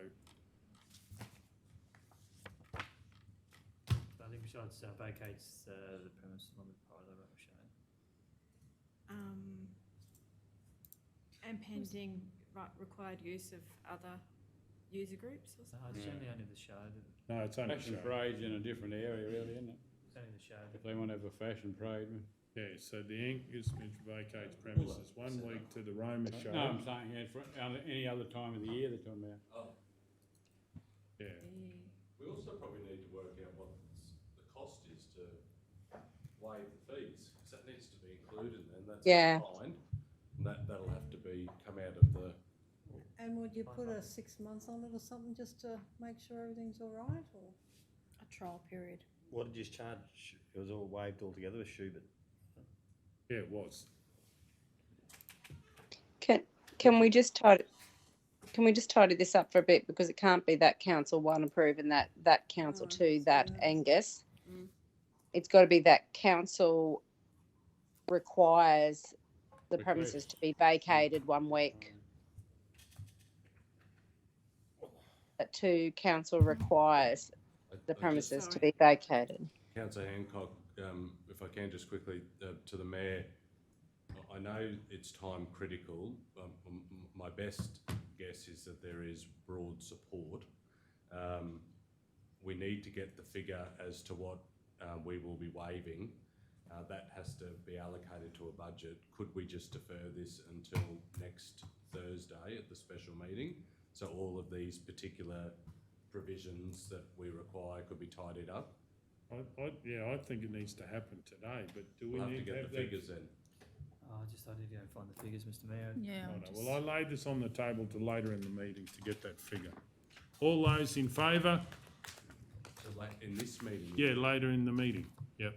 Is it gonna All, get, yeah, all those in favour? we're gonna get some, Can we And actually, Councillor Hancock, are you, all those against? well, I just want to know if the staff can actually get those figures for you now after hours. Yeah. Well, the Deputy CEO said he can, look into it. Look into it, didn't say you could. Well, we'll see, we're laying it on the table till later in the meeting. Yeah, it's going to look, Mr Mayor, my computer's flat, so. Is it? Yeah, And right. mine's about to, it's Okay. been a long day. Councillor Hancock, are you against or for that motion? We're laying it on the table. Yeah, till later in the meeting. Well, have you taken the vote, Mr Mayor? Yeah, I have, and I'm just asking, I'll do it again. All those for? I might Yeah. have to, Okay, so that is 7-0. oh, yeah, sorry. Yeah, no, that's fine. Righto, we'll move on. We can do, LC6 was on the table, was it? When did he leave? We're up to L7. L7 was on the table. We're up to LC1, if you're going that way. Was there two, did you say, there in open? L17, isn't it? So 17, no. 17.2. L7. L7. L7, I thought That you was the said St John's L7. flooding. Oh, 17.2. Oh, no, school bus drop-off. John's one. L7 was laid on the table. So L7, you just did L8, or just said L7. side by side. Yeah, two there, L7 and L8. L7, school bus, that's right, we needed more time, didn't we, I think? And Hang on, you get out if it's L7, if it's the St John's one? you hadn't actually, had you? Yeah, I was out. We haven't done And it. did you haven't declare declared it? anything. We hadn't haven't dealt done with it. No. No, For the St John's one? no, you might have submitted it, but we haven't No. actually. Michelle backed me up here, I read it out and I sat outside. Well, we laid it on the table. Thank you very much. So you But Been a you long read it? day. What was the vote for laying it on the I didn't table? read it. Councillor Burkett, do you want to just do it again to double check? Can't remember. I don't remember you doing Hang it. on. I did. Oh, hang on, 8-0, I sat outside. maybe, Well, just quickly do it again and then you're 'Cause I sweet. didn't- maybe you Well, haven't this is- done it. I think I might have read it out and you did lay it on the table after. Maybe you didn't read it out, we just. Oh, please back me up here. No, read well, it. I actually don't think you Okay. did, I don't I know. think that we were talking about it amongst ourselves. Conflict. I'll give something in a minute. Here we go. It's on the That's screen, right. it's on the screen. Okay, item L7, school bus drop-off zone, McDowell Street, Roma, St John's Catholic School. Declaring Councillor Burkett, person of interest, my son Nate Burkett. Particulars, my son Nate attends St John's School and also uses the Mitchell bus, which drops off and picks up from the affected area. Declarable conflict of interest, and I'll leave the room while the matter is discussed and voted on. And I do remember I didn't do it, so I apologise. Honesty is a Okay, Honest And Mayor, just on that, before Councillor Burkett, I encourage you to actually have a look at the declarable conflicts of interest. It does exclude schools, so I'm not, I just encourage you to have a look at it. Well, there's two things in it. Yeah. I'm a vote. Probably should put that in.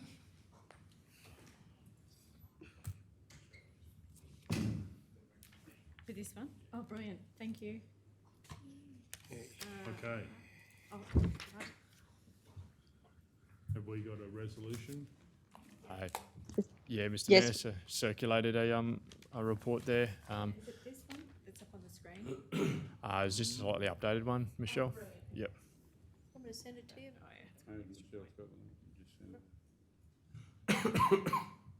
Councillors, just while Michelle's doing that, just a 2-minute overview. We've obviously received a request to improve a bit of the safety at the St John's school bus drop-off area. Has been a problem for a while, just storm water there. So I've gone and had a good look at it.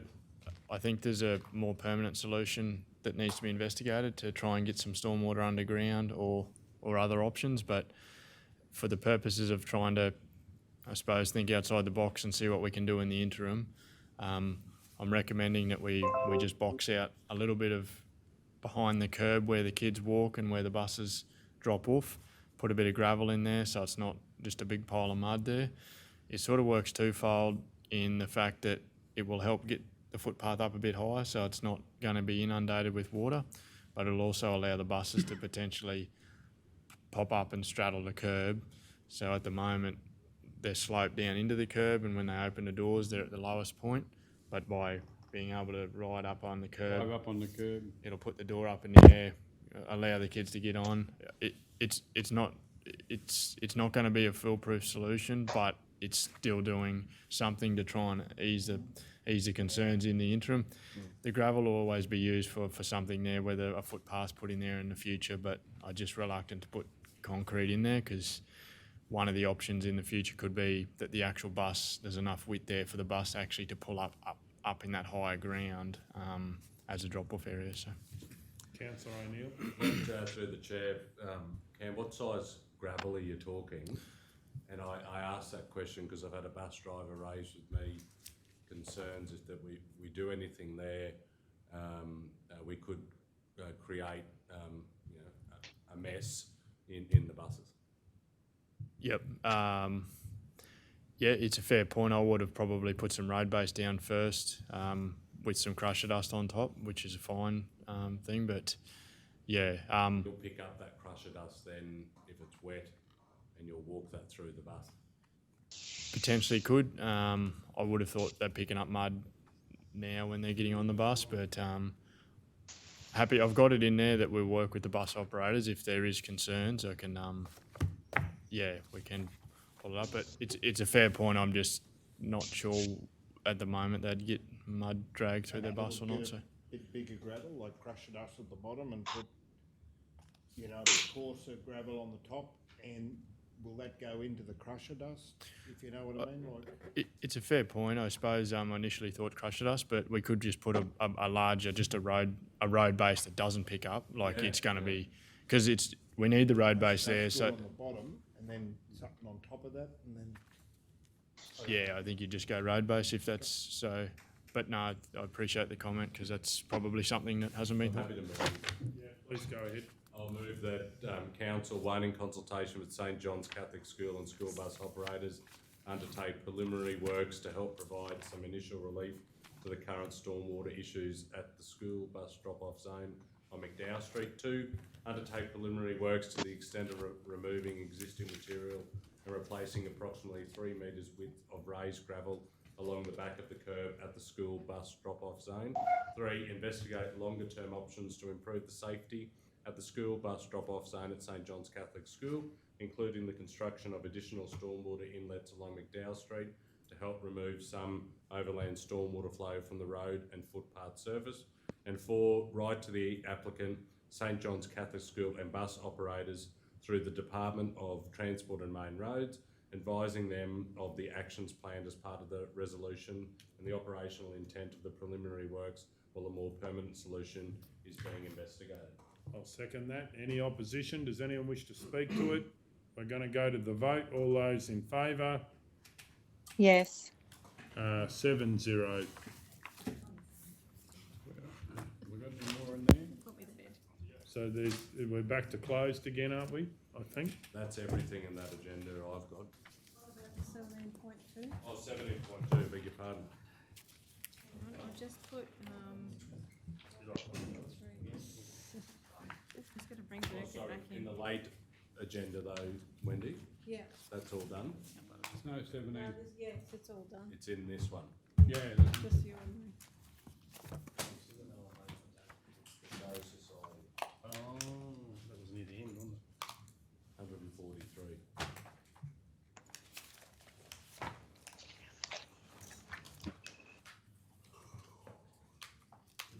Wording on 17.2. And we laid it on the table so you could work that out during the day. Yeah, that's right.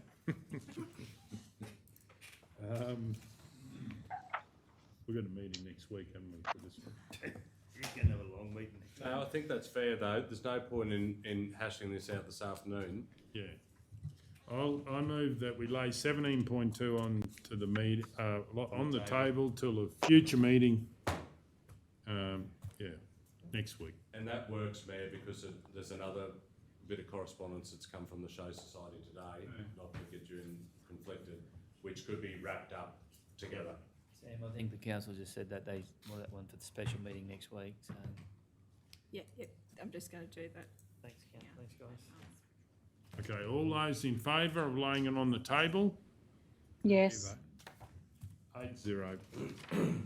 7. Do I count? What? Did I? Did I Well, count? someone was out of the room last time. No, just it's a procedural motion. Procedural motion, you can vote on that. You didn't last time. Because I was out of Out of the the room. room, yeah. Yeah, Anyway. you could have if you knew about it.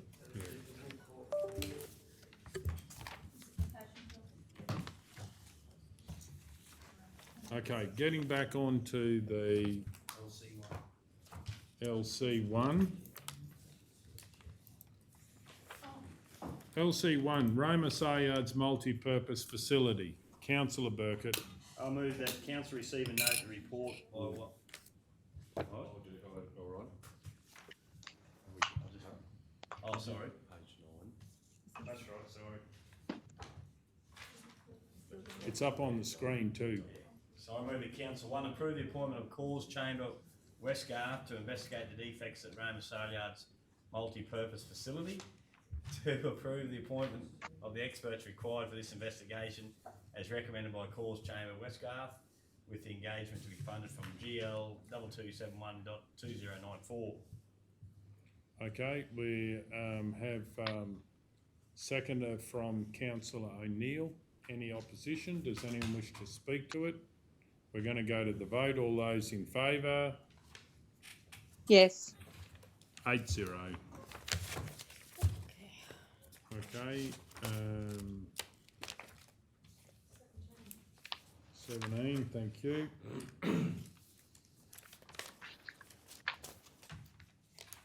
LC2, Lot 2 on RP 123777.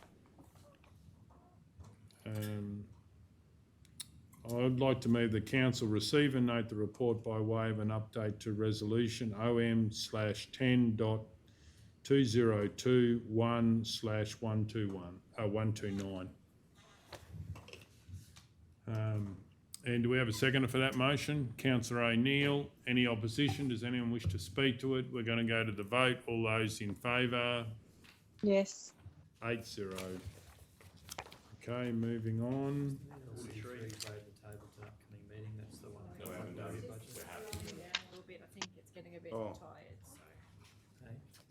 Okay. I need to save after everything because it's really slowing down and having Righto. issues. Okay, sorry. No, I just. We haven't moved to lay it on the table yet. No, that's what I'm saying. We need to. That's what I'm saying to me, you need to lay it on the table because the information wasn't sent. Righto. Okay, I move that LC3 Local Area Budget Highlights 2021-22 be laid on the table till a future meeting. All those in favour? This next meeting Yes. is just as big as this meeting. May not be the next one, it might be the one after. What time is it again? And that will be 8-0.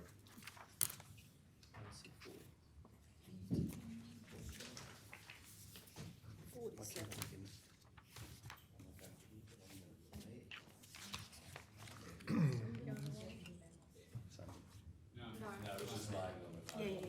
I was just checking, just. That's a good idea to check. You tell us when you're ready. Yeah, it really isn't me, it's struggling. I'm just gonna change.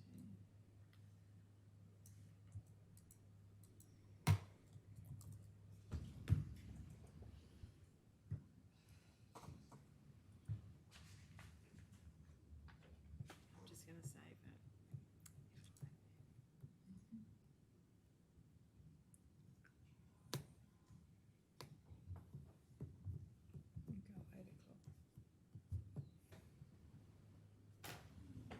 Sorry, it's. Let's do your phone charger, mate. No, I was plugging to yours, it's all right. Yeah. Is that all right? Yeah. You got enough charge? Yeah, I've got heat. I'm down to 1%. So no, no charge on my laptop, no charge on my phone. Your email went to my phone, but not to my laptop. You all good? Okay. LC4 Endorsement of Transport Development Scheme, TIDS, Works Program 2022-23 to 25-26. Do we have a mover? I'll Councillor move. McMahon. Mr Mayor, I'll move that council, one, endorse the proposed Transport Infrastructure Development Scheme, TIDS, work program, noting that the 2022-23 council contribution amount of $1,633,500. Two, provide preliminary commitment to funding the contribution required for the 2023-24, 2024-25 and 2025-26 programs. 1,633,500, 1,633,500 and 1,633,500 respectively, subject to an annual review as part of future budget deliberations. 3, authorise the Chief Executive Officer, CEO or delegate to sign the project scope forms for projects on the program. Do we have a seconder? Councillor Guthrie, any opposition? Does anyone wish to speak to it? We're going to go to the vote. All those in favour? Yes. 8-0. LC5 2022 Australia. Oh, I'm just going to wait here a minute. Sorry, it's really, the computer's tired. Yeah, it probably is. Okay, so, yep, ready.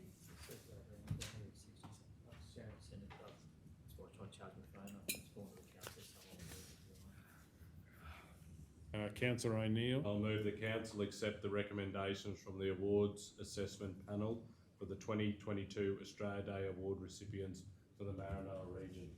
We have a seconder. Councillor Burkett, any opposition? Does anyone wish to speak? I need to say very quickly, through you, Mayor, to Deputy CEO, if you could pass on my thanks, and I know I can speak on behalf of Councillor Burkett, to Diane for the work that she did in pulling it together. I know others were, involved behind the scenes, but she did a wonderful job on the day. I'll pass that on. Okay, on that note, we'll go to the vote. All those in favour? Yes. 8-0. LC6, Roma Quarry. Do we have a mover? Councillor Taylor.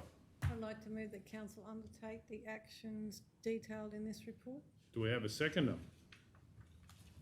Councillor McMullen, any opposition? Does anyone wish to speak to it? We'll go to the vote. All those in favour?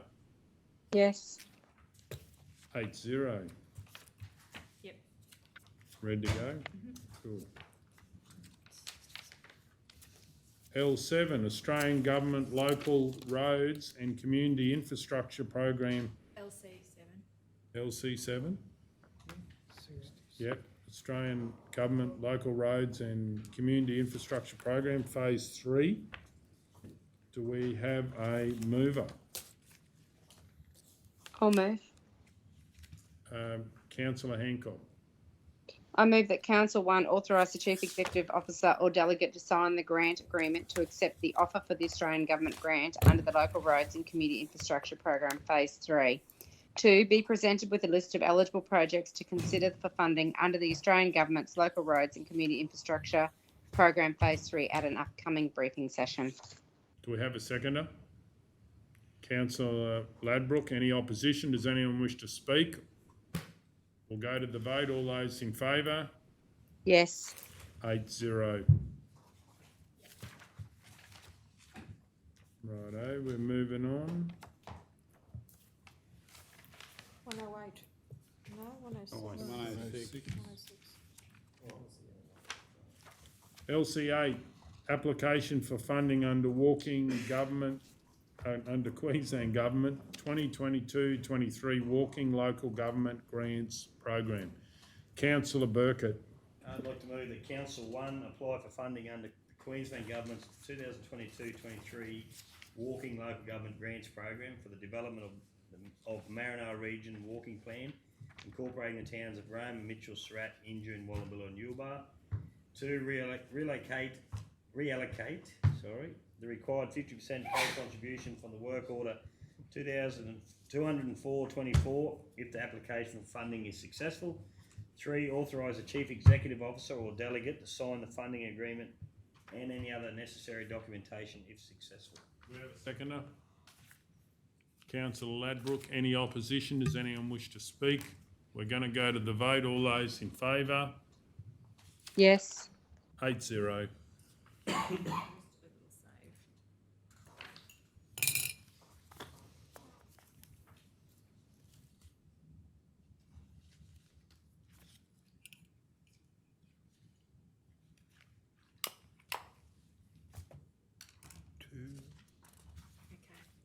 Ready? Yep. LC9, application for funding under Queensland Government 2022-23 Cycle Network Local Governments Grants Program.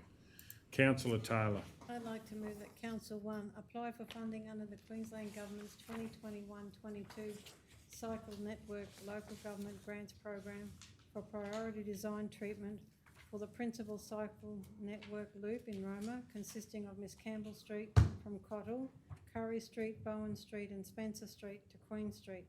2, authorise the Chief Executive Officer or delegate to sign the funding agreement and any other necessary documentation if successful. Okay, do we have a seconder? Councillor Guthrie, any opposition? Does anyone wish to speak? We're going to go to the vote. All those in favour? Yes. 8-0. Yep. LC 10, tender 22014, Injune Heritage Museum construction. Councillor Guthrie. I'd like to move that council receive and note the report regarding, No, approval, that's what you want to move. yeah, receive and note the report. Well, there's a recommendation. There is another one. 127.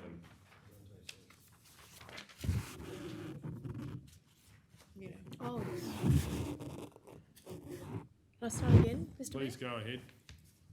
I'd like to move that Council 1 reallocate 494,000.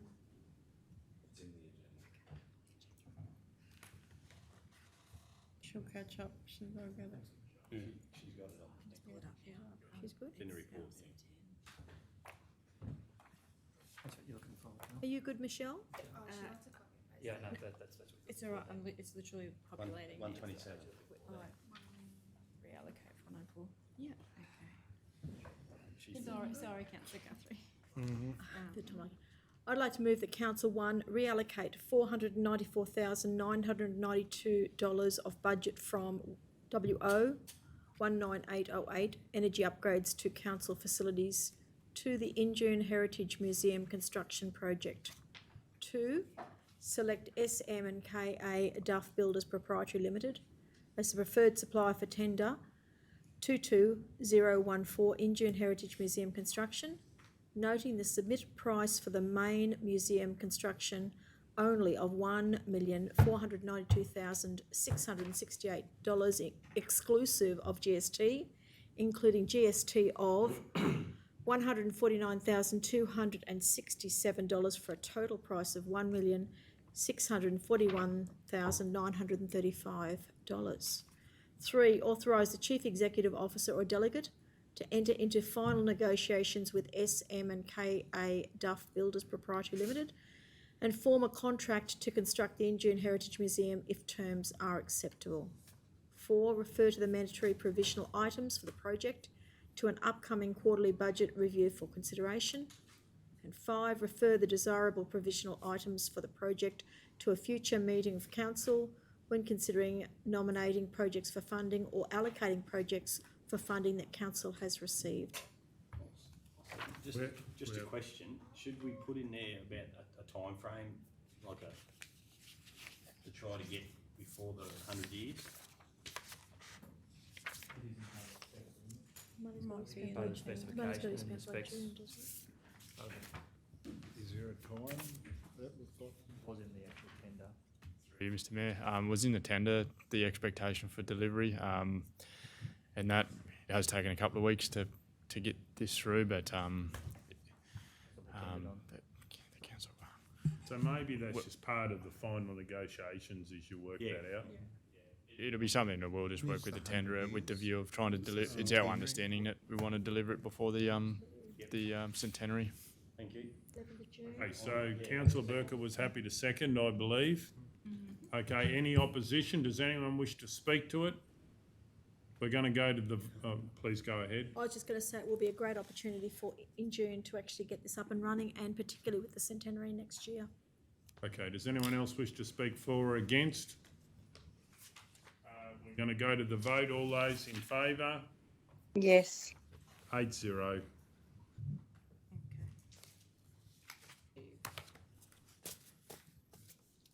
Page 132, Mr. Mayor.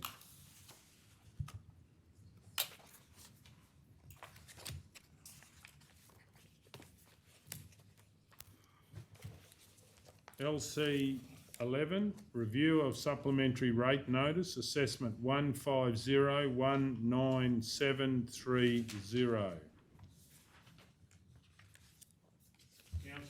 Mr Mayor, I'll move that that one, council grant the applicant a concession under section 1(2). Am I too fast, Michelle? It's in, Yep, so we're changing it. it's in page 135 of the report. Hang on, sorry. I'm getting there. I just gotta get it up.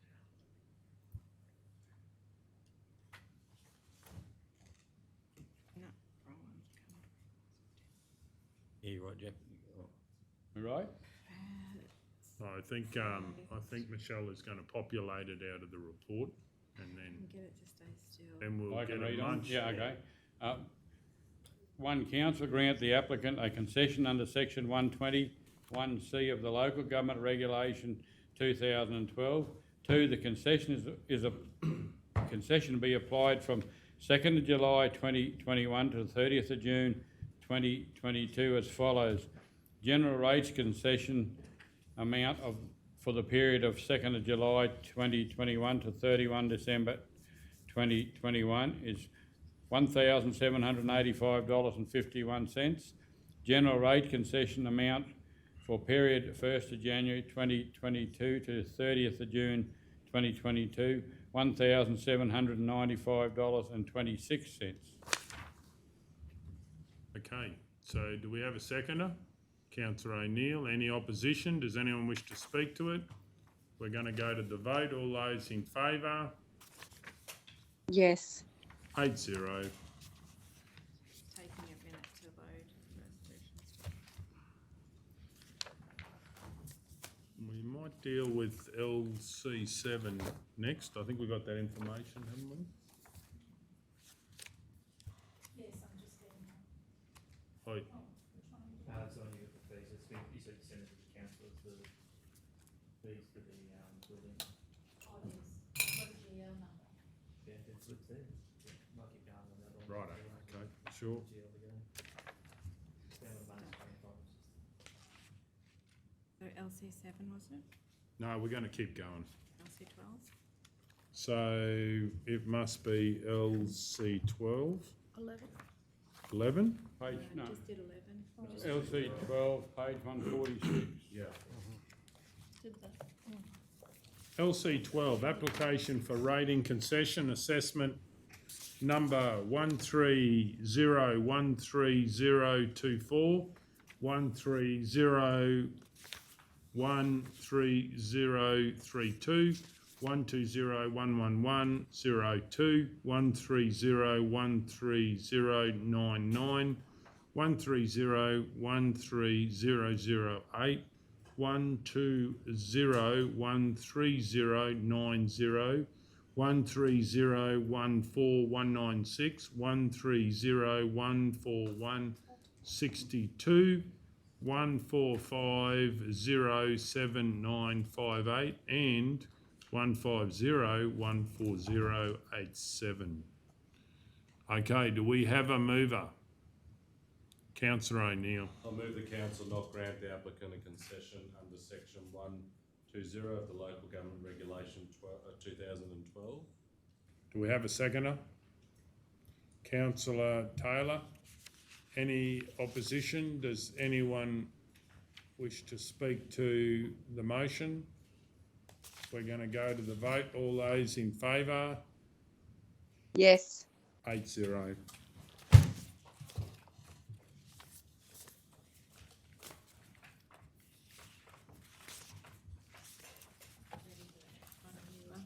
Thank you.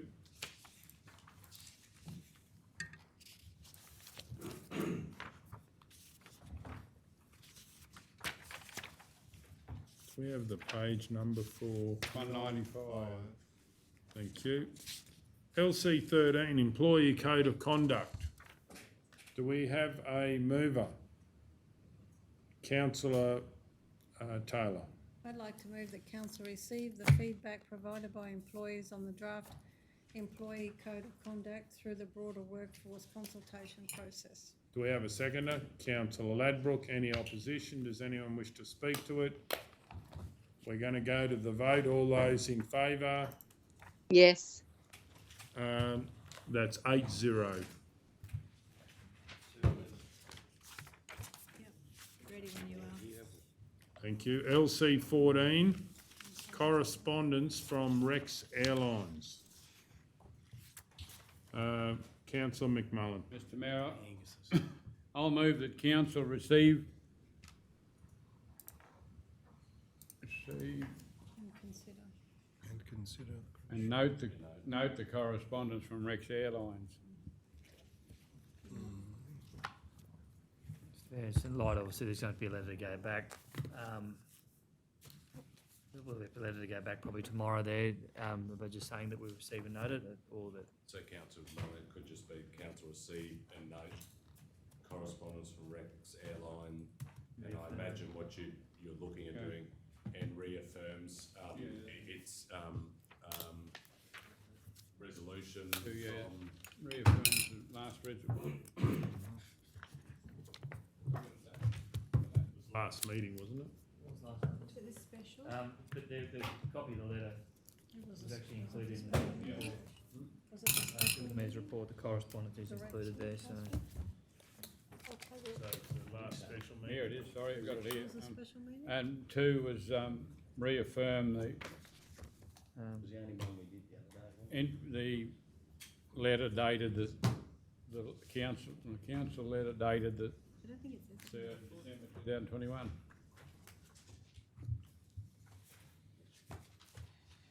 What about just stating the previous resolution number? Do you have it there? No, because we're getting that councillors, in the letter. the resolution number, the correspondence went out, had to go out straight after the Correspondence last one went out. before the minutes came out, so. It was a special Ah. meeting, wasn't it? That was the ordinary meeting. Yeah, it was the only one we did that. I mean, Oh, That's I why just it's- quoted the date of the letter. Or you, Michelle's finding the resolution number. I wouldn't. I don't think we put Okay, the whatever resolution you- number in, we're just referring to this letter. Would it be in the minutes? It will be in the minutes there, it just wasn't in the letter. And reaffirms the resolution detailed in the letter 3rd of December. sent on the 3rd of December 2021. But normally I would put in the resolution number, councillors, but just the letter had to go so quickly. Yeah, in the yeah. minutes, But you do have a resolution number there in the minutes, but it won't be in the letter. It is. Sorry? I think it was 99. Do you want to just put the date of the letter in there? As I said, the 3rd of December. Got the date there. So, Oh, it was. Sent on the 3rd of December 2021. Just come up with it, yeah. Okay, so that was moved by Councillor McMullen. Do we have a seconder?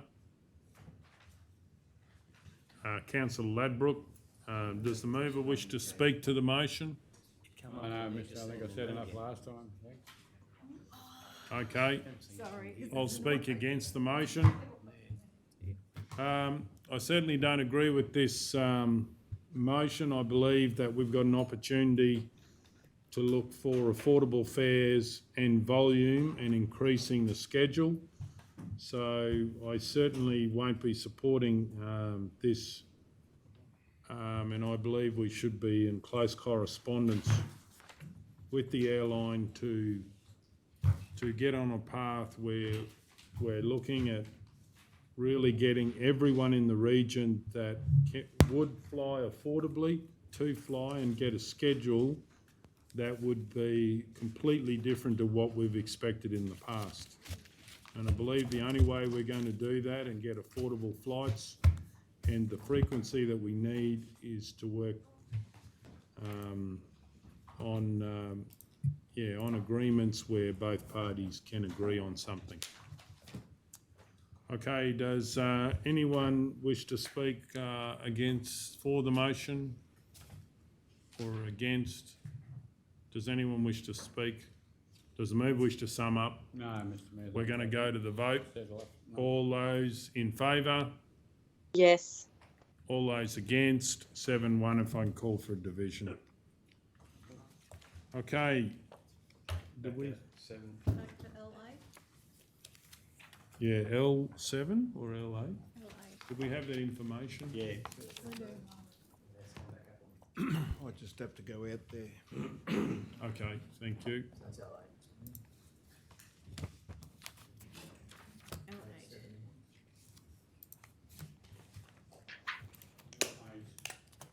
Page 70. In the lake.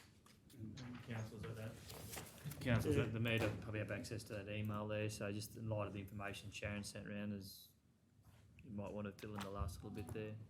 Yeah, it's a lot of money per night. So my only concern, Mayor, of doing this today now is that the rate to hire the venue is $166 a day.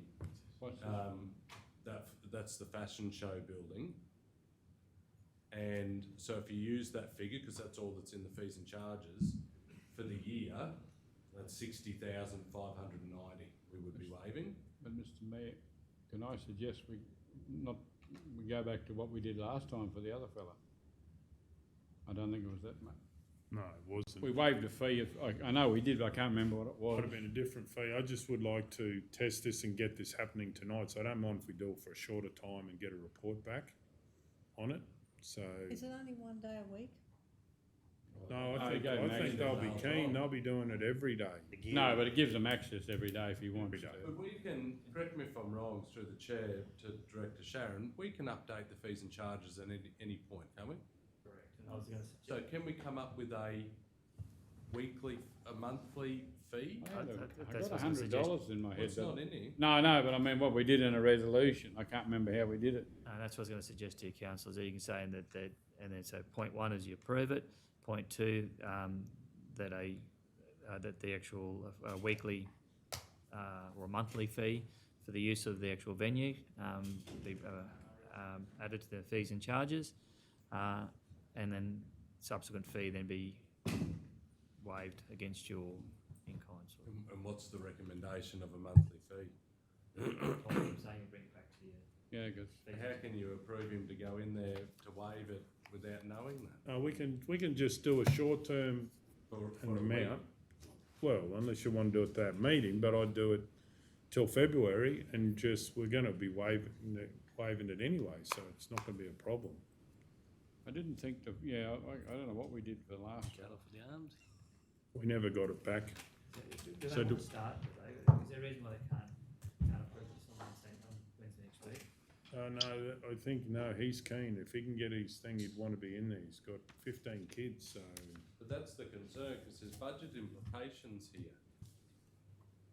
But we've got a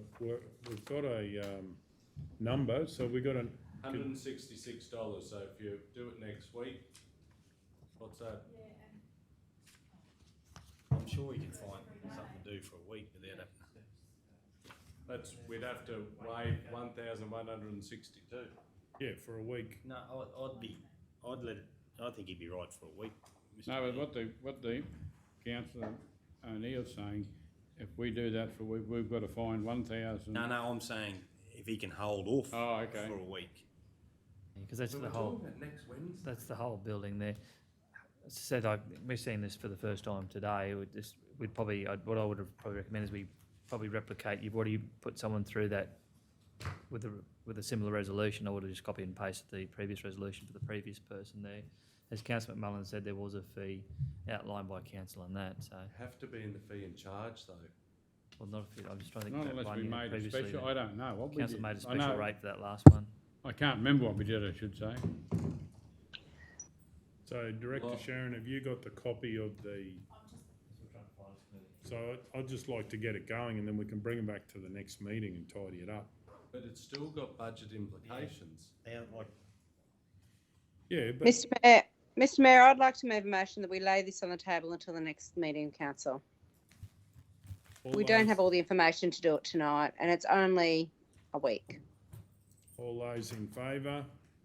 Yes. All those against? 7-1 if I can call for a division. 6-1 if I can call for a division. Is that all? Can you pop that in the agenda first? Any other further business, councillors? Okay, I'll close the meeting at 7:54 PM and thank you for your attendance.